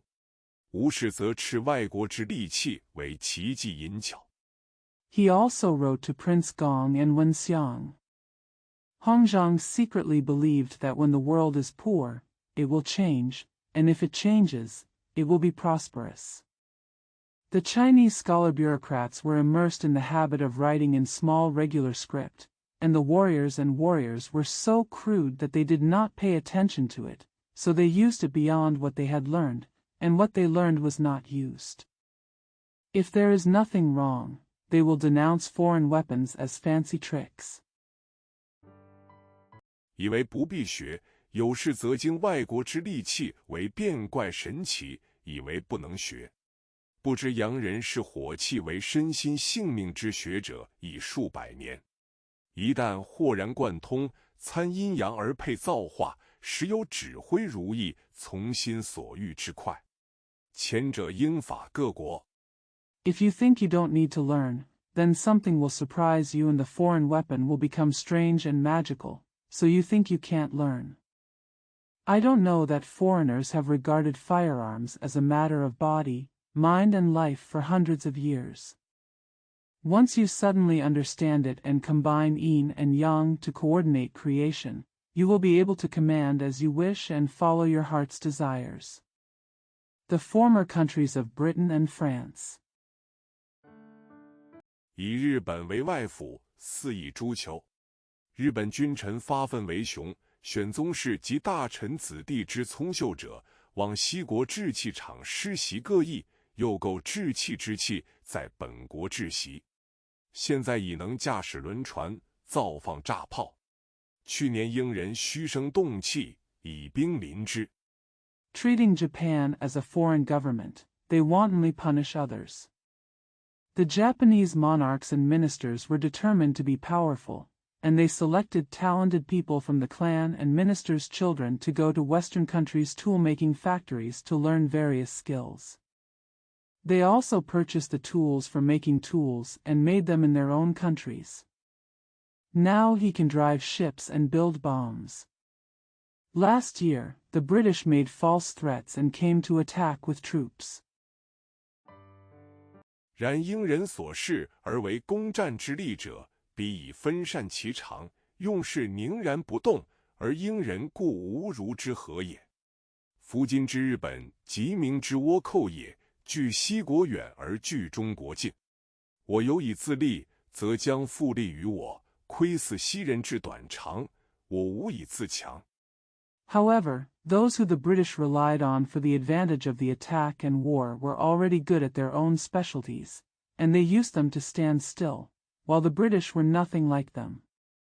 Today's Japan is like the Japanese pirates of the Ming dynasty. It is far away from the Western countries but close to China. If I am able to stand on my own, I will keep my beauty attached to me and observe the shortcomings and strengths of Westerners. I have no way to strengthen myself. 则并效尤于彼，分西人之利叟。日本以海外区小国，尚能及时改折，知所取法。然则我中国身为穷极而通之故，夫亦可以惶然变计矣。杜之有言曰：利不百，不变法；攻不十，不易器。Then you can imitate others and share the benefits of the Westerners. Japan is only a small overseas country, but it can still change its course in time and know what to do.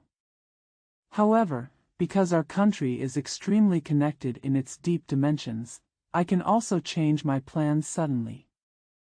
Duji once said, if the benefits are not enough, the law will not change. If the merit is not 10, it is difficult to change the tool.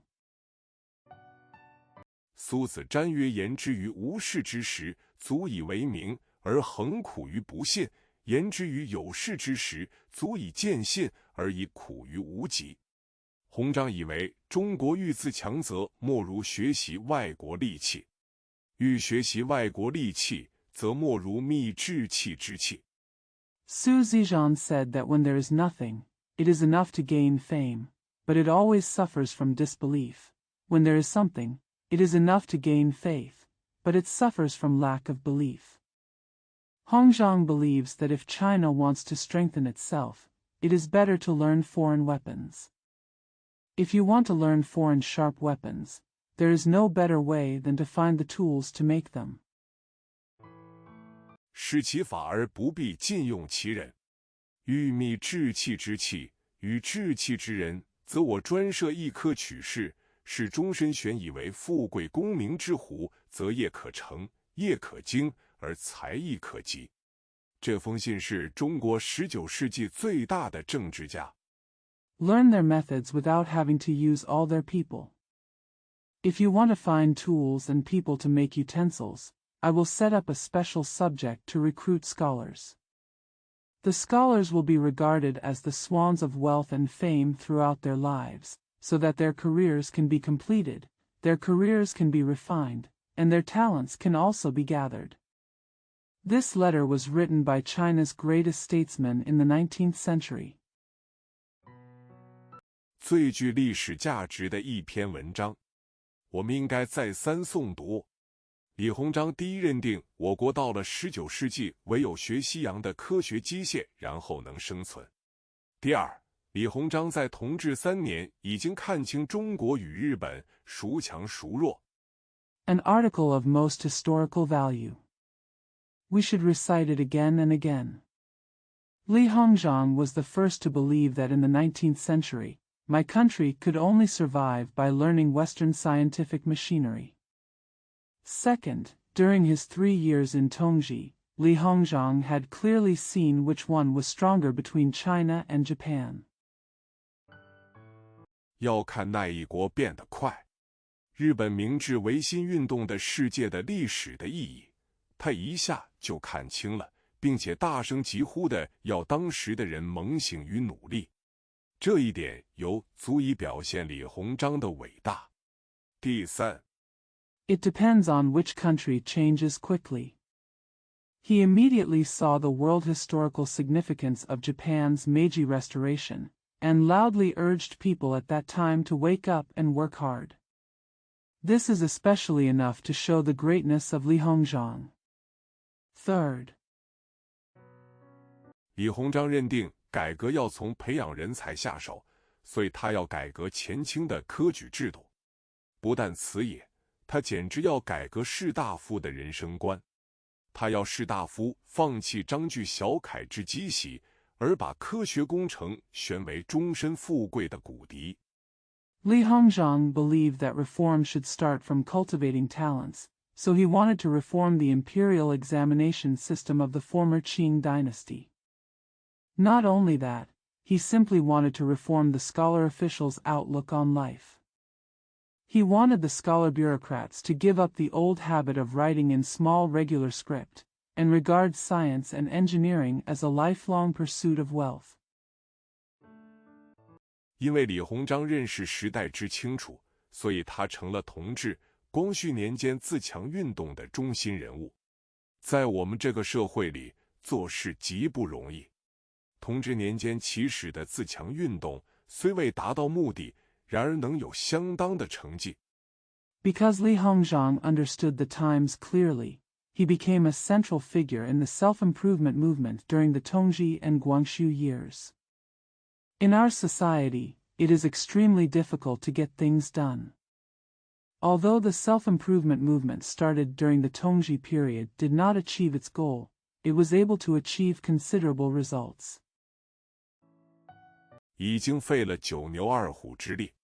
倘若当时没有恭亲王及文祥在京内主持，没有曾国藩、李鸿章、左宗棠在京外推动，那么英法联军及太平天国以后的中国还要麻木不仁，好像鸦片战争以后的中国一样。A lot of effort has been spent. If there had not been Prince Gong and Wen Xiang presiding in Beijing at that time, and if Zheng Guofan, Li Hongzhang, and Zhuo Zongtang had not promoted it outside Beijing, then China after the British-French Allied forces and the Taiping Rebellion would still be indifferent, just like China after the Opium War. 所以我们要仔细研究这几位时代领袖人物究竟做了些什么事业。第2节，步步向前进。自强的事业颇多，我现择其要者列表如下。咸丰11年，恭亲王及文祥聘请外国军官训练新军于天津。Therefore, we must carefully study what these leaders of the times have done. The second quarter, moving forward step by step. There are many causes for self-improvement. I will select the most important ones and list them below. In the 11th year of Xianfeng's reign, Prince Gong and Wen Xiang hired foreign officers to train the new army in Tianjin. 同年，恭亲王何文祥设立同文馆于北京，视为中国新学的起始。同年，恭亲王何文祥托总税司赫德 Robert Hart 购买炮舰，聘请英国海军人员来华创设新水师。同治2年 In the same year, Prince Gong and Wen Xiang established Tunguenguan in Beijing. It is the beginning of new learning in China. In the same year, Prince Gong and Wen Xiang asked Robert Hart, the Commissioner of Taxation, to purchase gunboats and hire British naval personnel to come to China to create a new navy. In the second year of Tongji, 李鸿章设外国语文学校于上海。同治4年，曾国藩、李鸿章设江南机器制造局于上海，附设译书局。同治5年，左宗棠设造船厂于福州，附设船政学校。同治9年，李鸿章设机器制造局于天津。Li Hongzhang established a foreign language school in Shanghai. In the 4th year of Tongji, Zeng Guofan and Li Hongzhang established Jiangnan Machinery Manufacturing Bureau in Shanghai, with a translation and bookstore attached. In the 5th year of Tongji, Zhou Zongtang set up a shipyard in Fuzhou with a shipping school attached. In the 9th year of Tongji, Li Hongzhang established the Machinery Manufacturing Bureau in Tianjin. 同治11年，曾国藩、李鸿章挑选学生赴美国留学。同年，李鸿章设轮船招商局。光绪元年，李鸿章筹办铁甲兵船。光绪2年，李鸿章派下级军官赴德学陆军、船政学生赴英、法学习造船和驾船。In the 11th year of Tongji, Zeng Guofan and Li Hongzhang selected students to study in the United States. In the same year, Li Hongzhang established the Steamship Investment Promotion Bureau. In the first year of Guangxu, Li Hongzhang prepared an armored warship. In the second year of Guangxu's reign, Li Hongzhang sent junior officers to Germany to study the army, and shipping students to England and France to learn shipbuilding and sailing. 光绪6年，李鸿章设水师学堂于天津，设电报局，请修铁道。光绪7年，李鸿章设开平矿务局。光绪8年，李鸿章驻旅顺军港，创办上海机器制布厂。光绪11年，李鸿章设天津武备学堂。In the 6th year of Guangxu's reign, Li Hongzhang set up a naval academy in Tianjin, set up a telegraph office, and requested railway construction. In the 7th year of Guangxu's reign, Li Hongzhang established the Kaiping Mining Bureau. In the 8th year of Guangxu's reign, Li Hongzhang built the Lushuan military port and founded the Shanghai Machinery Cloth Making Factory. In the 11th year of Guangxu's reign, Li Hongzhang established the Tianjin Military Academy. 光绪13年，李鸿章开办黑龙江墨和金矿。光绪14年，李鸿章成立北洋海军。以上全盘建设事业的动机是国防，故军事建设最多。但我们如仔细研究就知道，国防的近代化牵连甚多。In the 13th year of Guangxu's reign, Li Hongzhang opened the Mo gold mine in Heilongjiang. In the 14th year of Guangxu's reign, Li Hongzhang established the Beiyang Navy. The motivation for the above comprehensive construction undertakings is national defense, so military construction is the largest. But if we study carefully, we will know that the modernization of national defense involves many things. 近代化的军队第一需要近代化的军器，所以有江南及天津2个机械制造厂的设立。那2个厂实际大部分是兵工厂。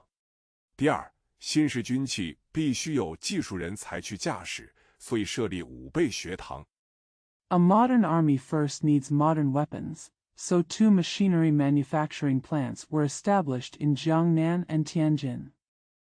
Most of those 2 factories are actually arsenals. Second, new weapons must have technical personnel to drive them, so an armament school was established. 和派遣军官出洋留学。第三，近代化的军队必须有近代化的交通，所以有造船厂和电报局的设立及铁路的建筑。第四，新式的国防比旧式的费用要高几倍。And sending military officers to study abroad.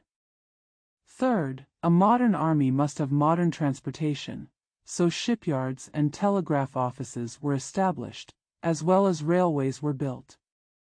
Fourth, the cost of new-style national defense is several times higher than that of old-style defense. 以中古的生产来负担近代的国防是绝对不可能的，所以李鸿章要办招商局来经营沿江沿海的运输，创立制布厂来挽回权力，开煤矿金矿来增加收入。It is absolutely impossible to finance modern national defense with medieval production. Therefore, Li Hongzhang wanted to set up an investment bureau to operate transportation along the rivers and coasts, establish a cloth-making factory to regain his rights, and open coal and gold mines to increase income. 自强运动的领袖们并不是事前预料到各种需要而定一个建设计划。他们起初只知道国防近代化的必要，但是他们在这条路上前进一步以后，就发现必须再进一步，再进一步以后。The leaders of the self-reliance movement did not plan a construction plan in advance in anticipation of various needs. At first they only knew the need to modernize national defense. But after they took one step forward on this road, they found that they had to take another step, and after another step. 又必须更进一步，其实必须走到尽头，然后能生效。近代化的国防不但需要近代化的交通、教育、经济，并且需要近代化的政治和国民。半新半旧是不中用的。换句话说 We must go further. In fact, it must go to the end before it can take effect. Modern national defense not only requires modern transportation, education, and economy, but also modern politics and people. Half new and half old are of no use. In other words,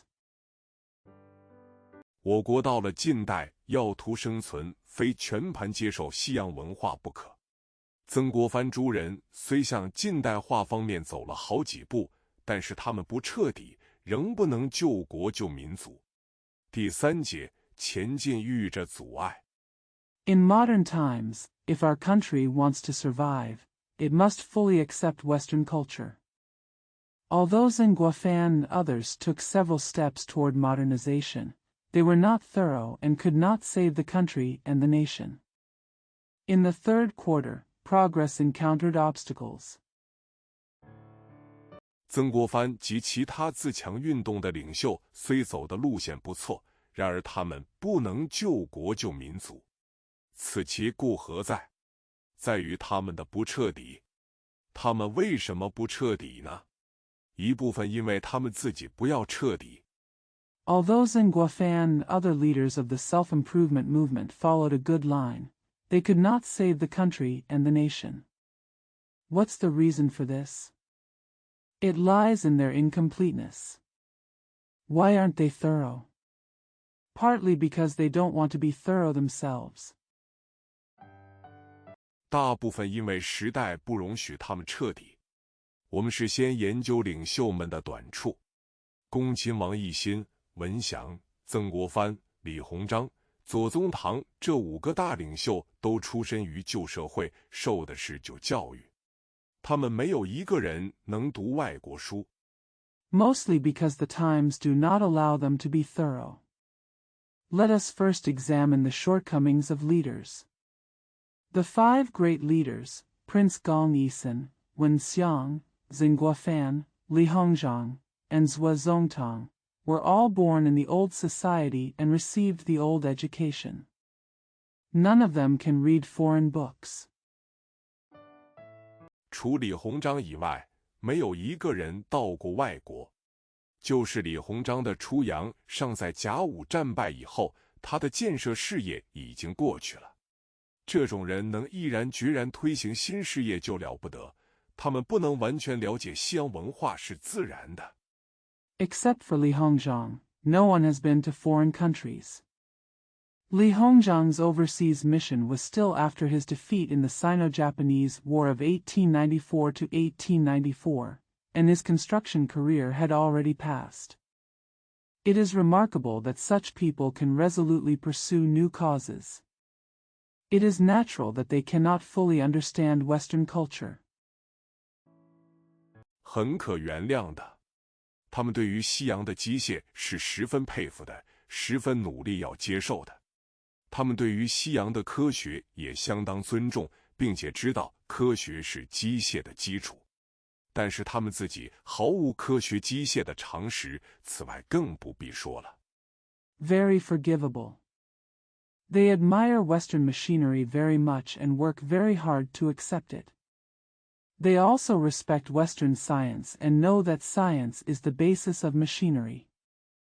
But they themselves have no common sense about science and mechanics, let alone anything else. 他们觉得中国的政治制度及立国精神是至善至美，无需学西洋的。事实上，他们的建设事业就遭了旧的制度和旧的精神的阻碍。我们可以拿李鸿章的事业做例子。李鸿章于同治9年。They feel that China's political system and founding spirit are perfect and there is no need to learn from the West. In fact, their construction career was hindered by the old system and the old spirit. We can take Li Hongzhang's career as an example. Li Hongzhang died in the 9th year of Tongji. 1870年，起始做直隶总督兼北洋大臣。因为当时要人之中，以他最能对付外人，又因为他比较勇于任事，而且他的淮军是全国最近代化、最得力的军队。1870, began to serve as governor of Zhili and minister of Beiyang. Because among the important people at that time, he was the most able to deal with outsiders, and because he was more courageous in taking charge, and his White army was the most powerful army in the country in recent times. 所以，从同治9年到光绪20年的中日战争，李鸿章是那个时代的中心人物，国防的建设全在他手里。他特别注重海军，因为他看清楚了，如果中国能战胜日本海军，无论日本陆军如何强。Therefore, Li Hongzhang was the central figure of that era during the Sino-Japanese War from the 9th year of Tongji to the 20th year of Guangxu. The construction of national defense is all in his hands. He paid special attention to the Navy because he saw clearly that if China could defeat the Japanese Navy, no matter how strong the Japanese army was, 不能进攻高丽，更不能危害中国。那么，李鸿章办海军第一个困难是经费。经费所以困难，就是因为中国当时的财政制度，如同一般的政治制度，是中古式的。中央政府没有办海军的经费。We cannot attack Goryeo, let alone harm China. Then, Li Hongzhang's first difficulty in running a navy was funding. Funding was difficult because China's financial system at that time, like the general political system, was medieval. The central government does not have funds for the navy. 只好靠各省协计。各省都成见很深，不愿合作。在中央求各省协助的时候，各省务求其少，认定了以后又不能按期十足拨款，总要延期打折扣。其次，当时皇室用钱漫无限制，而且公私不分。We have to rely on cooperation from various provinces. The provinces are deeply prejudiced and unwilling to cooperate. When the central government asked the provinces for assistance, each province sought the least amount. After it was approved, it could not fully allocate funds on time, so it always had to be postponed and discounted. Secondly, at that time, the royal family used money without any restrictions, and no distinction was made between public and private matters. 同治死了以后，没有祭祀。于是西太后选了一个小孩子做皇帝，年号光绪，而实权还不是在西太后手里。等到光绪快要成年亲政的时候，光绪和他的父亲醇亲王亦怕西太后不愿意把政权交出来。After Tongji died, there was no heir, so the Queen Mother of the West chose a child as emperor, named Guangxu, but the real power was not in the hands of the Queen Mother of the West. When Guangxu was about to come of age and take charge, Guangxu and his father, Prince Chun, were unwilling to hand over the power to the Queen Mother. 醇亲王定计重修颐和园，一则以表示光绪对西太后的孝敬，一则使西太后沉于游乐，就不干政了。重修颐和园的经费很大，无法筹备，醇亲王乃请李鸿章设法。李氏不敢得罪醇亲王。Prince Chun decided to rebuild the Summer Palace, on the one hand to show Guangxu's filial piety to the Queen Mother of the West, and on the other hand to make the Queen Mother of the West indulge in pleasure and stop being involved in politics. The cost of rebuilding the Summer Palace was huge and it was impossible to prepare, so Prince Chun asked Li Hongzhang for help. Mrs. Li did not dare to offend Prince Chun. 更不敢得罪西太后，只好把建设海军的款子移作重修颐和园之用。所以在甲午之战以前的7年，中国海军没有添订过一只新船。在近代政治制度之下，这种事情是不能发生的。Not even daring to offend the Queen Mother of the West, she had no choice but to divert the funds for navy construction to rebuild the Summer Palace. Therefore, in the 7 years before the Sino-Japanese War, the Chinese Navy did not order a single new ship. Under the modern political system, this kind of thing cannot happen. 在李鸿章所主持之机关中，并没有新式的文官制度和审计制度。就是在极廉洁极严谨的领袖之下，没有良好的制度，贪污尚且无法杜绝，何况李氏本人就不廉洁呢？ There is no new civil service system and auditing system in the agency presided over by Li Hongzhang. Even under an extremely honest and rigorous leader, without a good system, corruption cannot be eradicated, not to mention that Mr. Li himself is not honest. 在海军办军需的人经手的款项既多，发财的机会就更大。到了甲午战争的时候，我们船上的炮虽比日本的大，但炮弹不够，并且子弹所装的不尽是火药。外商与官吏狼狈为奸，4人发了财。The more money people handle in the Navy, the greater their chances of making a fortune. By the time of the Sino-Japanese War, although the cannons on our ships were larger than those of Japan, they did not have enough shells, and the bullets were not filled with gunpowder. Foreign businessmen and officials colluded and made private fortunes. 国势就败坏了。李鸿章自己的科学知识的幼稚，也是他的事业失败的缘故之一。北洋海军初成立的时候，他请了英国海军有经验的军官做总教官和副司令。光绪10年左右，中国海军纪律很严。The affairs of the country were ruined. Li Hongzhang's own naive scientific knowledge was also one of the reasons for the failure of his career. When the Beiyang Navy was first established, he invited experienced officers from the British Navy to serve as chief instructors and deputy commanders. Around the 10th year of Guangxu's reign, China's navy had very strict discipline. 操练很勤，技术的进步很快，那时中国的海军是很有希望的。后来李鸿章误听人言，辞退英国海军的军官，而聘请德国陆军骑兵的军官来做海军的总教官，以后我国的海军的技术反而退步。The drills were very diligent and technology progressed rapidly. At that time, China's navy was very promising. Later, Li Hongzhang misunderstood others and dismissed the officers of the British Navy and hired officers of the German Army Cavalry as chief instructors of the Navy.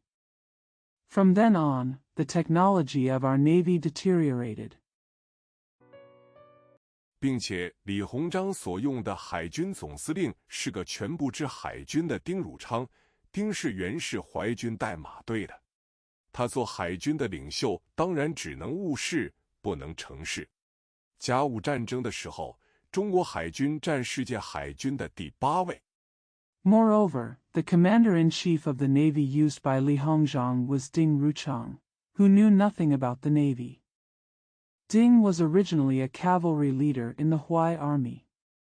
Of course, as the leader of the navy, he can only make mistakes but not achieve anything. During the Sino-Japanese War of 1894 to 1894, the Chinese Navy ranked 8th in the world. 日本的海军占第11位。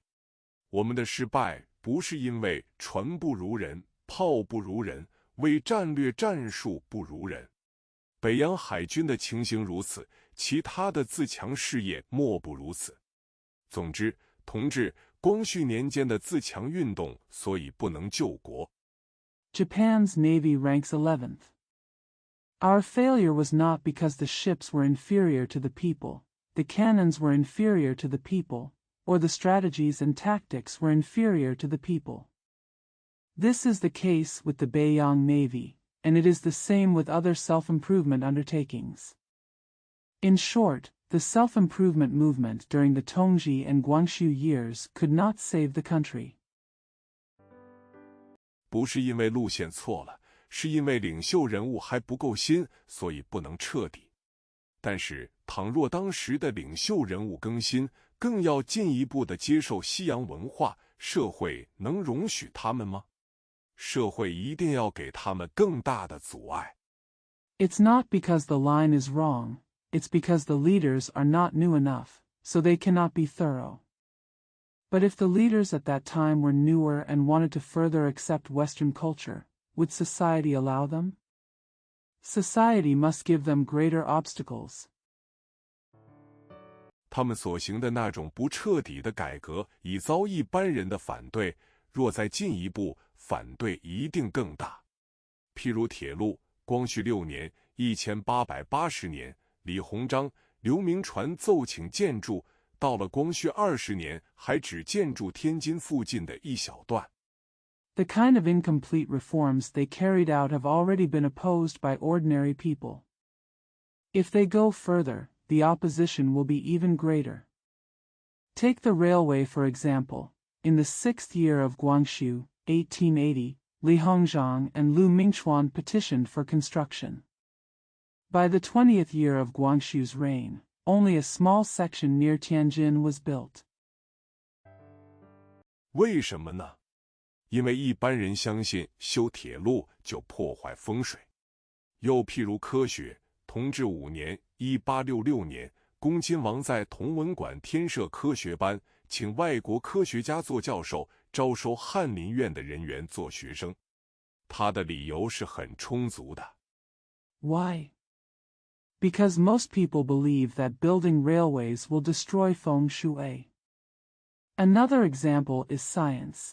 In the 5th year of Tongji, 1866, Prince Gong established an additional science class in Tongguan Hall, invited foreign scientists as professors, and recruited people from the Hanlin Academy as students. His reasons are very good. 他说，买外国轮船枪炮不过一时权宜之计，治本的办法在于自己制造。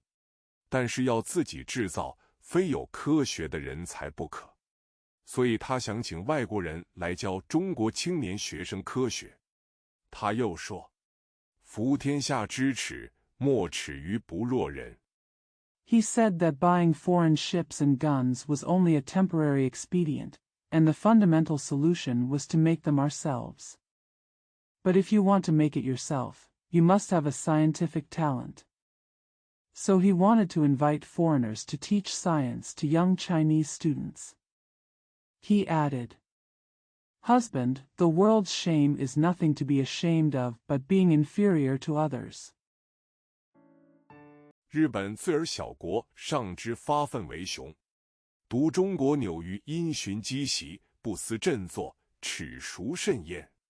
今不以不如人为耻，而独以学其人为耻，将安于不如，而终不学，遂可雪其耻乎？他虽说的名正言顺，但还有人反对。Japan, a small country, still knows how to be ambitious and powerful. China alone is obsessed with following old habits and does not want to cheer up. How shameful is it?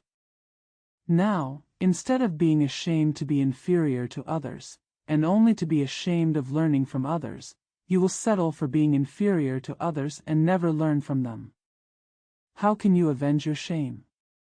Although what he said was justified, there were still people who objected. 当时北京有位名高望重的大学士倭人就大声疾呼地反对说：“切闻立国之道，上礼义不上权谋，根本之徒在人心，不在技艺。今求之一义之末，而又奉夷人为师，无论夷人诡谲，未必传其精巧。” At that time, there was a well-known and respected scholar in Beijing, Wu Ren, who objected loudly. I have heard that the way to build a country is to respect etiquette and righteousness rather than power and strategy. The fundamental purpose lies in the human heart, not in skills. At that time, there was a well-known and respected scholar in Beijing, Wu Ren, who objected loudly. I have heard that the way to build a country is to respect etiquette and righteousness rather than power and strategy. The fundamental purpose lies in the human heart, not in skills. Now, if you are at the end of your art and you take a barbarian as your teacher, no matter how cunning the barbarians are, you may not be able to pass on their exquisite skills. 即使教者成教，所成就者不过术数之事。古今来未闻有识术数而能起衰振弱者也。天下之大，不患无才。如以天文算学必须讲习，博采旁求必有精其术者，何必夷人？何必失事夷人？恭亲王愤慨极了。Even if the teacher teaches sincerely, what he can achieve is nothing more than a person who is a magician. From ancient times to the present, I have never heard of anyone being able to weaken or invigorate a weak person by relying on magic numbers. The world is so big that there is no need for lack of talent. If astronomy and arithmetic must be taught, and those who learn from others must be masters of their skills, why bother to barbarize others? Why should we learn from the foreigners? Prince Gong was extremely angry. 他回答说：“该大学士既以此举为挚爱，自必别有良图。如果实有妙策，可以治外国而不为外国所治，臣等自当追随大学士之后，结其陶媚，悉心商办。如别无良策，仅以忠信为甲胄，礼义为干虏等词。 He replied, Since the great scholar saw this as a hindrance, he must have had other good intentions. If there is a clever plan that can control foreign countries without being controlled by foreign countries, I should follow the great scholars and use all my ignorance to discuss it carefully. If there is no other good strategy, just use words such as loyalty and trustworthiness as armor, etiquette and justice as oars. 未可折冲尊祖，足以制敌之命，臣等实未敢信。倭人不过是守旧的糊涂虫，但是当时的士大夫居然听了他的话，不去投考同文馆的科学班。同治、光绪年间的社会如何反对新人新政？ It is said that it can break the Chongzunzu, which is enough to defeat the enemy, but I really don't dare to believe it. Warren was just a conservative fool, but the scholar bureaucrats at the time actually listened to him and refused to take the exam for the science class at Tungwan Hall. How did society oppose newcomers and new policies during the Tongji and Guangxu years? 我们从郭松涛的命运可以更加看得清楚。郭氏的教育及出身和当时一般士大夫一样，并无特别，但是咸丰末年英法联军之役，他跟着森格林沁在大沽口办交涉，有了那次经验，他根本觉悟。 We can see more clearly from Guo Songtao's fate. Guo's education and background were the same as those of ordinary scholar bureaucrats at that time. However, during the Anglo-French Allied Forces campaign in the late Xianfeng dynasty, he followed Seng Jilinkin to negotiate at the mouth of Daegu. After that experience, he finally became enlightened. 知道中国非彻底改革不可，他的觉悟还比恭亲王朱人的更深刻。据他的研究，我们在汉、唐极盛时代故常与外族平等往来，闭关自守而又独自尊大的哲学。 We know that China must undergo radical reform. His consciousness is deeper than that of Prince Gong and others. According to his research, during the heyday of the Han and Tang dynasties, we often interacted with foreigners on an equal footing. We had a philosophy of being insular and arrogant. 是南宋势力衰弱时代的理学先生们提倡出来的，绝不足以为训。同治初年，江西南昌的士大夫群起毁教堂、杀传教士。巡抚沈葆桢、林则徐的女婿称赞士大夫的正气，郭松涛则斥责沈氏顽固。 It was advocated by the Neo-Confucian scholars during the period when the power of the Southern Song dynasty was weak, and it is by no means sufficient as a lesson. In the early years of Tongji, a group of scholar bureaucrats in Nanchang, Jiangxi province destroyed churches and killed missionaries. Governor Shen Baozhen, Lin Zexu's son-in-law, praised the scholar bureaucrats for their righteousness, while Guo Songtao rebuked Shen for his stubbornness. 郭氏做广东巡抚的时候，汕头的人向以先广州人不许外国人进城，他不顾一切，强迫汕头人遵守条约，许外国人进城。光绪元年，云贵总督岑玉英因为反对英国人进云南。When Guo was the governor of Guangdong, the people of Shantou, like the people of Guangzhou before, did not allow foreigners to enter the city. He desperately forced Shantou people to abide by the treaty and allowed foreigners to enter the city. In the first year of Guangxu's reign, Zhen Yueying, the governor of Yunnan and Guizhou, opposed the British's entry into Yunnan. 秘密在云南缅甸边境上把英国使馆的翻译官杀了。郭松涛当即上奏弹劾岑玉英。第二年，政府派他出使英法，中国有功史著外从他起。他在西欧的时候，他努力研究西洋的政治、经济、社会。Secretly killed the translator of the British embassy on the Yunnan-Myanmar border. Guo Songtao immediately impeached Sun Yueying. The next year, the government sent him as an envoy to Britain and France, and China had ministers stationed abroad starting from him. When he was in Western Europe, he worked hard to study Western politics, economy, and society. 他觉得不但西洋的轮船枪炮值得我们学习，就是西洋的政治制度和一般文化都值得学习。他发表了他的日记，送给朋友们看。他常写信给李鸿章，报告日本派到西洋的留学生不限于机械一门。He feels that not only Western ships and guns are worth learning, but also Western political systems and general culture are worth learning. He published his diary and gave it to his friends. He often wrote to Li Hongzhang, reporting that the students Japan sent to the West were not limited to mechanics. 学政治、经济的都有。他劝李鸿章扩大留学范围。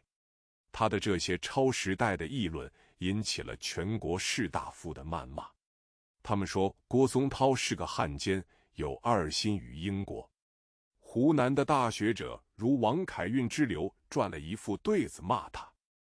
There are those who study politics and economics.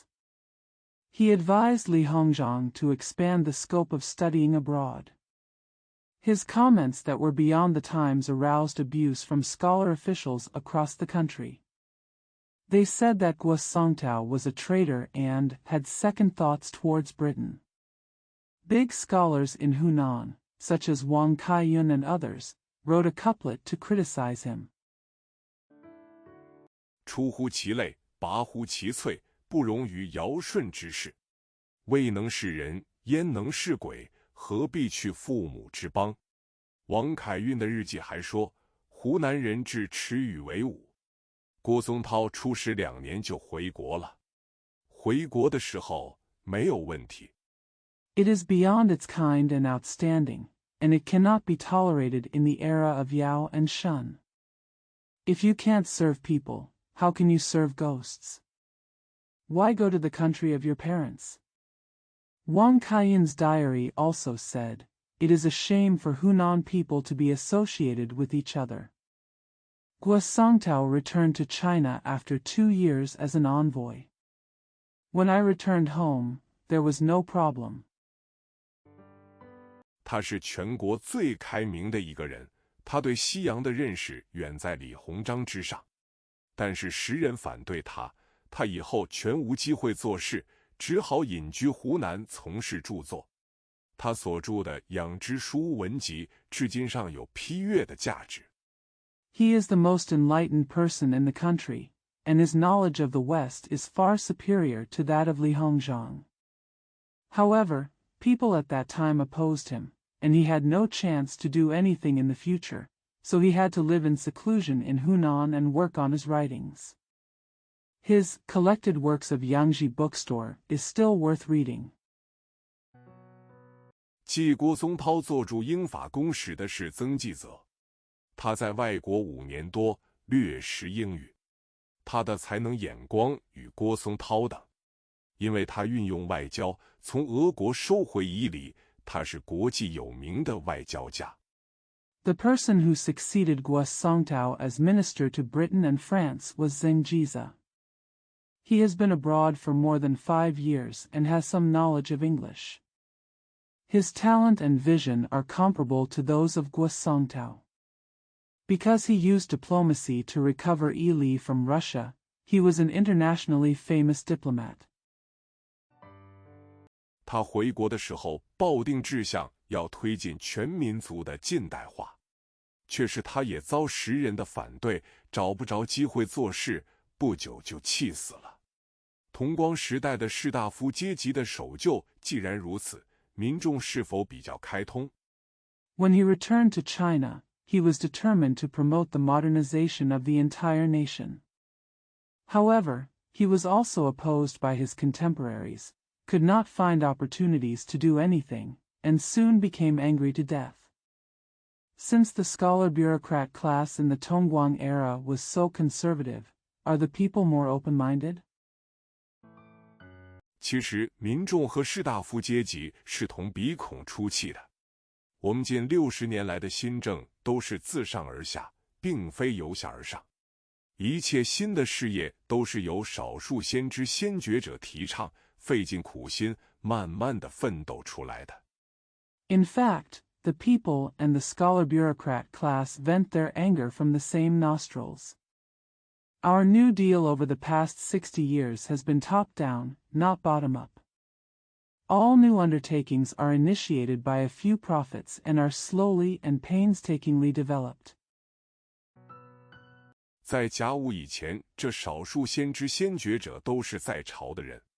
甲午以后，革新的领袖权慢慢地转到在野的人的手里，却是这些在野的领袖都是知识分子，不是民众。严格说来 Before the Sino-Japanese War, these few prophets and foresights were all in power. After the Sino-Japanese War, the leadership of the revolution slowly passed into the hands of the opposition. However, these opposition leaders were intellectuals, not the people. Strictly speaking, 民众的迷信是我民族近代接受西洋文化大阻碍之一。第4节，士大夫轻举妄动。在同治、光绪年间，民众的守旧虽在士大夫阶级之上，但是民众是被动的，领导权统治权是在士大夫阶级手里。Popular superstition is one of the biggest obstacles to our nation's acceptance of Western culture in modern times. In the fourth quarter, the scholar officials acted rashly. During the Tongji and Guangxu years, although the people were more conservative than the scholar-bureaucrat class, the people were passive, and leadership and governance were in the hands of the scholar-official class. 不幸，那个时代的士大夫阶级，除极少数外，完全不了解当时的世界大事。同治共13年，从1862年到1874年，在这个时期内，德意志统一了，意大利统一了。Unfortunately, the scholar-official class of that era, except for a very small number, had no understanding of the general trend of the world at that time. Tongji lasted for 13 years, from 1862 to 1874. During this period, Germany was unified and Italy was unified. 美国的中央政府也把南方的独立运动消灭，恢复而又加强美国的统一了。那个时期是民族主义在西洋大成功的时期。这些国家统一了以后，随着就是国内的大建设和经济的大发展。在同治以前， The central government of the United States also eliminated the independence movement in the South and restored and strengthened the unity of the United States.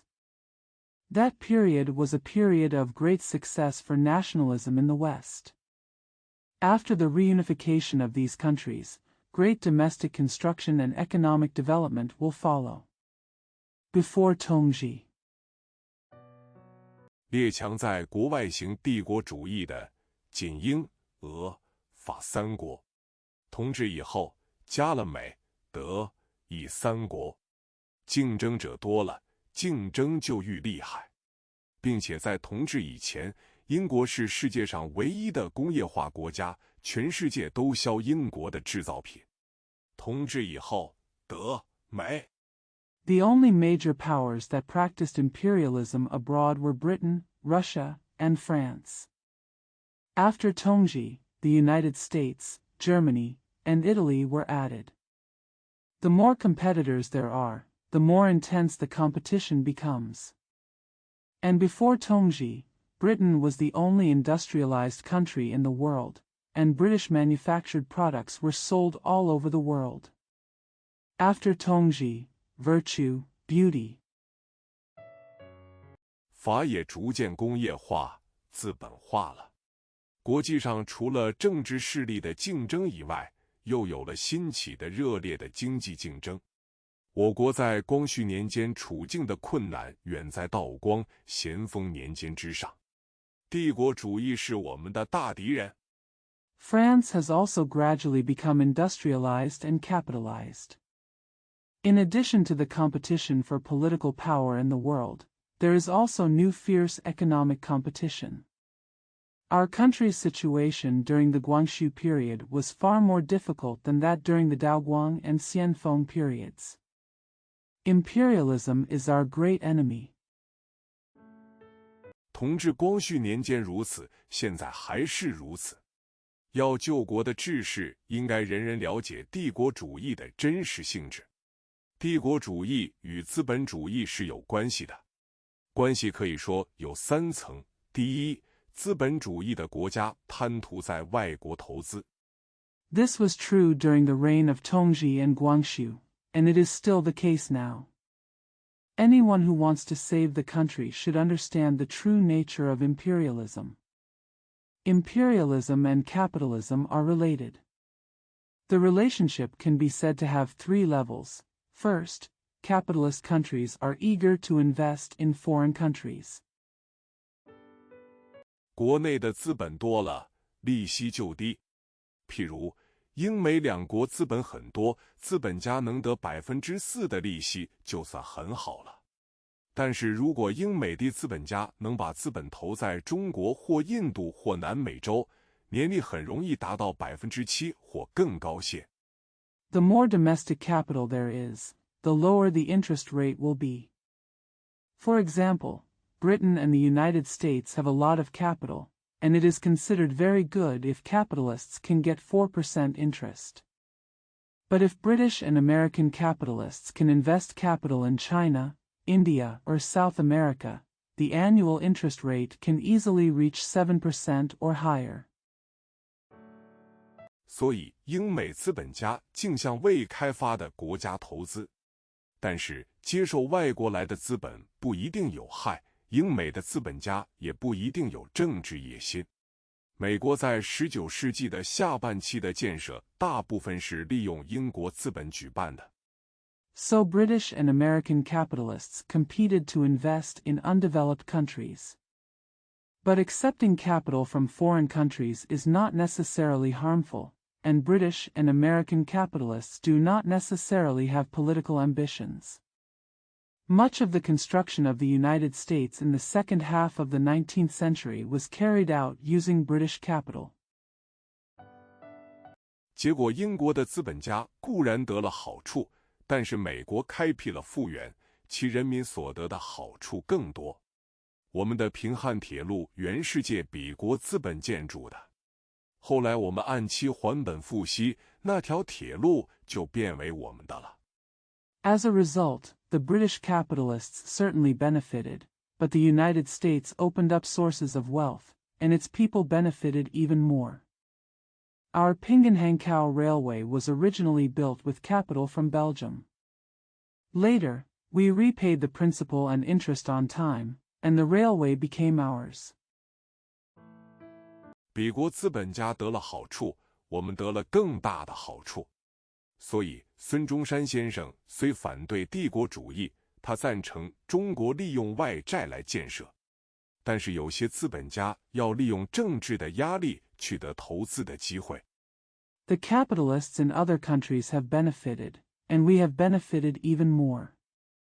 Therefore, although Mr. Sun Yat-sen opposed imperialism, he supported China's use of foreign debt for construction.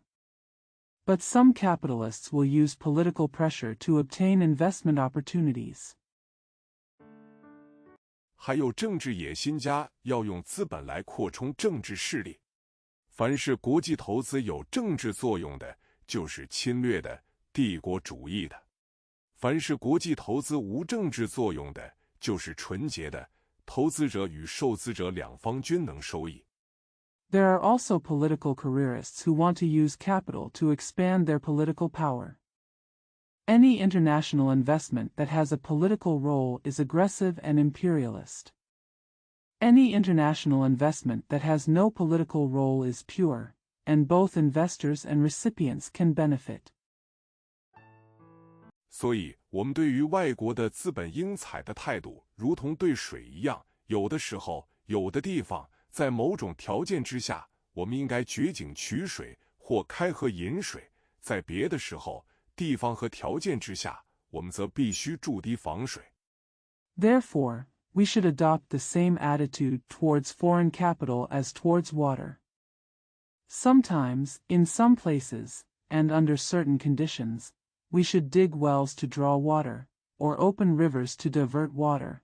At other times, places, and conditions, we must build dikes and water. 帝国主义与资本主义的第二层关系是商业的推销。资本主义的国家都利用机械制造，工厂规模愈大，出品愈多，得利就更厚。困难在市场，各国竞争市场原可以专凭商品之精与价格之廉。The second level of relationship between imperialism and capitalism is the promotion of business. Capitalist countries all use mechanical manufacturing. The larger the factory, the more products it produces, and the greater the profit. The difficulty lies in the market. Competitive markets in various countries could have relied solely on the quality of goods and low prices. 不必靠武力的侵略或政治的压力，但在19世纪末年，国际贸易的自由一天少一天。各国不但提高本国的关税，并且提高属地的关税。这样一来，商业的发展随着政权的发展，争市场等于争属地。It does not have to rely on military aggression or political pressure. But in the late 19th century, international trade became less free. Countries not only raised their own tariffs, but also raised tariffs in their territories. In this way, the development of commerce will follow the development of political power, and the competition for the market is equivalent to the competition for territory. 被压迫的国家一旦丧失关税自主，就永无发展工业的可能。虽然国际贸易大部分还是平等国家间之贸易，不是帝国与属地之间的贸易。英国与美、德、法、日诸国的贸易额。Once an oppressed country loses its tariff autonomy, it will never be possible to develop industry. Although, most international trade is still trade between equal countries, not trade between empires and dependent territories. The trade volume between the United Kingdom and the United States, Germany, France, and Japan 远大于英国与其属地的贸易额。英国的属地最多，尚且如此，别国更不必说了。帝国主义与资本主义的第三层关系是原料的寻求。世界上没有一国完全不靠外来的原料。最富有原料的国家如印。Far greater than the trade volume between Britain and its dependencies. The United Kingdom has the largest number of dependent territories, let alone other countries. The third level of relationship between imperialism and capitalism is the search for raw materials. There is no country in the world that does not rely entirely on imported raw materials. The countries richest in raw materials include Britain. 美、俄尚且如此，别的国家所需的外来原料更多。日本及意大利是最穷的。棉、煤、铁由4种根本的原料，日、意都缺乏。德国较好，但仍不出棉和石油。那么，一国的工厂虽多，倘若没有原料。This is true for the United States and Russia, but other countries need more foreign raw materials. Japan and Italy are the poorest. The 4 basic raw materials of cotton, coal, iron, and oil were lacking in Japan and Italy. Germany is better, but it still does not produce cotton or oil. So, even if a country has many factories, if there is no raw materials, 就会完全没有办法。所以帝国主义者因为要找工业的原料，就大肆侵略。虽然资本主义不一定要行帝国主义而后使能得到原料，同时出卖原料者不一定就是受压迫者。譬如美国的出口货之中， there will be absolutely no solution. Therefore, the imperialists, in search of raw materials for industry, engage in large-scale aggression. Although, capitalism does not necessarily have to practice imperialism before it can obtain raw materials. At the same time, those who sell raw materials are not necessarily the oppressed. For example, among U.S. exports, 石油和棉花是大宗。日本、德国、意大利从美国输入石油和棉花，不能也不必行帝国主义，因为美国不但不禁止石油和棉花的出口，且竭力推销。总之，资本主义可变为帝国主义。oil and cotton are bulk commodities. Japan, Germany, and Italy cannot and do not need to be imperialistic by importing oil and cotton from the United States, because the United States not only does not prohibit the export of oil and cotton, but also does its best to promote it. In short, capitalism can turn into imperialism. 也可以不变为帝国主义。未开发的国家容易受资本主义的国家的压迫和侵略，也可以利用外国的资本来开发自己的复原，及利用国际的通商来提高人民的生活程度。资本主义如同水一样。It does not have to turn into imperialism. Undeveloped countries are susceptible to oppression and aggression by capitalist countries. They can also use foreign capital to develop their own sources of wealth and international trade to improve people's living standards. Capitalism is like water. 水可以自灌溉，可以便利交通，也可以成灾，要看人怎样对付。同时，我们不要把帝国主义看得过于简单，以为世界上没有资本主义就没有帝国主义了。700年以前的蒙古人还在游牧时代。Water can provide irrigation, facilitate transportation, or cause disasters. It depends on how people deal with it. At the same time, we should not take imperialism too simply and think that without capitalism, there would be no imperialism in the world. 700 years ago, the Mongols were still in the nomadic age. 无资本也无工业，但是他们对我的侵略还在近代资本主义国家之上。300年以前的满洲人也是如此。在西洋方面，中古的亚拉伯人以武力推行回教，大行其宗教的帝国主义。There is no capital or industry, but their aggression against me is still greater than that of modern capitalist countries. The same was true for the Manchus 300 years ago. In the West, the Arabs in the Middle Ages used force to promote Islam and promoted their religious imperialism. 18世纪末年，法国革命家以武力强迫外国接受他们的自由平等，大行其革命的帝国主义。据我们所知，历史上各种政体，君主也好，民主也好，各种社会经济制度，资本主义也好，封建主义也好。At the end of the 18th century, French revolutionaries used force to force foreign countries to accept their freedom and equality, and promoted their revolutionary imperialism. As far as we know, there have been various political systems in history, whether monarchy or democracy, various social and economic systems, whether capitalism or feudalism. 共产主义也好，都有行帝国主义的可能。同光时代的士大夫完全不了解时代的危险及国际关系的运用，他们只知道破坏李鸿章诸人所提倡的自强运动。同时他们又好多事。Whether it is communism or not, it is possible to practice imperialism.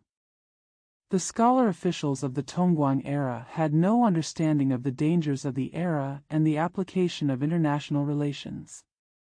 They only know how to destroy the self-improvement movement advocated by Li Hongzhang and others. At the same time, they are very busy. 倘若政府听他们的话，中国几无年无日不与外国打仗。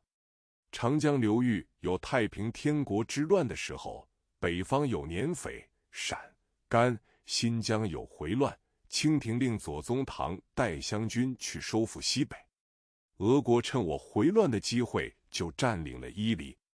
If the government listened to them, China would hardly be at war with foreign countries every day of the year. During the Taiping Rebellion in the Yangtze River Basin, Mian bandits in the north, and Hui rebellions in Shaanxi, Gansu, and Xinjiang, the Qing government ordered Zhuo Zongtang to lead the Hunan army to recover the northwest. Russia took advantage of my revolt and occupied Yili. 这是俄国趁火打劫的惯技。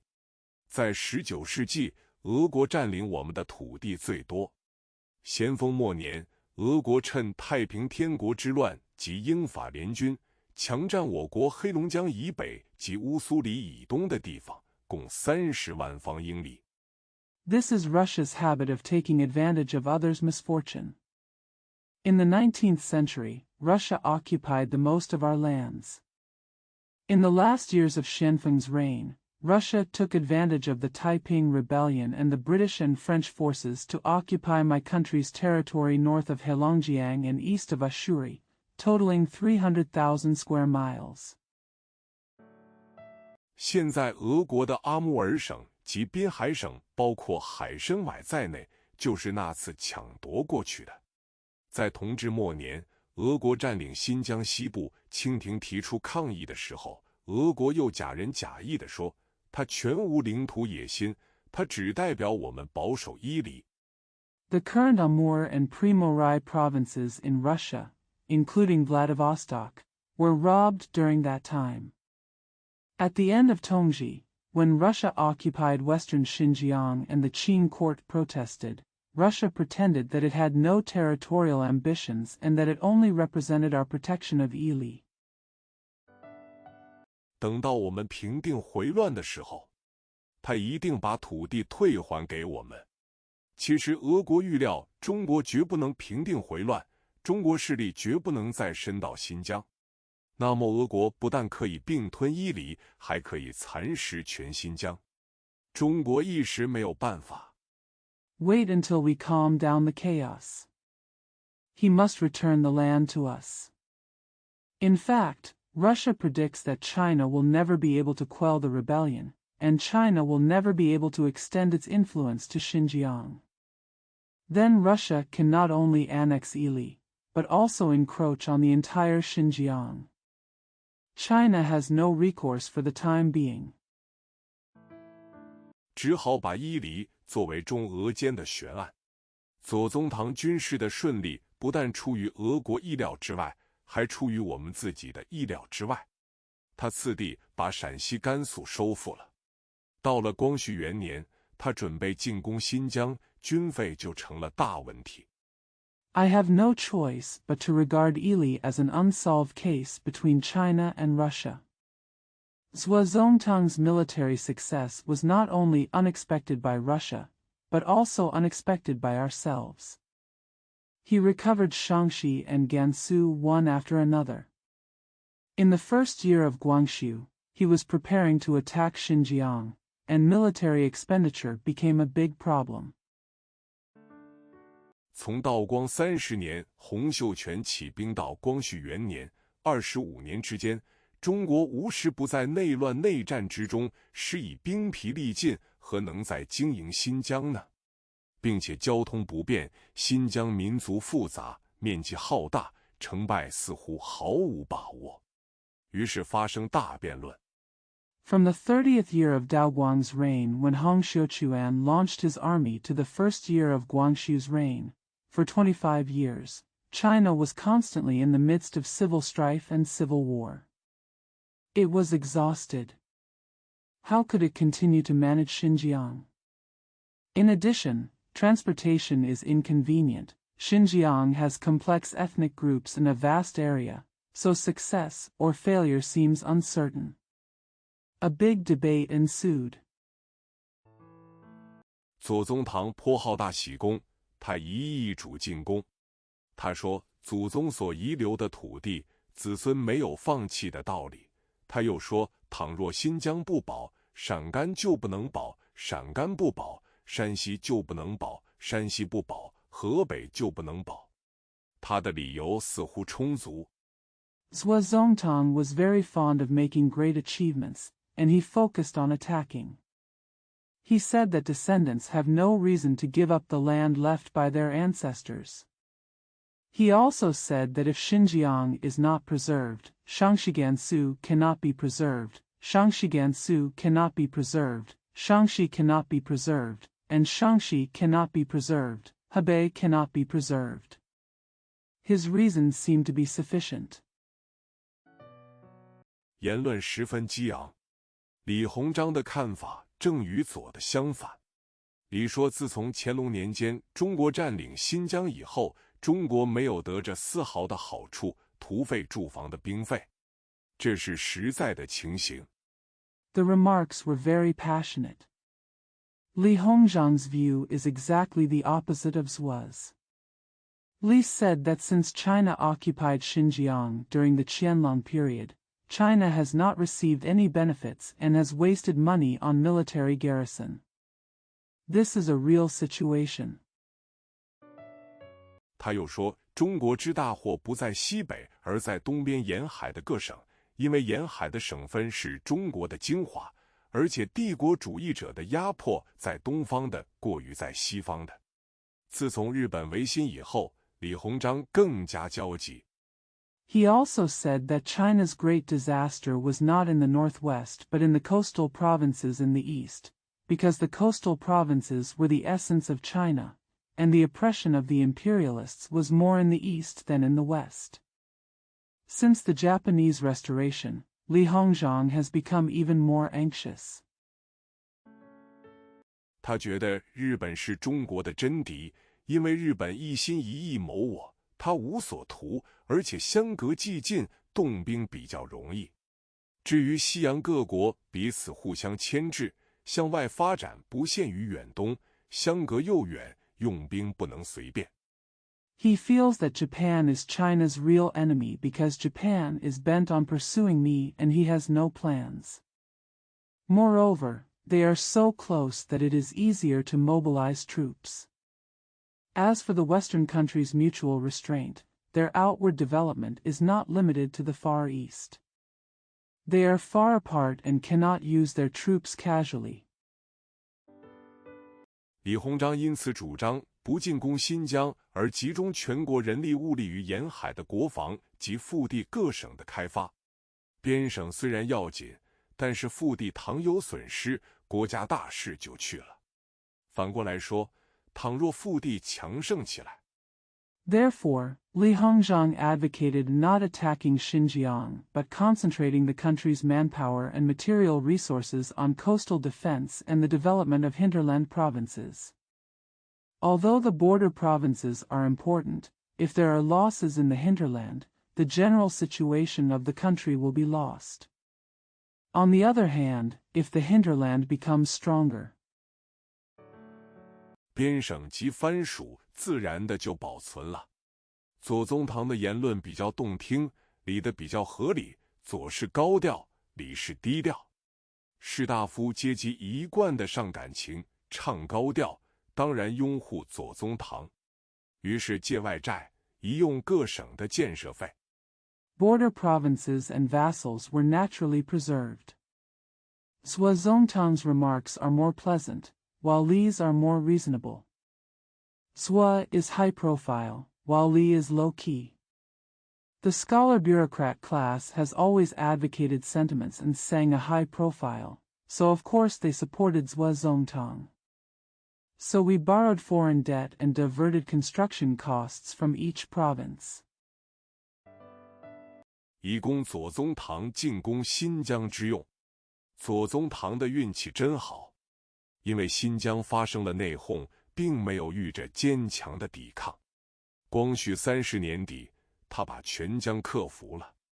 中国乃派崇厚为特使到俄国去交涉伊犁的退还。For Zhuozongtang's attack on Xinjiang. Zhuozongtang is so lucky. Because internal strife broke out in Xinjiang, there was no strong resistance. At the end of Guangxu's 30th year, he conquered all Xinjiang. China sent Chongho as a special envoy to Russia to negotiate for the return of Ili. 崇厚所定的条约虽收复了伊犁城，但城西的土地鸡全割让与俄国，南疆及北疆之交通险要区亦割让。此外，崇厚还许了很重要的通商权利，如新疆加设俄国领事馆，经甘肃、陕西到汉口的通商路线。Although the treaty concluded by Chongho recovered the city of Ili, almost all the land to the west of the city was ceded to Russia, and the strategic transportation areas in southern and northern Xinjiang were also ceded. In addition, Chongho also granted very important trade rights, such as the establishment of a Russian consulate in Xinjiang and the trade route from Gansu and Shaanxi to Hankow. 及吉林松花江的航行权，士大夫阶级主张杀崇厚，废约并备战。这正是青年言论家如张之洞、张佩伦、陈宝琛初露头角的时候。清廷竟为所动，于是搅荒手忙，调兵遣将，等到实际备战的时候。And navigation rights on the Songhua River in Jilin. The scholar bureaucrat class advocated killing Chongho, breaking the treaty, and preparing for war. This was the time when young commentators such as Zhang Jidong, Zhang Peiluan, and Chen Baochen first emerged. The Qing court was actually moved. So he hurriedly mobilized his troops and generals until it was time to actually prepare for war. 政府就感觉困难了。第一，从伊犁到高丽东北角的图门江止，沿中俄的交界线，处处都要设防。那里有这么多军队呢？首当其冲的左宗棠在新疆的部队就太疲倦，不愿打仗。第二， The government found it difficult, first, from Ili to the Tumen River in the northeast corner of Goryeo, defenses must be fortified everywhere along the border between China and Russia. Where are there so many troops? Zhuozongtang's troops in Xinjiang, which bore the brunt, were too tired and unwilling to fight. Second, 俄国远东舰队故作声势，从海参崴开到日本洋面，中国因此又必须于沿海沿长江设防。清廷乃启用彭玉麟督长江水师来对付俄国的海军。彭玉麟想满载桐油木柴到日本洋面去施行火攻。The Russian Far East Fleet pretended to be impressive and sailed from Vladivostok to the Ocean of Japan. Therefore, China must fortify its coastal areas along the Yangtze River. The Qing government appointed Peng Yulan to supervise the Yangtze River Navy to deal with the Russian Navy. Peng Yulan wanted to carry a load of tung oil and firewood to the Ocean of Japan to carry out a fire attack. 两江总督刘坤一和他开玩笑，说时代非三国，统帅非孔明，火攻之计恐怕不行呢。李鸿章看见书生误国，当然极为愤慨。可是抗战的情绪很高，他不敢公开讲和，他只好使用手段。Lu Kunyi, the governor of Liangjiang, joked with him, saying that the era was not the Three Kingdoms, the commander was not Kong Ming, and the fire attack strategy might not work. Li Hongzhang was of course extremely angry when he saw the scholar harming the country. However, The anti-war sentiment was very high and he did not dare to make peace publicly. He had no choice but to use means. 他把英国有名的军官戈登将军请来做军事顾问。戈登是个老实人，好说实话。当太平天国的末年，他曾带所谓常胜军立功不少，所以清廷及一般士大夫颇信任他。他的意见怎样呢？他说 He invited General Gordon, a famous British military officer, as a military advisor. Gordon is an honest man who likes to tell the truth. During the last years of the Taiping Heavenly Kingdom, he led the so-called ever-victorious army and made many meritorious deeds. Therefore, the Qing court and ordinary scholar bureaucrats trusted him. What is his opinion? He said, 中国如要对俄作战，必须做3件事：一、迁都于西安；二、长期抗战至少10年；三、满人预备放弃政权，因为在长期战争之中，清政权一定不能维持。清廷听了戈登的意见以后，乃决心求和。If China wants to fight Russia, it must do 3 things. 1. Move the capital to Xi'an. 2. Prolong the war of resistance for at least 10 years. 3. The Manchus are prepared to give up their power, because in a long-term war, the Qing regime will definitely not be able to maintain it. After listening to Gordon's opinion, the Qing court decided to seek peace. 我国近代史的一幕滑稽剧才因此没有开演。幸而俄国在光绪3、4年的时候，正与土耳其打仗，与英国的关系也很紧张，所以不愿多事。又幸而中国当时有青年外交家曾纪泽。As a result, a farce in our country's modern history did not begin. Fortunately, in the 3rd or 4th year of Guangxu's reign, Russia was at war with Turkey, and its relationship with Britain was also very tense, so it did not want to get into trouble. Fortunately, China had a young diplomat named Zheng Jiza at that time. 以极冷静的头脑和极坚强的意志去贯彻他的主张。原来崇后所定的条约并没有奉政府的批准，尚未正式成立。曾纪泽运用外交得法，挽回了大部分的通商权利及土地，但长价加倍，共900万卢布。Use a very calm mind and a very strong will to implement his ideas. It turned out that the treaty signed by Chongho had not been approved by the government and had not yet been formally established. Zheng Jiza used diplomatic skills to recover most of the trade rights and land, but the compensation price was doubled, totaling 9 million rubles. 英国驻俄大使称赞曾纪泽说，凭外交从俄国取回他已占领的土地，曾侯要算第一人。中俄关于伊犁的冲突告一段落的时候，中法关于越南的冲突就起了。中国原来自己是个帝国主义。The British ambassador to Russia praised Zheng Jiza and said, Marquis Zheng is the first person to retrieve the land she has occupied from Russia through diplomacy. When the conflict between China and Russia over Ely came to an end, the conflict between China and France over Vietnam began. China turns out to be an imperialist country.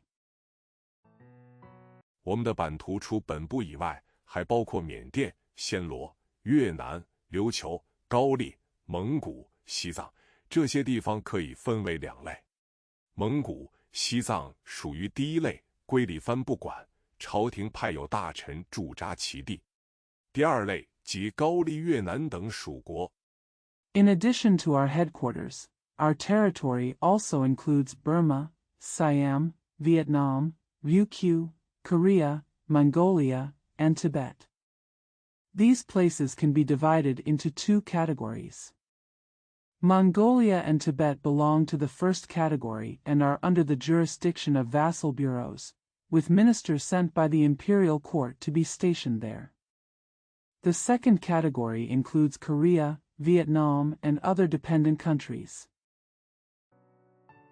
实际中国与他们的关系很浅，他们不过按期朝贡，新王即位需受中国皇帝的册封。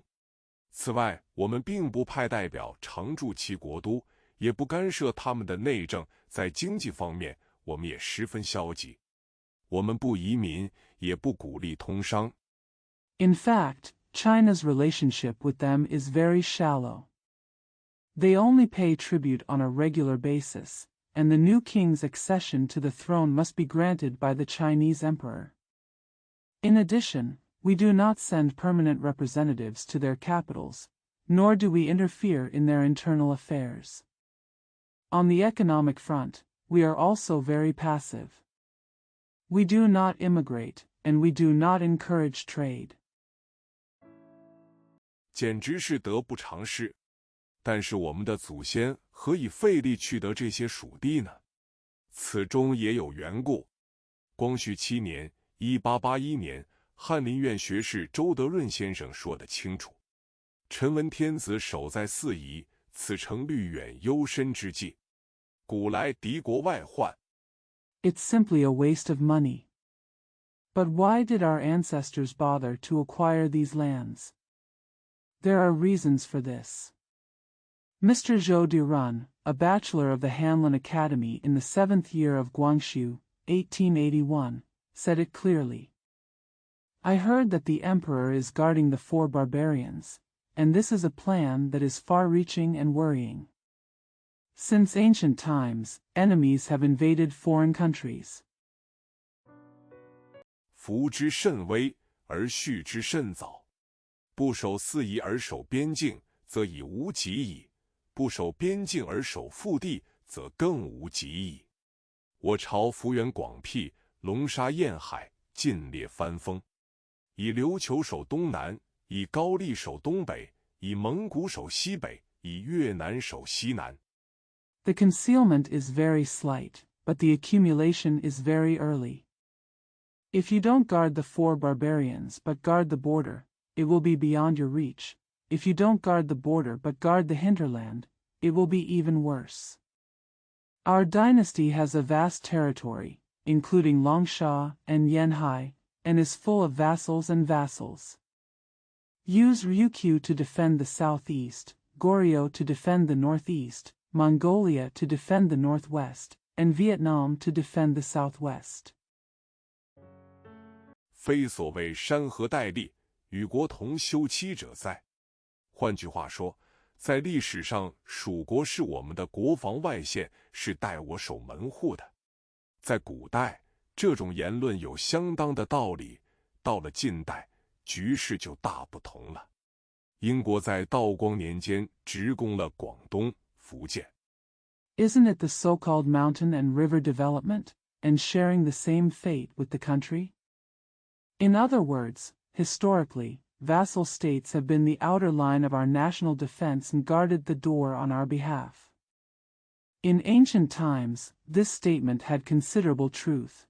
In modern times, the situation is very different. During the Daoguang period, the British directly attacked Guangdong, Fujian. 浙江、江苏，英法联军直打进了北京，所谓国防外线简直没有用处。倘使在这种时代，我们还要保存外线，我们也应该变更方案。我们应该协助这些弱小国家独立，因为独立的高丽、琉球、越南。In Zhejiang and Jiangsu, the British and French Allied forces entered Beijing directly. The so-called national defense perimeter was of no use. If we still want to maintain the outside line in this era, we should also change our plans. We should help these weak countries become independent, because independent Korea, Ryukyu, Vietnam. 缅甸绝不能侵略我们，所怕的不是他们独立，是怕他们做帝国主义者的傀儡。无论如何，外人既直攻我们的腹地，我们无暇去顾外线了。协助这些弱小国家去独立是革命的外交。Myanmar must not invade us.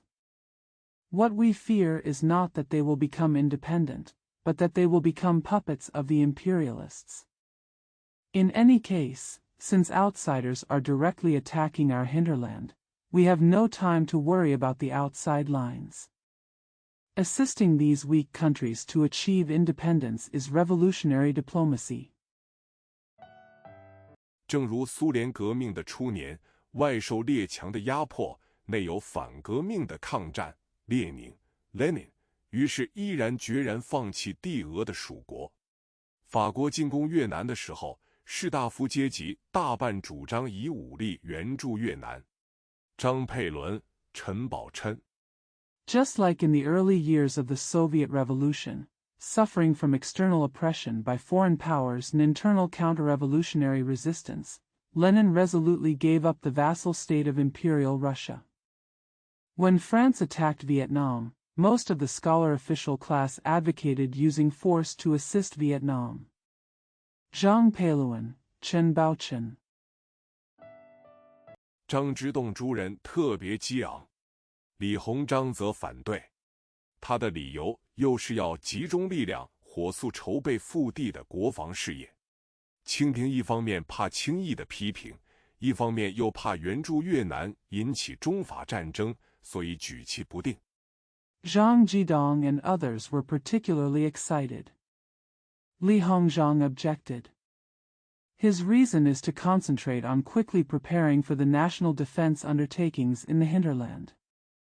On the one hand, the Qing court was afraid of Qing Yi's criticism, and on the other hand, it was afraid that aiding Vietnam would cause a war between China and France, so it was hesitant.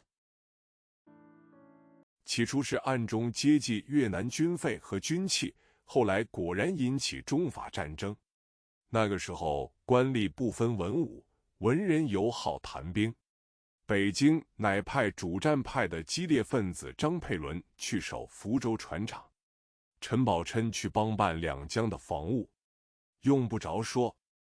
At first, it was secretly supporting Vietnam's military expenditure and weapons, but later it actually caused a war between China and France. At that time, officials did not distinguish between civil and military officials, and literati were especially good at talking about military affairs. Beijing then sent Zhang Peiluan, a fierce member of the main militant faction, to defend the Fuzhou shipyard. Chen Baochen went to help with the defense of Liangjiang. No need to say. 纸上谈兵的先生们是不记事的。法国海军进攻船厂的时候，张佩纶逃得顶快了。陈宝琛在两江不但无补实际，连议论也不发了。打了不久就讲和，和议刚成又打，再后还是接受法国的条件。Gentlemen who talk on paper are of no use. When the French Navy attacked the shipyard, Zhang Peiluan escaped as quickly as possible. Chen Baochen not only did not contribute to the actual situation in Liangjiang, but also stopped making comments. After a short period of fighting, peace was made. As soon as the peace agreement was concluded, there was fighting again, and then they still accepted France's conditions. 越南没有保存，我们的国防力量反大受了损失。左宗棠苦心创办的福州船厂就在此时被法国毁了。第5节，中日初次决战。李鸿章在日本明治维新的初年就看清楚了日本是中国的劲敌。Vietnam was not saved, and our national defense forces suffered heavy losses. The Fuzhou shipyard founded by Zhuozongtang was destroyed by France at this time. Section 5, the first decisive battle between China and Japan. Li Hongzhang clearly saw that Japan was China's strong enemy in the early years of Japan's Meiji Restoration. 他并且知道中日的胜负要看哪一国的新军备进步得快。他特别注重海军，因为日本必须先在海上得胜，然后能进攻大陆。所以他反对左宗棠以武力收复新疆，反对为伊犁问题与俄国开战。He also knew that the outcome of China and Japan would depend on which country's new armaments progressed faster. He paid special attention to the navy, because Japan must first win at sea and then attack the mainland. Therefore, he opposed Zhuozongtang's use of force to regain Xinjiang, and opposed going to war with Russia over the Ili issue. 反对为越南问题与法国打仗，他要把这些战费都省下来，作为扩充海军之用。他的眼光远在一般人之上。李鸿章既注重中日关系，不能不特别注意高丽。在国防上，高丽的地位极其重要。Opposed a war with France over Vietnam. He wants to save all these war expenses to expand the navy. His vision is far beyond that of ordinary people. Li Hongzhang paid special attention to Sino-Japanese relations and had to pay special attention to Korea. Goryeo position in national defense was extremely important. 因为高丽做敌人陆军侵略我东北的根据地，也可以做敌人海军侵略我山东河北的根据地。反过来看，高丽在日本的国防上的地位也很要紧。高丽在我们手里，日本尚感不安。Because Goryeo can be used as a base area for the enemy's army to invade our northeast, and it can also be used as a base area for the enemy's navy to invade our Shandong and Hebei provinces. On the other hand, Goryeo's position in Japan's national defense is also very important. With Korea in our hands, Japan still feels uneasy. 一旦被俄国或英国所占，那时日本所感的威胁就更大了。所以高丽也是日本必争之地。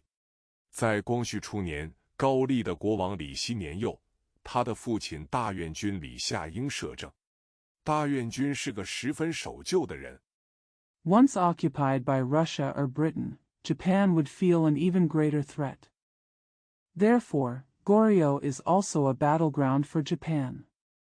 In the early years of Guangxu, King Li Shi of Goryeo was young, and his father Li Shiying, the king of Dayuan, was regent. Mr. Dayuan is a very conservative person. 他屡次杀传教士，他坚决不与外人通商。在明治维新以前，日韩关系在日本方面由幕府主持，由对马岛之诸侯执行。维新以后，大权归日皇，所以日韩的交涉也改由日本中央政府主持。He killed missionaries many times, and he was determined not to do business with outsiders. Before the Meiji Restoration, Japan-Korea relations, on the Japanese side, were presided over by the shogunate and executed by the princes of Tsushima. After the Restoration, power returned to the Japanese emperor, so the negotiations between Japan and South Korea were changed to be hosted by the Japanese central government. 大院君厌恶日本的维新，因而拒绝与新的日本往来。日本国内的旧诸侯武士们提倡征韩，这种征韩运动除了高丽不与日本往来外，还有3个动机：一、日本不向海外发展，不能图强；二、日本不先下手。Daewonjin hated Japan's reform and refused to interact with the new Japan. The old feudal warriors in Japan advocated conquest of Korea. In addition to Goryeo's refusal to interact with Japan, this movement to conquer Korea also had 3 motives. 1. Japan cannot become strong if it does not develop overseas. 2. Japan does not make the first move. 西洋各国，尤其是俄国，恐怕要下手。3. 征韩能为一般不得志的武士谋出路。光绪元年，即日本明治8年，发生高丽炮击日本船的案子，所谓江华岛事件。主张征韩者更有所借口。Western countries, especially Russia, may take action, 3. Conquest of Korea can provide a way out for ordinary samurai who are unwilling to succeed. In the first year of Guangxu, i.e. the 8th year of Meiji in Japan, a case in which Goryeo bombarded Japanese ships occurred, the so-called Ganghwa Island incident. Those who advocate conquering Korea have even more excuses. 当时日本的政治领袖如岩仓、大久保、伊藤、井上诸人员反对征韩，他们以为维新事业未发展到相当程度以前，不应轻举妄动地贪图向外发展。但是在江华岛事件发生以后 At that time, Japanese political leaders such as Iwakura, Okubo, Ito, and Inoue originally opposed the conquest of Korea. They believe that before the reform cause has developed to a considerable extent, we should not act rashly in an attempt to expand outward. But after the Ganghwa Island incident, 他们觉得无法压制舆论，不能不有所主动。于他们一面派黑田清隆及井上率舰队到高丽去交涉通商友好条约，一面派森有礼来北京试探中国的态度，并避免中国的阻抗。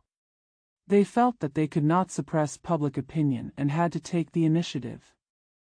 On the one hand, they sent Kuroda Saitaka and Inoue to lead the fleet to Goryeo to negotiate a treaty of trade and friendship, and on the other hand, they sent Sun Yuli to Beijing to test China's attitude and avoid China's resistance.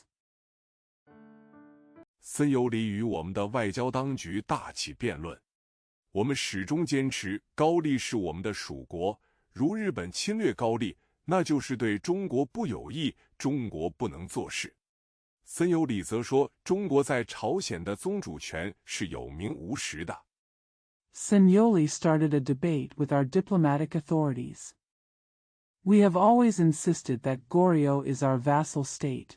If Japan invades Goryeo, it will be unfriendly to China, and China cannot sit idly by. Mori Yuli said that China's suzerainty in Korea was nominal. 因为中国在高丽不负任何责任，就没有权利。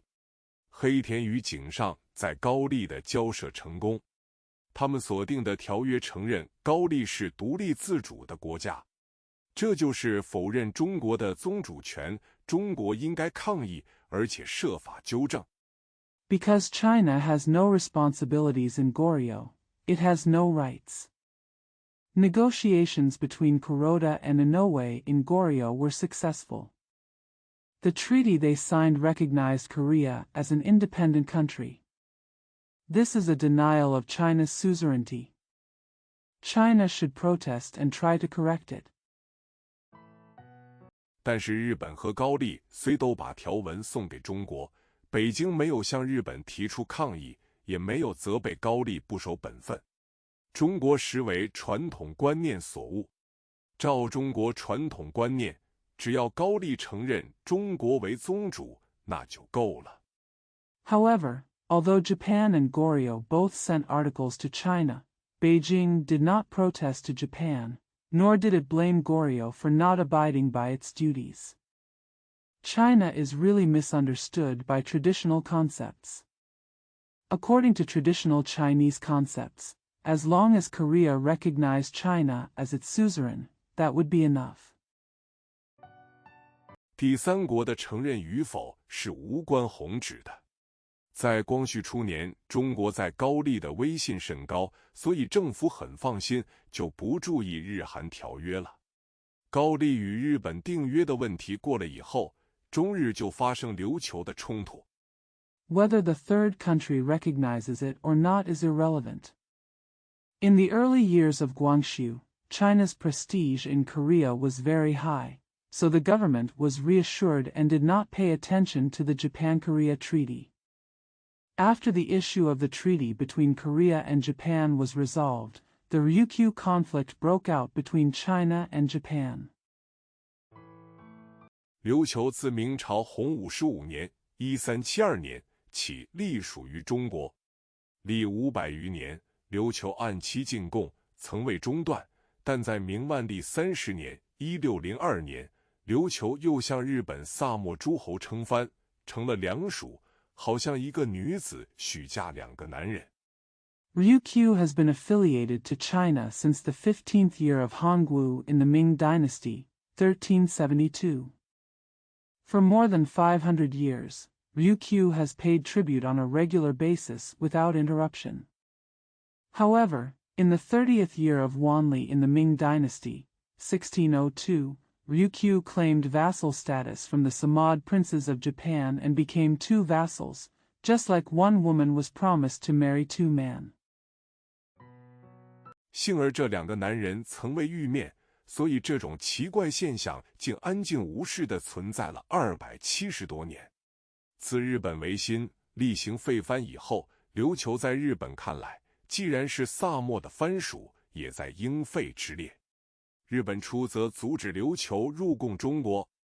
Fortunately, these 2 men had never met, so this strange phenomenon existed quietly for more than 270 years. Since the Japanese restoration and the abolition of vassals, Ryukyu was considered by Japan as a vassal of Samadhi and should be abolished. Japan initially prevented Ryukyu from paying tribute to China. 中则改琉球为日本一县。中国当然反对，也有人主张强硬对付日本，但日本实在时候选得好，因为这正是中俄争伊犁的时候。中国无法，只好把琉球作为一个悬案。Eventually Ryukyu was changed to a Japanese prefecture. Of course China is opposed to it, and some people advocate tough dealing with Japan, but Japan actually chose the right time, because this is the time when China and Russia are competing for Ili. China had no choice but to treat Ryukyu as an unsolved problem. 可是琉球问题暴露了日本的野心。士大夫平素看不起日本的，到这时也知道应该戒备了。日本既能灭琉球，就能灭高丽。琉球或可不争，高丽则势在必争。所以他们专意筹划如何保存高丽。But the Ryukyu issue exposed Japan's ambitions. The scholar bureaucrats who usually looked down on Japan now knew they should be on guard. If Japan can destroy Ryukyu, it can also destroy Goryeo. Ryukyu may not be contested, but Goryeo must be contested. So they concentrated on planning how to preserve Goryeo. 光绪5、6年的时候，中国可以说初次有个高丽政策。李鸿章认定日本对高丽有领土野心，西洋各国对高丽则只图通商和传教。在这种形势之下，英、美、法各国在高丽的权力愈多。In the 5th or 6th year of Guangxu's reign, China could be said to have had a Goryeo policy for the first time. Li Hongzhang believed that Japan had territorial ambitions towards Goryeo, while Western countries only wanted to trade and proselytize Goryeo. Under this situation, Britain, the United States, and France had more rights in Korea. 他们就欲要反对日本的侵略。光绪5年，李鸿章写给高丽要人李玉元的信说得很清楚：为今之计，肆意用以毒攻毒、以敌制敌之策，乘机次第与泰西各国立约，借以牵制日本，比日本视其诈劣。The more they want to oppose Japanese aggression. In the 5th year of Guangxu's reign, Li Hongzhang wrote a letter to Li Yuyuan, an important figure in Korea, which made it very clear. For the current plan, it seems appropriate to use the strategy of fighting poison with poison to defeat the enemy, and take advantage of the opportunity to make treaties with various countries in Europe and the West in order to contain Japan. Japan relies on its deceptive power. 以鲸吞蚕食为谋，废灭琉球一事显露端倪，贵国不可无以备之。然日本之所谓服者太息也。以朝鲜之力治日本，或于其不足；以同与泰西通商治日本，则绰乎有余。经过3年的劝勉与运动， The plan to destroy Ryukyu with the intention of swallowing up whales and cannibalism has emerged. Your country cannot be unprepared. However, the one who Japan is afraid of is Taishi. It may be insufficient to control Japan with the power of Korea, but it is more than enough to control Japan through unification and trade with the West. After 3 years of exhortation and campaign, 高丽才接受这种新政。光绪8年春，由中国介绍高丽与英、美、德法定通商条约。高丽不幸忽于此时发生内乱。国王的父亲大院君李夏英一面反对新政，一面继王后闵氏家族当权。 only then did Korea accept this new policy. In the spring of the 8th year of Guangxu's reign, introduced by China, Goryeo concluded a trade treaty with Britain, the United States, Germany, and France. Unfortunately, civil strife broke out in Goryeo at this time. The king's father, the Yuanjun Li Shiying, opposed the New Deal and feared that the Queen's Min family would be in power. 他于光绪8年6月忽然鼓动兵变，围攻日本使馆，诛戮闽族要人。李鸿章的谋士薛福成建议中国火速派兵进高丽，平定内乱，一则以表示中国的宗主权，一则以防日本。 In June of the 8th year of Guangxu's reign, he suddenly instigated a mutiny, besieged the Japanese embassy, and killed prominent Min people.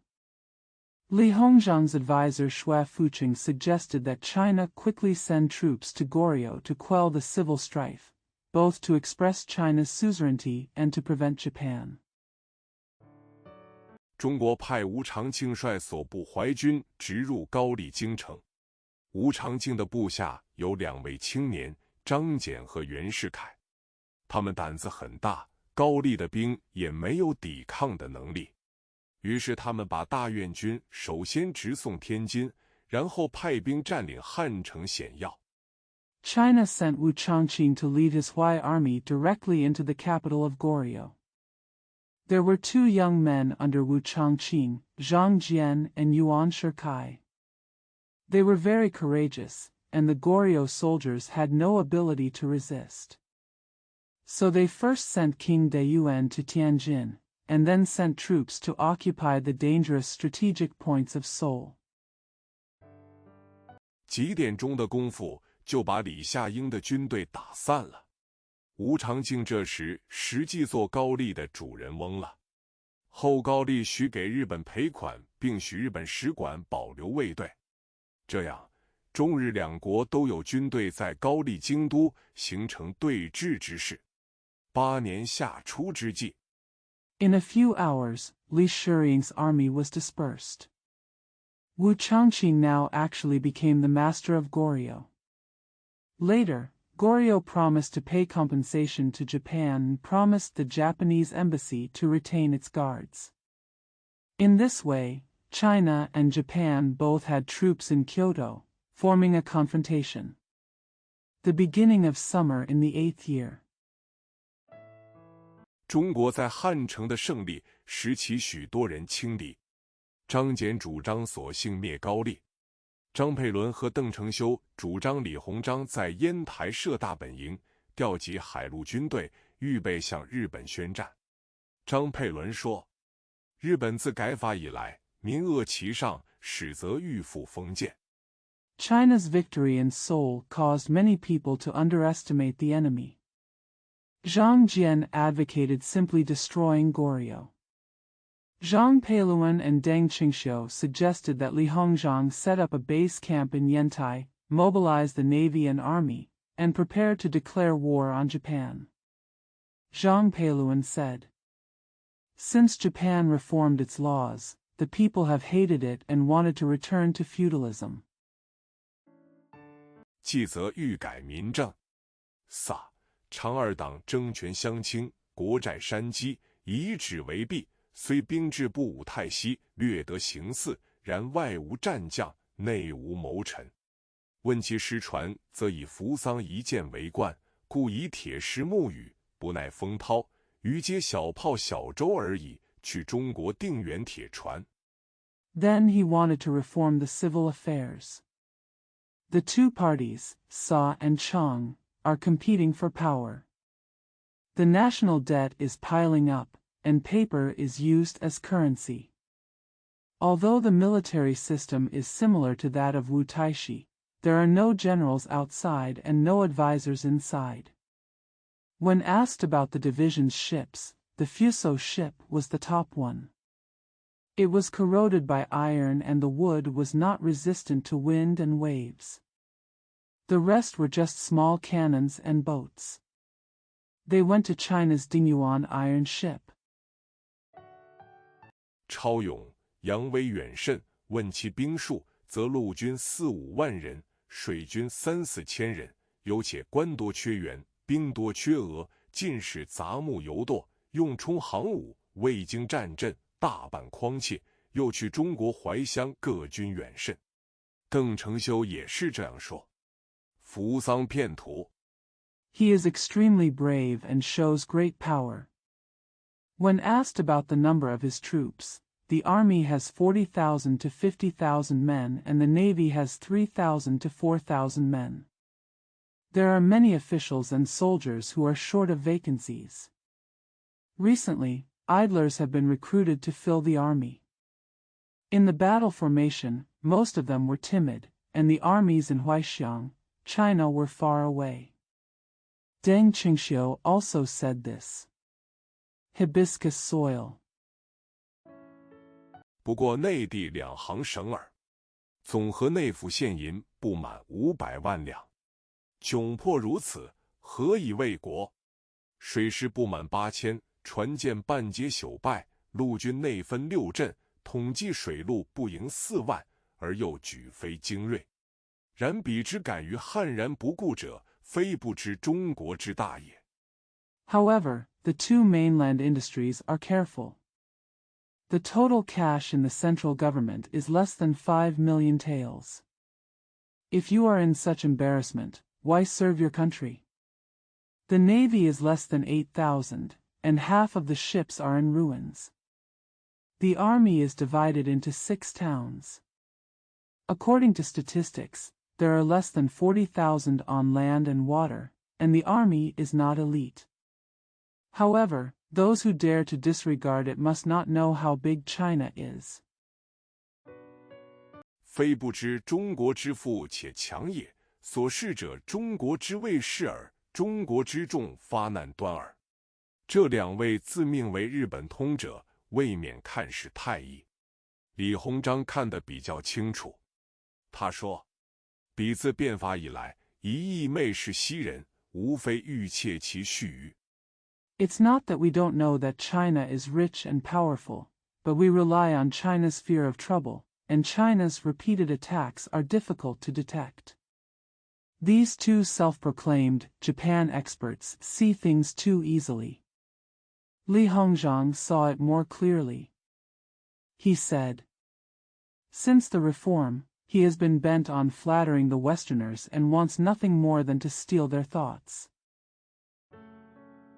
以为自雄之术。几年前，参议伊藤博文赴欧洲考察民政，赴前有七川亲王赴俄，又分遣使聘意大利，驻奥匈帝国，官盖连篇，相望于道。其注意在树交之党。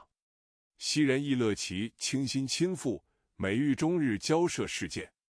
Think of it as a self-defeating technique. This year, Senator Hirobumi Ito was sent to Europe to inspect civil affairs, Prince Yusukawa was sent back to Russia, and an envoy was dispatched to Italy to station in the Austro-Hungarian Empire. They looked at each other on the road, and their attention was on establishing the party through friendship. Westerners are also happy to attach themselves to him, whenever they encounter Sino-Japanese negotiations. 往往亦存袒护。该国洋债既多，设有危急，西人为自保财力起见，或且引助而互持之。夫未有谋人之据，而先路谋人之行者，兵家所忌。日本不屈西法，虽仅得行似，而所有船炮略足与我相敌。 Often intended to be protective. Since the country has a lot of foreign debt and is facing a crisis, the Westerners are protecting it for the sake of self-protection and financial gain, or they may be hiding it.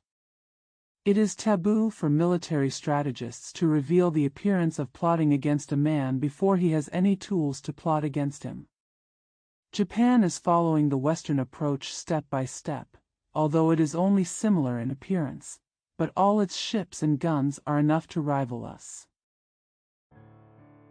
若必跨海数千里与缴胜负，致其死命，臣未敢为，却有把握。抵东征之势不必有，东征之志不可无。中国天炼水师时不容一日稍缓。昔年户部只拨南北洋海防经费，每岁共400万两，无如只拨之才。 If we have to fight thousands of miles across the sea to win or lose, and control his death, I dare not say that I am sure.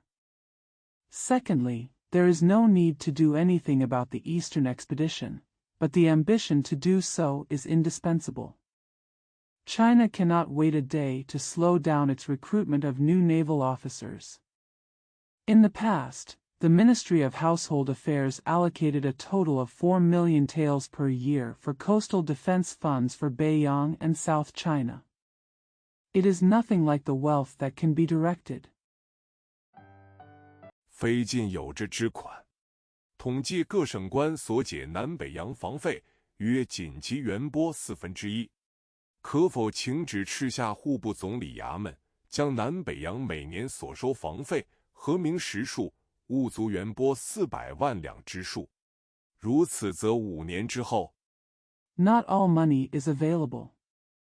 According to statistics, the defense expenditures for the North and South Ocean released by various provincial customs offices are only about 1/4 of the original allocation.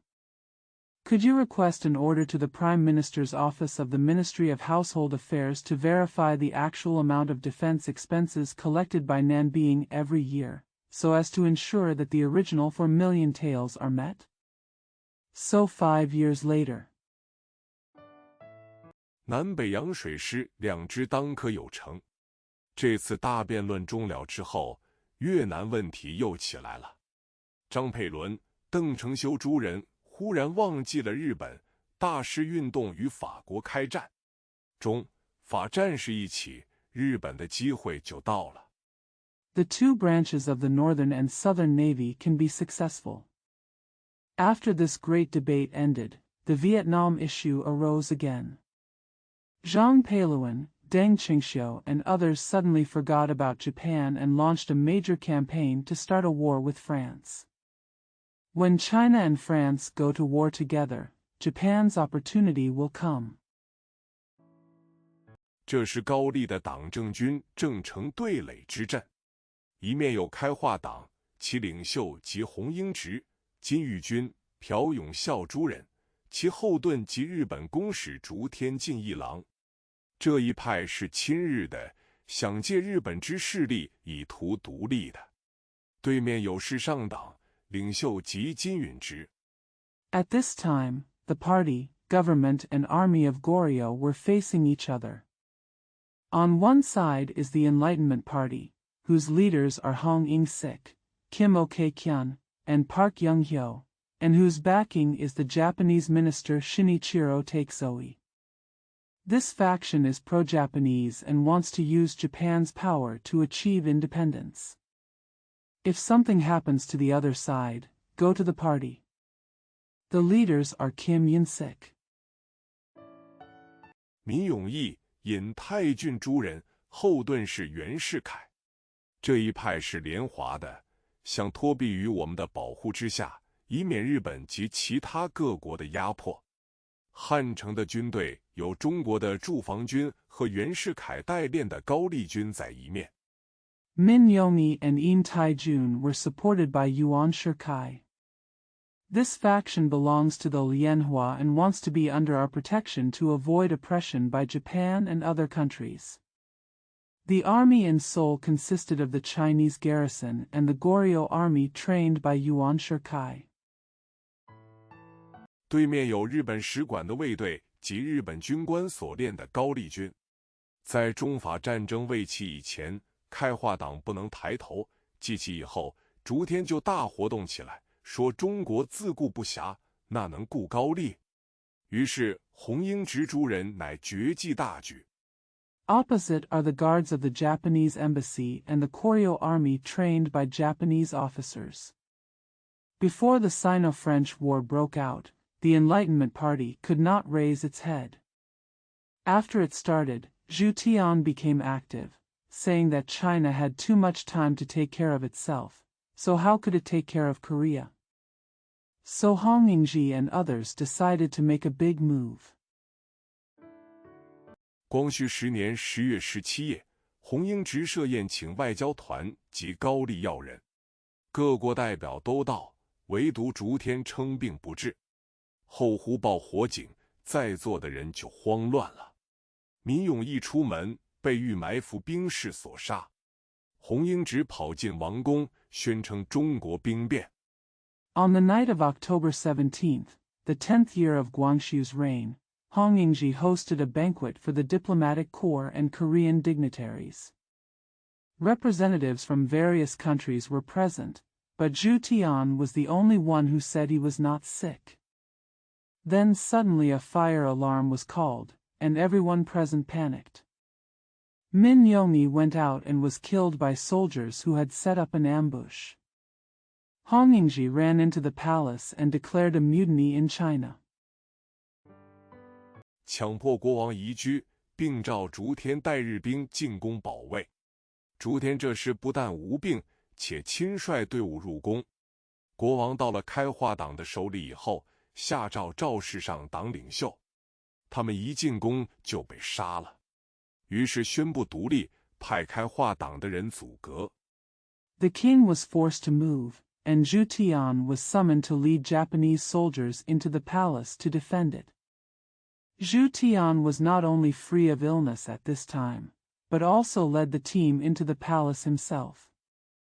After the king was in the hands of the Enlightenment Party, he issued an edict to summon the leader of the party. They were killed as soon as they entered the palace. So he declared independence and sent people who enlightened the party to form a government. 10月19日，袁世凯带他所练的高丽兵及中国驻防汉城的军队进攻，中日两方就在高丽王宫里开战了。竹田见不能抵抗，于是撤退。王宫及国王又都到袁世凯手里。洪英直、朴永孝被乱兵所杀。On October 19th, Yuan Shikai brought the Goryeo soldiers he had trained and the Chinese troops stationed in Seoul into the palace. China and Japan started fighting in the Goryeo palace. Zhu Tian saw that he could not resist, so he retreated. The palace and the king were again in the hands of Yuan Shikai. Hong Young-sik and Park Young-hyo were killed by rebel soldiers. 金玉均随着竹田逃到仁川，后投日本。政权全归是上党及袁世凯，开化党完全打散了。袁世凯这时候尚不满30，胡当大事，因电报不通无法请示，只好便宜行事。他敢大胆地负起责任。Jin Yujun fled to Incheon with Zhu Tian and later defected to Japan. All political power returned to the Shangdang Party and Yuan Shikai, and the Enlightenment Party was completely disbanded. Yuan Shikai, who was still under 30 at this time, suddenly encountered a major event. He was unable to ask for instructions due to the unreachable telegraph, so he had to act cheaply. He dares to take responsibility boldly. 制止对方的阴谋。难怪李鸿章从此看中他，派他做驻高丽的总代表。竹田是个浪人外交家，他如果没有违反日本政府的意志，至少他超过了他政府所定的范围。事变以后 Stop the other party's conspiracy. No wonder Li Hongzhang valued him from then on and sent him as the general representative in Korea. Zhu Tian is a Ronin diplomat. If he did not violate the will of the Japanese government, at least he exceeded the scope set by his government. After the incident, 日本政府以和平交涉对高丽，亦以和平交涉对中国。光绪11年春，伊藤与李鸿章订《天津协定》，双方皆撤退驻高丽的军队，但高丽以后如有内乱，中日皆得调兵进高丽。光绪11年 the Japanese government used peaceful negotiations with Korea and China. In the spring of the 11th year of Guangxu's reign, Ito and Li Hongzhang signed the Tianjin Agreement, under which both sides withdrew their troops stationed in Goryeo. However, if there was civil strife in Goryeo in the future, both China and Japan would have to mobilize troops into Goryeo. In the 11th year of Guangxu, 1885年，英俄两国因为阿富汗的问题机智开战，他们的冲突波及远东。英国为预防俄国海军从海参崴南下，忽然占领高丽南边之巨魔岛。俄国遂谋占领高丽东北的永兴湾。In 1885, Britain and Russia almost went to war because of the problem in Afghanistan. Their conflict spread to the Far East. In order to prevent the Russian Navy from moving south from Vladivostok, the British suddenly occupied Jumo Island south of Goryeo. Russia then attempted to occupy Yonghung Bay in the northeast of Goryeo.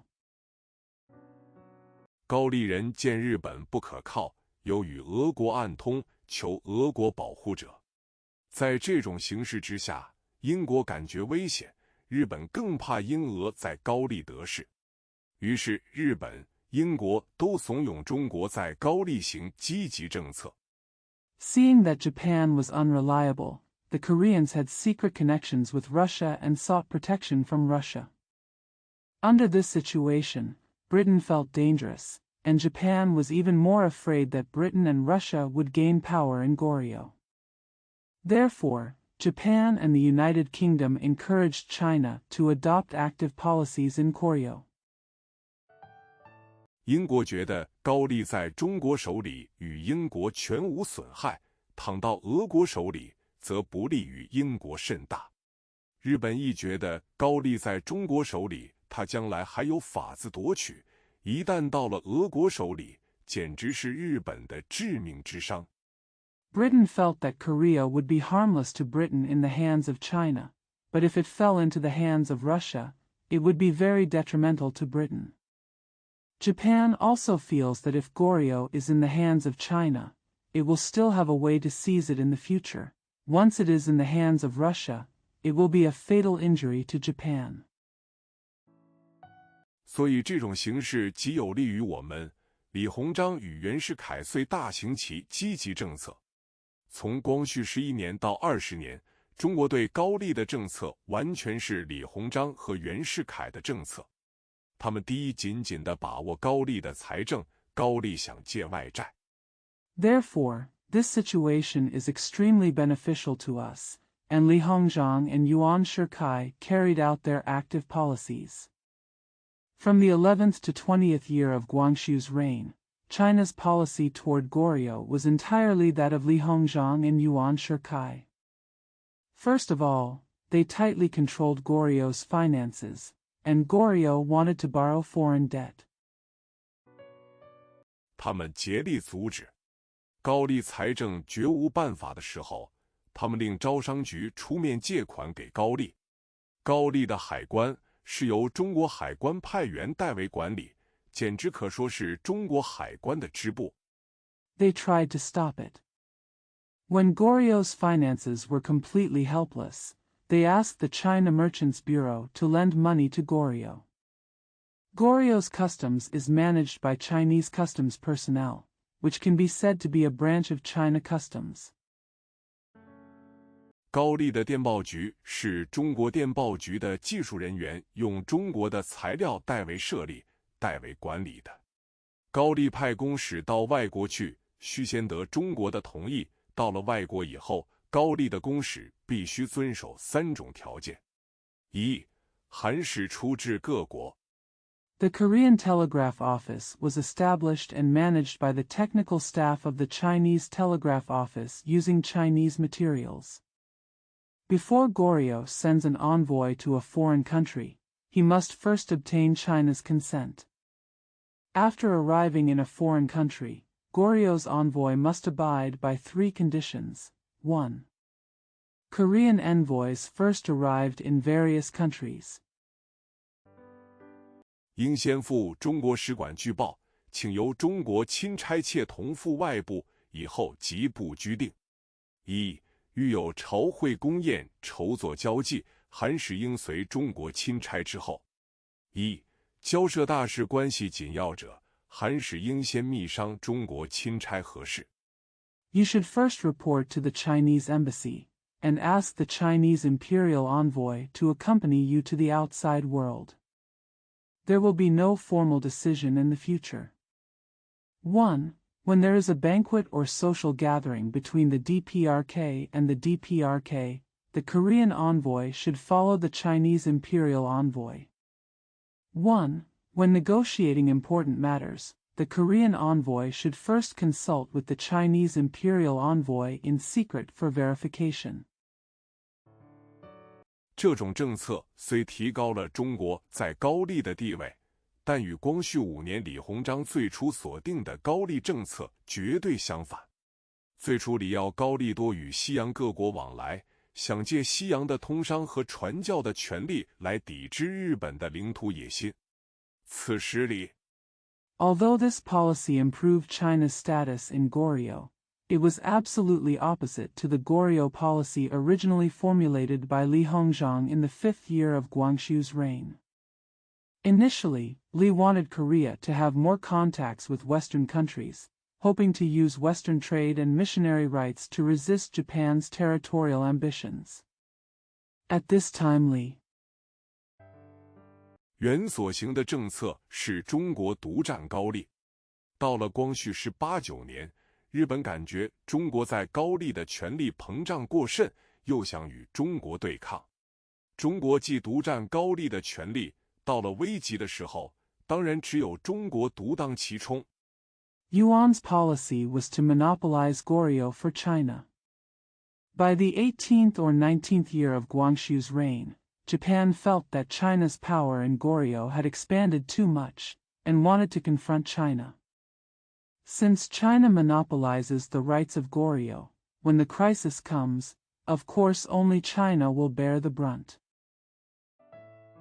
甲午战争直接的起因又是高丽的内乱。光绪20年，即甲午西历1894年，高丽南部有所谓东学党，聚众数千作乱。中日两国同时出兵，中国助平内乱，日本借口保卫侨民及使馆。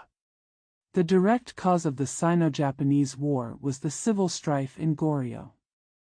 In the 20th year of Guangxu, 1894 AD, there was the so-called Dongxue Party in southern Goryeo, which gathered thousands of people to cause chaos. China and Japan sent troops at the same time. China helped quell the civil strife, and Japan used the excuse to defend its overseas residence and embassy. 但东学党造乱的地方距汉城尚远，该地并无日本侨民，且日本派兵甚多，远超保侨所需之数。李鸿章知道日本另有野心，所以竭力先平东学党之乱，使日本无所借口。但是内乱平定之后， However, the place where the Donghak Party caused chaos was still far away from Seoul. There were no Japanese overseas residents there, and Japan sent many troops, far more than needed to protect the overseas Chinese. Li Hongzhang knew that Japan had other ambitions, so he tried his best to quell the Dongxue Party rebellion first so that Japan would have no excuse. But after the civil unrest was calmed down, 日本仍不撤兵。日本声言高丽内乱之根在内政之不修明，要求中日两国共同强迫高丽改革内政。李不答应，因为这就是中日共管高丽。这时日本舆论十分激烈，一意主战。中国舆论也激烈。Japan still will not withdraw its troops. Japan claimed that the root cause of Goryeo civil strife was the lack of clarity in internal affairs, and demanded that China and Japan jointly force Goryeo to reform its internal affairs. Lee refused, because this was the Sino-Japanese condominium in Korea. At this time, Japanese public opinion was very fierce and they were determined to fight. Public opinion in China is also fierce. 要求李鸿章火速出兵，先发制人。士大夫觉得高丽绝不可失，因为失高丽就无法保东北。他们以为日本国力甚小，窝不夺得量力，敢与上国抗衡，实以螳臂挡车，以中国临之，直如摧枯拉朽。Li Hongzhang was asked to send troops quickly and strike preemptively. The scholar bureaucrats believed that Korea must not be lost, because if Korea were lost, the Northeast could not be protected. They thought that Japan's national power was very small. Japanese people do not measure their virtues and dare to compete with the superior country. In fact, they use their mantis arms to block the chariot. When China comes, it is like destroying dry matter. 李鸿章则觉得一条大兵，则双方势成骑虎，终至欲罢不能。但他对于外交又不让步。他这种军事消极、外交积极的办法是很奇怪的，他有他的理由。俄国公使卡西尼 Cassini 答应了他。Li Hongzhang felt that once the troops were mobilized, the two sides would become like tigers, and eventually they couldn't stop. But he did not give in to diplomacy. His approach of being passive in military affairs and active in diplomacy is very strange, and he has his reasons. Russian Minister Cassini agreed to him. 俄国必劝日本撤兵，如日本不听，俄国必用压服的方法。李觉得既有俄国的援助，不必对日本让步。殊不知，卡西尼虽愿意给我援助，俄国政府不愿意。原来核战的大问题。Russia will persuade Japan to withdraw its troops. If Japan does not listen, Russia will use coercive methods. Lee felt that with Russia's assistance, there was no need to make concessions to Japan. Little did I know that although Cassini was willing to provide me with assistance, the Russian government was not willing. It turned out to be a big problem in the war. 不是一个公使所能负责决定的。等到李鸿章发现卡西尼的话不能兑现，中日外交路线已经断了，战事已经起始了。中日两国同于7月初1宣战，8月18，阳历9月17。It is not something that a minister can decide. By the time Li Hongzhang discovered that Cassini's words could not be fulfilled, the Sino-Japanese diplomatic line had been severed and the war had begun. China and Japan declared war on the first day of July.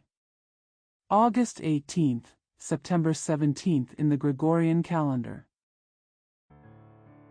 两国海军在高丽西北鸭绿江口相遇。那一次的海军战争是我民族在这次全面抗战以前最要紧的一个战争。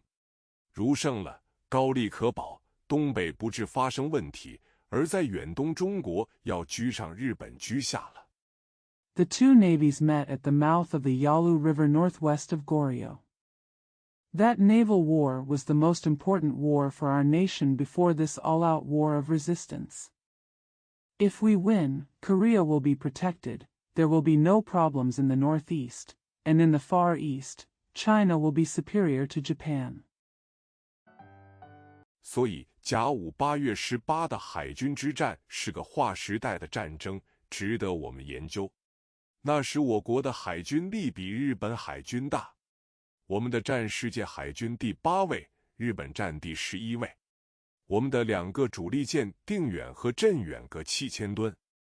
Therefore, the naval battle on August 18th during the Sino-Japanese War was an epoch-making war worthy of our study. At that time, our country's naval power was greater than that of Japan's navy. Our navy ranks 8th in the world, and Japan ranks 11th. Our 2 battleships, Dingyuan and Jinyuan, are each 7,000 tons. 日本顶大的战舰不过4000吨，但日本的海军也有优点，日本的船比我们快，船上的炮比我们多，而且放得快。我们的船太参差不齐，日本的配合比较合用，所以从物质上说来，两国海军实相差不远。Japan's largest warship is only 4,000 tons. But the Japanese Navy also has advantages. Japanese ships are faster than ours, and they have more cannons on board than ours, and they fire faster. Our ships are too uneven, and the Japanese ones are more suitable. Therefore, materially speaking, the navies of the 2 countries are not far apart. 那一次我们失败的缘故很多。第一，战略不如人。我方原定舰队排人自阵势，由定远、镇远2铁甲船居先，称战斗之主力。海军提督丁汝昌以定远为坐舰，舰长是刘步蟾。丁本是骑兵的军官，不懂海军。There were many reasons for our failure that time. First, strategies are inferior to people. Our original fleet was arranged in a human formation, with the 2 armored ships of Dingyuan and Jinyuan taking the lead, being the main force in the battle. Navy Admiral Ding Ruchang took Dingyuan as his ship, and the captain was Lu Buchan. Ding Ben was a cavalry officer and did not understand the navy. 他为人忠厚，颇有气节，李鸿章靠他不过做精神上的领导而已。刘步蟾是英国海军学校毕业的学生，学科的成绩却是上等的，而且颇识莎士比亚的戏剧，颇有所谓儒将的风度。丁自认不如刘。He was a loyal man with a lot of integrity, and Li Hongzhang only relied on him as a spiritual leader. Lu Buchan is a graduate of the British Naval Academy, and his academic performance is indeed top-notch. He is quite familiar with Shakespeare's plays and has the demeanor of a so-called Confucian general. Ding considered himself inferior to Lu. 所以实际是刘做总指挥。等到两军相望的时候，刘忽下令把人自镇完全倒置，定远、镇远2铁甲船居后，2翼的弱小船只反居先。刘氏胆怯，倒置的缘故想图自全，这样一来阵线乱了。So it was actually Lu Zhua who was in command. When the 2 armies faced each other, Lu who ordered the human formation to be completely turned upside down. The 2 armored ships of Dingyuan and Jinyuan were at the back, and the smaller ships on the 2 wings were at the front. Lu Shi was timid and wanted to save himself. As a result, the front line was in chaos. 小船的人员都心慌了，而且日本得乘机先攻我们的弱点了。其次，我们的战术也不及人。当时在定远船上的总炮手英人泰勒尔 （Tyler） 看见刘步蟾变更阵势，知道形势不好。The crew of the boat were panicked. Moreover, Japan has to seize the opportunity to attack our weaknesses first. Secondly, our tactics are inferior to others. Tyler, the British chief gunner on the Dingyuan ship at the time, saw Lu Buchan changing his formation and knew that the situation was not good. 他先吩咐炮手不要太远就放炮，不要乱放炮，因为船上炮弹不多，必命中而后放。吩咐好了以后，他上望台，站在丁提督旁边，预备帮丁提督指挥。但丁不懂英文，泰勒尔不懂中文，两人只好比手势交谈。He first told the gunners not to fire too far away and not to fire randomly, because there were not many cannonballs on the ship and they would surely hit before firing.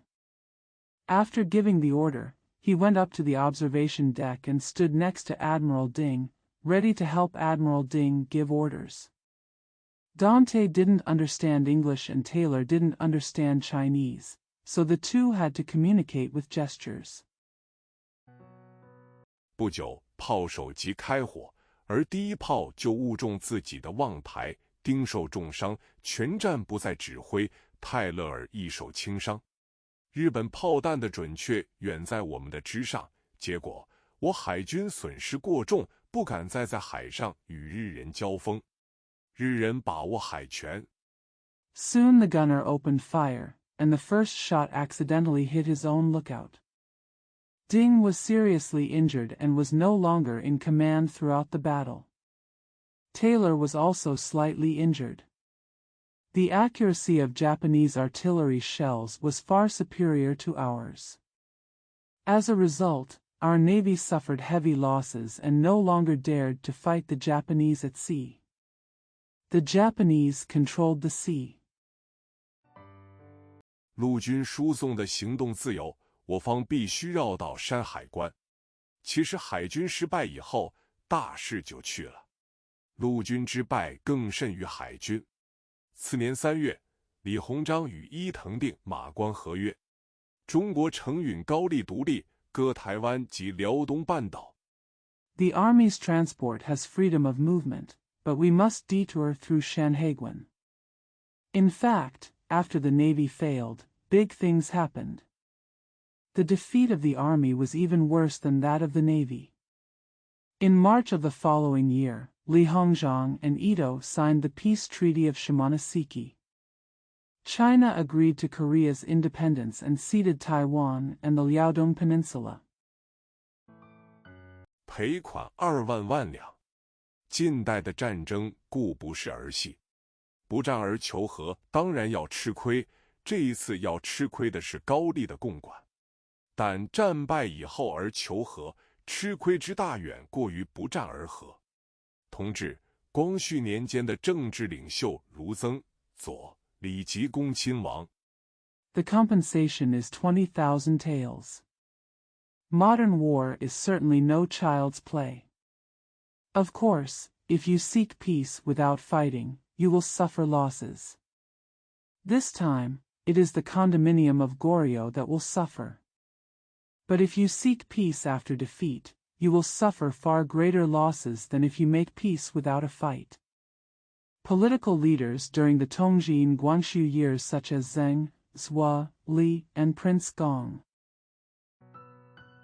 闻降诸人原想一面避战，一面竭力以图自强，不幸时人不许他们，对自强事业则多方掣肘，对邦交则好轻举妄动，结果就是误国。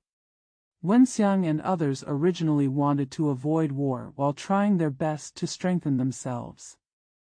Unfortunately, people at that time did not allow them to do so.